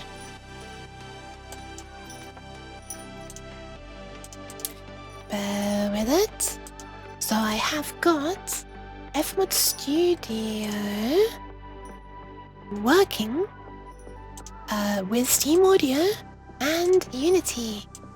Watch this. I'm not quite sure how bright the lasers are going to be. Oh, wait, you know, let me just put it back to 10 lasers instead of 5. Let me push the boat out. Ceiling, this one, that one, this one. 10 lasers. Thank you for the patch, though. I'll crank the lights a little bit as well. Actually, no, that's probably okay. Boop. There will be sound. Ta-da! And the sound reacts to the speed of that. And as you get closer, when this thing speeds up, there's like a much deeper sound that you can only hear when you get close. Oh, this is much louder than it should be. But yeah, the lights, there are like lights at the end of each beam. Every 3 seconds it's going to try to move, but it's going to see me, so it stops immediately. I really love that strained motor sound as well. That fades off. Anyway, I'm just... So much stuff actually got working. The shadows as well. I probably won't have shadows eventually. Because, you know, they are still expensive even with deferred lighting. But yeah, that's all. I think I'm going to pass you up. I'm not going to pass you on to El Kalunk because they just stopped streaming. So, yeah. That makes it one less Audio environmental designs can go crazy. Yes, yes, yes! Oh, I didn't demonstrate the fact that, like, the sound gets occluded by things as well, and there's, like, accurate reflections and stuff. Alright. So, I think I will pass you on to... Oh, Bixia streaming as well. I haven't streamed Bixia. So I haven't rated Bixia in a long time.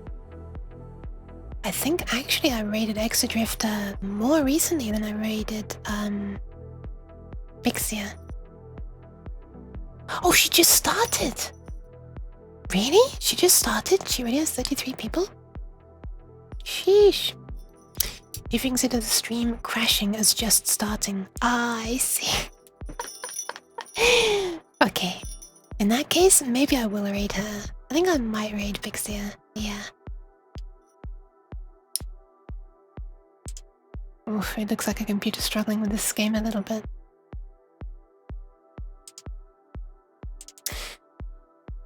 Shall I punch on the Bix? Yeah, you know what?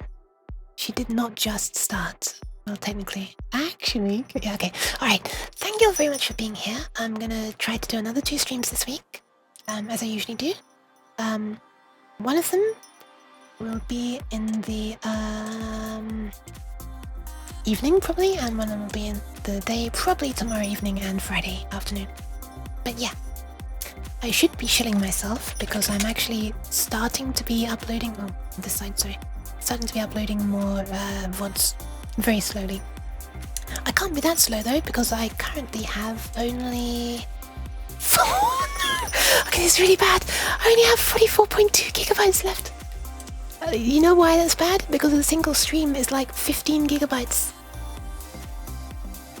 In other words, I've only got space on my computer for like 1 or 2 more streams. And I need the whole space of an extra stream as temporary disk space when uploading a new stream. Because I trim off the beginning losslessly. So yeah, basically I have to upload videos immediately after I stop streaming. NAS moment, I have a NAS. But I want to... I don't want to just push them out onto the NAS until I've uploaded them. So they are being stored externally, but I don't want to use that as a way to allow myself to get further and further behind on uploading. Do you know what I mean? Because I know myself, right? I'm going to pass you on to Bixia, who is not coding. She is playing Star Citizen. She's calling herself a weird cat? Oh, she is a cat. She is another cat girl. But her title is Weird Cat Breaking Out of Prison. What is this? What is this? What? Look at this. Look at this. What is that? Weird cat breaking out of prison. Who's the weird cat? There's only room for one weird cat in this world. Also, let me just give head pats to the weird cat. Hold on. Wait, there we go, there we go, there we go. Alright, so, yeah. I will leave you in her capable hands. Something a bit more chill, hopefully, than the, than stressing out about certain things not working. But yeah, thank you all very, very much for being here. I really, really appreciate it. It's cool. I never would have thought that people would want to watch such nerdy stuff, especially when we're starting to get into like FMOD and sound design. As if just dev stuff in general wasn't niche enough, and VTubing. But yeah, thank you all very much. We should probably have a raid message. How about something like, weird cat raid? Weird cat raiding a weird cat raid? I don't know. How does one make a raid message? Maybe something like this? Maybe something like this? I don't know. Alright, bye. Thanks for being here. I'll see you again tomorrow. Maybe, or sometime this week, hopefully.